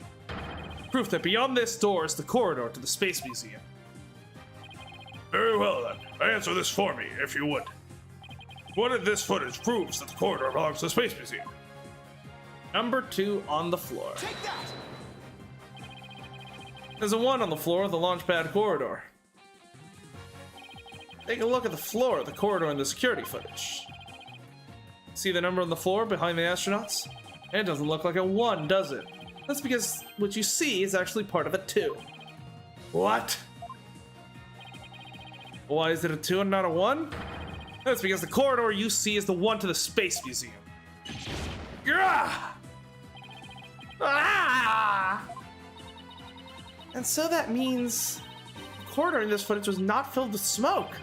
That's right, because the explosion didn't occur in the Space Museum. The explosion occurred in Launchpad 1, on the opposite side of the Space Museum. Now that we know the 2 astronauts escaped from the Space Museum, the mystery from the previous trial of how they got down the ladder is cleared up. Mr. Terran, carrying Mr. Starbuck, simply took the elevator from the upper level down to the middle level. Just incredible. 2 launch pads were actually switched. But you'd think someone would have noticed an event of this magnitude. They were probably not, because they were so busy with the, because they were all in the fucking space shelter. They were all in the shelter. Everyone was down in the basement shelter when the launch pads were swept back. There's no way anyone could have known what was happening on the surface.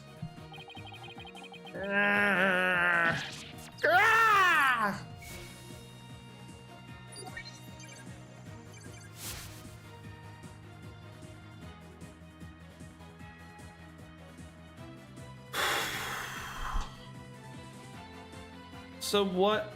But what does this all mean?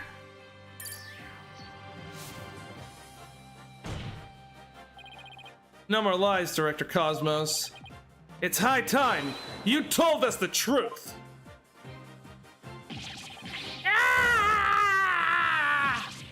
My honor, my glory! Everything is slipping away. Time to deploy my ultimate weapon. Galactic engine ignition! What? It's gone haywire! It won't stop! Stop! My stars, my glory!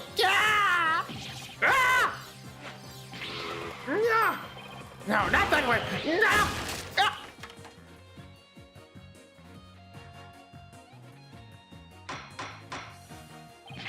Bailiff, on your steed and after that witness!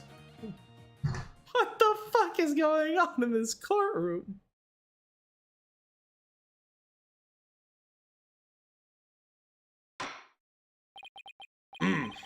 I see we managed to retrieve you. Boy, okay. Any bodily harm?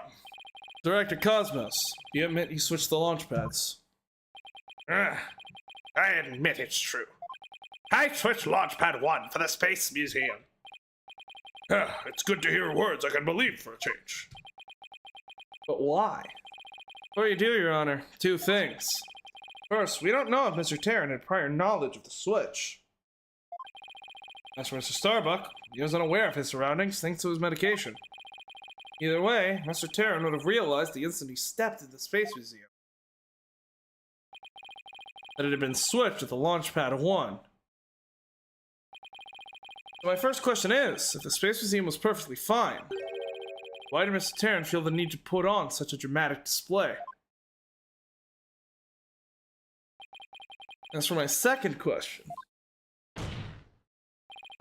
I'd like Director Cosmos to tell us why he switched the two launch pads to begin with. Please, I can't. I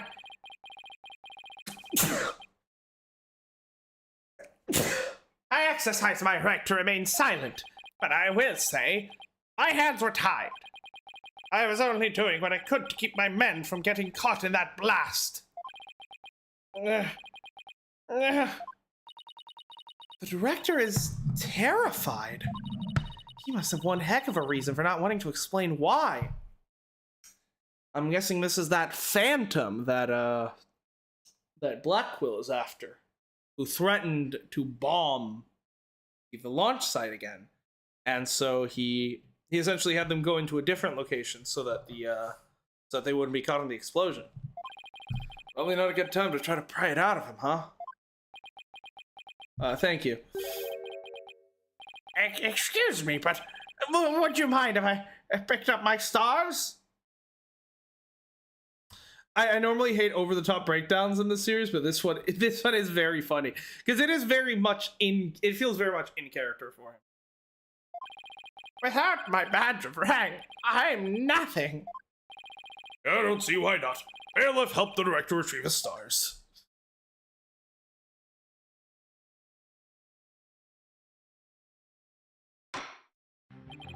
It appears the possibility of a culprit other than the defendant has presented itself.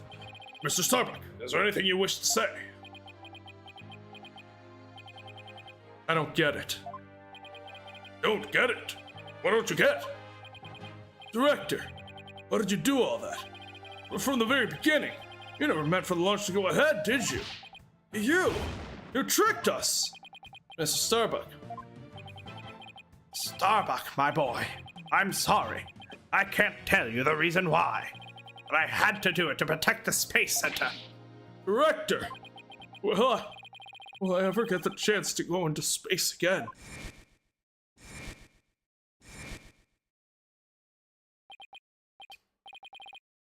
Yes, of course. I won't rest until it happens. Yeah, we still haven't met that woman on the right. I guess she could have been the, I'm guessing she's the one that got murdered 7 years ago, right? I will get you into space again, my boy. Okay, I guess I was wrong to ever doubt the director. And my dream is still alive? Silence.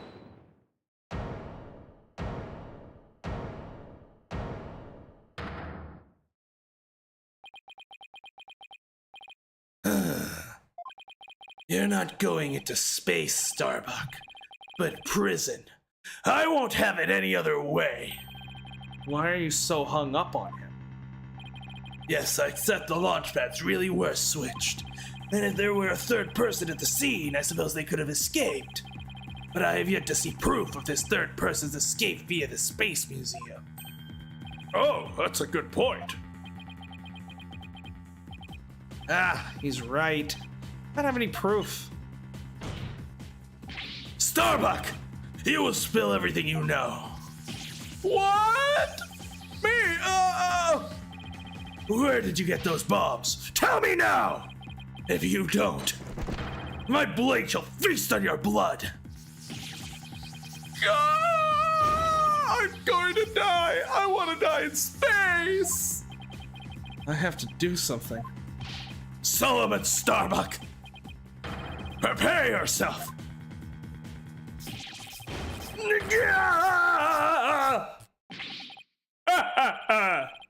Now you know violence isn't the answer, Prosecutor Blackwell. That annoyingly cheerful laugh. It can be none other than My goat coming in to save the day. Champion of Justice, Bobby Fulbright here, and justice we trust. Detective Fulbright? Sorry to keep you waiting, Mr. Lawyer. I hope I'm not too late. I don't believe we had an appointment. I tried to hurry, but I ended up helping a little old lady cross the street. And then I had to break up a cat fight. I tell you, just as sure as a full-time job. Was it a fight between cats, or? Well, why are you here again? Because the defendant isn't the culprit, and I came to make sure justice is served. I don't have any idea what you're talking about. He said Fulbright! he did say he was he did say he was gonna look for a piece of evidence to help us acquit Starbuck. I always thought you were a bit touched in the head. But have you finally succumbed? Yep, but it looks like you've succumbed to that phantom of yours. Open your eyes and let the evidence of justice uncloud your judgment. What evidence? Come to think of it, he did say something about finding some evidence. Thanks, you two. I feel a lot better now that I've been able to get that off my chest. I'm gonna work extra hard to find that perfect piece of evidence for you. I didn't think he was serious, though. So, what is it, Detective? Is it something that will prove Mr. Starbuck innocent? It is indeed. Have a look at this. A lighter! What's this? A lighter? That's right. A lighter thought to have been used by the culprit, no less. A Space Museum's cleaning robot picked it up. It has the victim Clay Turnan's blood, along with the killer's fingerprints on it. What? Ah!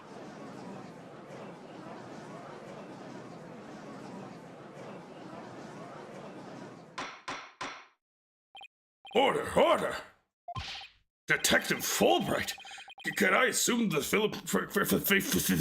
fingerprints don't belong to the defendant? You bet! Mr. Starbuck is totally innocent! This is it. This is just what I needed. Later found on the floor of the Space Museum. The true culprit's finger. Ooh, okay. Your Honor, this is decisive evidence that supports the defense's earlier claim. Explain yourself, Mr. Wright. My pleasure, Your Honor. Recall where this lighter was found. Based on that, we can extrapolate that after the killer murdered Mr. Tarrant, this escaped with lighter in hand into the Space Museum, where they dropped it. The switching of the two launch pads occurred. And finally, the killer left through the boarding lounge 2 and made their escape. Meanwhile, Mr. Starbuck was found in boarding lounge 1 after the murder. Like the director Cosmos has testified, therefore, Mr. Starbuck couldn't have possibly been the one to drop the lighter there. Silence. Ah, but the defendant had free reign of the area until Director Cosmos appeared.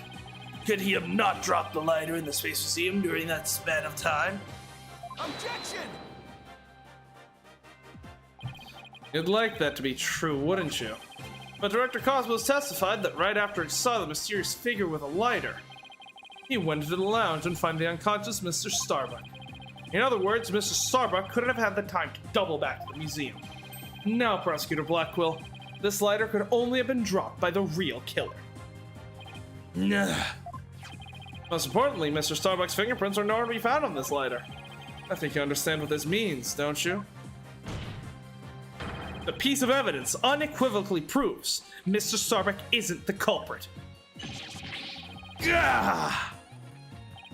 This does indeed appear to be decisive evidence that proves the defense's claim. As for the remote switch that was found in Mr. Starbuck's pocket, we can assume it was planted by the killer on the unconscious Mr. Starbuck. No, there must be some mistake. Frankly, Prosecutor Blackwell, I've been worried about you.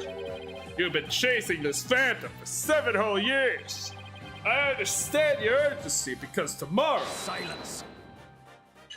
the statute of limitations is 7, is 15 years. Fulbright, you promised never to speak of that. Huh? Tomorrow? What about tomorrow? Given the body of evidence, I think it's safe to say the defendant is innocent. In light of the fact that it was impossible for him to have committed the crime, few unanswered questions remain, so I look forward to seeing what you two uncovered. For now, this court finds the defendant, Solomon Starbuck, not guilty! Yes! Okay, but we still... Wow! I think... Is this a series first? A non-guilty verdict without having to find the killer? Hello? An actual functional legal system? We did it, Mr. Wright. Looks like you pulled it off somehow, huh? Some help from Detective Fulbright. Mr. Wright, Miss Sykes, thank you. And please, thank Apollo for me, too. You all are the best. Oh, I wish you could tell Apollo about Mr. Starbuck's verdict right now. Yeah, me too. That's gonna have to wait. Now that a verdict has been reached, I'd like to bring today's trial to a close. Court is adjourned. Objection. What now? It's too late to object, isn't it? It simply isn't possible. Something's wrong. Prosecutor Blackwell, are you dissatisfied with the verdict? Fulbright, what were the results of the fingerprint analysis in the lighter? Huh? The results? Well, I was in a hurry, you see, and then there was the cat fight, and well, I kind of got carried away when I heard the prints were at Mr. Starbuck's, so... You have yet to read it? Prosecutor Blackwell, can you read out who the prints belong to? Upon thorough analysis, the fingerprints... I legitimately have no idea what the fuck this is about to say. were found to belong to Athena Sykes.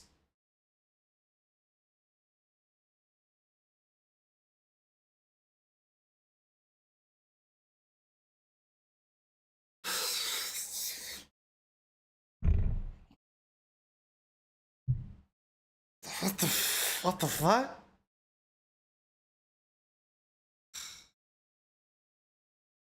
What the fuck?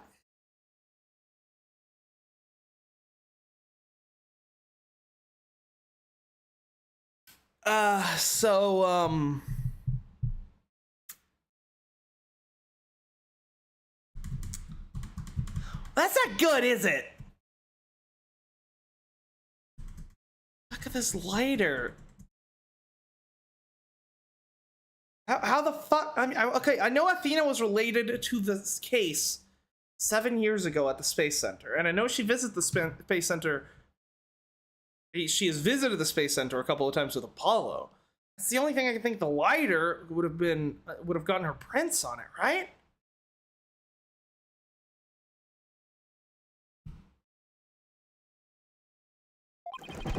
So says the report. What? What? Ah! Me?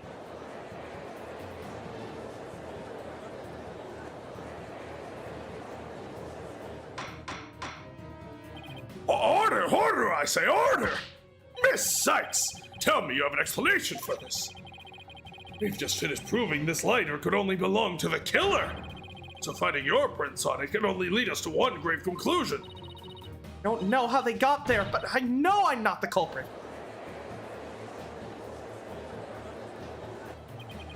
This can't be happening. We built up our argument piece by piece. And I don't think any of our reasoning was faulty. So how could it have led to this?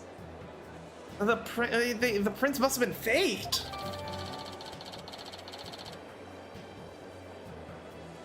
Or maybe not necessarily fake, but I think could the lighter...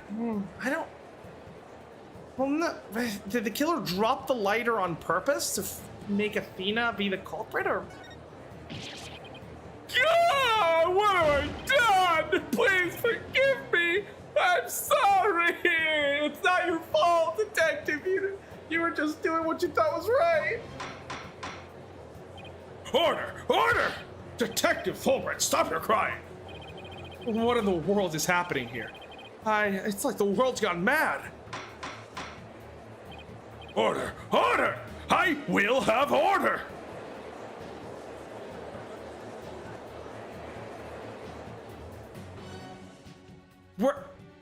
We're ending it there?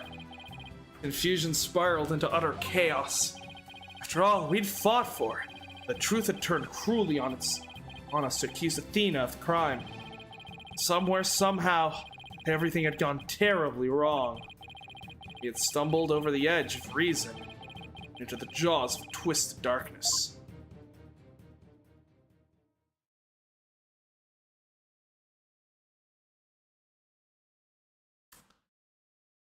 Well, how do you feel about this case's mystery? Well, it kind of hard to say considering the mystery hasn't been solved yet. You know? Like there's that whole little bit about the fact that we haven't solved the mystery yet. I do think the stuff we've had so far has been great. I think my only issue is the fact that the yellow lines coming out of the door in the lounge, they weren't in the they were into the security camera footage. And I'm guessing they just forgot to add them, maybe? Or unless that ends up tying in further into this whole web of lies or whatever. Turnabout for tomorrow. I meant what you think about the way it's going. I am fascinated to see what's going to happen. But yeah, I think we're gonna end it here for today. What I'm going to do, however, is we're gonna watch just the intro for case 5. So I'm guessing it's probably just gonna be Athena getting accused of murder, if I had to guess. But yes, let's watch the intro for case 5, and then we'll end today's stream. Turnabout for tomorrow.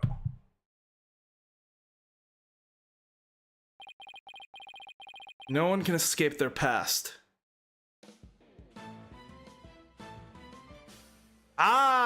Yep. This is definitely the case from 5 years ago, I'm guessing.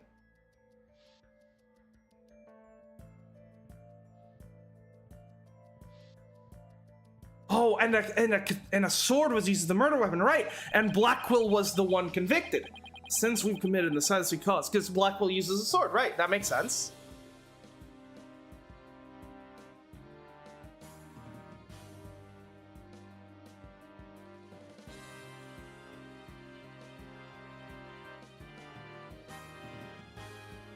A lot of blood. No matter how far we run, our past remains, as ever present as the moon in the sky. I think this is the most, that's probably the most blood we've seen in an Ace Attorney game, I think. My goat? Looking up to the moon, right?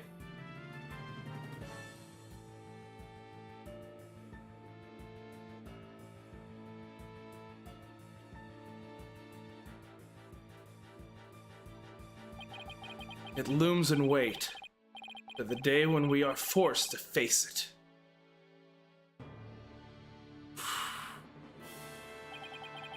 But only in doing so can we truly make peace, move on in hope towards tomorrow.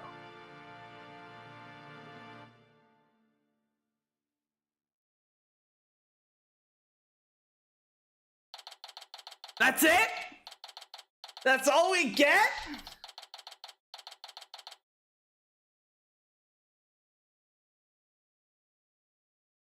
And this is the day after. And this day, I'm guessing this is this the 7-year anniversary of the crime at the Space Center? 7 years ago? Crazy stuff. Crazy stuff. I am hooked. I am so hooked. I need to see I need to see where this goes. Okay, so Starbuck was innocent. Now suspicion falls on Athena. So I'm guessing we'll be having to prove her innocent. I'm very excited. I wonder what the fuck is Apollo doing? Like what is he being cooking? He better be, you know, cooking some kind of like secret investigation of his own. How the fuck is Edgeworth gonna play into this? How the fuck is like you know, who is that person that Phoenix was like who was Phoenix talking to on the phone at the beginning of the game? I'm so confused. There's so many questions, and I need the answers. I need them. All right, we're gonna end here for today. There won't be a stream tomorrow. Monday and Tuesday will be Persona 3 and Chrono Trigger in some order. I'm not sure what order it will be. So you can probably expect so the next Dual Destinies episode is going to be either Wednesday or Thursday. So keep an eye out for that. And I'm so excited to see where this case is going. Shit. So yeah, I'm gonna be heading out now. Thanks for watching. Don't forget to like and subscribe because this is getting crazy. I will try to like go through the court record and just try to do some theorizing to start the next episode, because right now my brain is just fucking fried from the fact that it was Athena's fingerprints. Fuck could they have gotten there? I'm very excited to see what the backstory for Athena and Blackwell and how that plays into all this. Yeah, and I think this is the first case where we've had a case be a continuation of another, beyond like obviously like, oh yeah, like, you know, having two separate cases that were both committed like by the same person. But this is clearly like we got Starbuck acquitted without actually having to figure out who the killer was, which has never happened before. So now we're kind of in hot water. So now our defendant has swapped again. Oh my god. All right, well, I'm gonna leave it off here. I can't wait. I can't wait to see how this game ends. Yeah, later.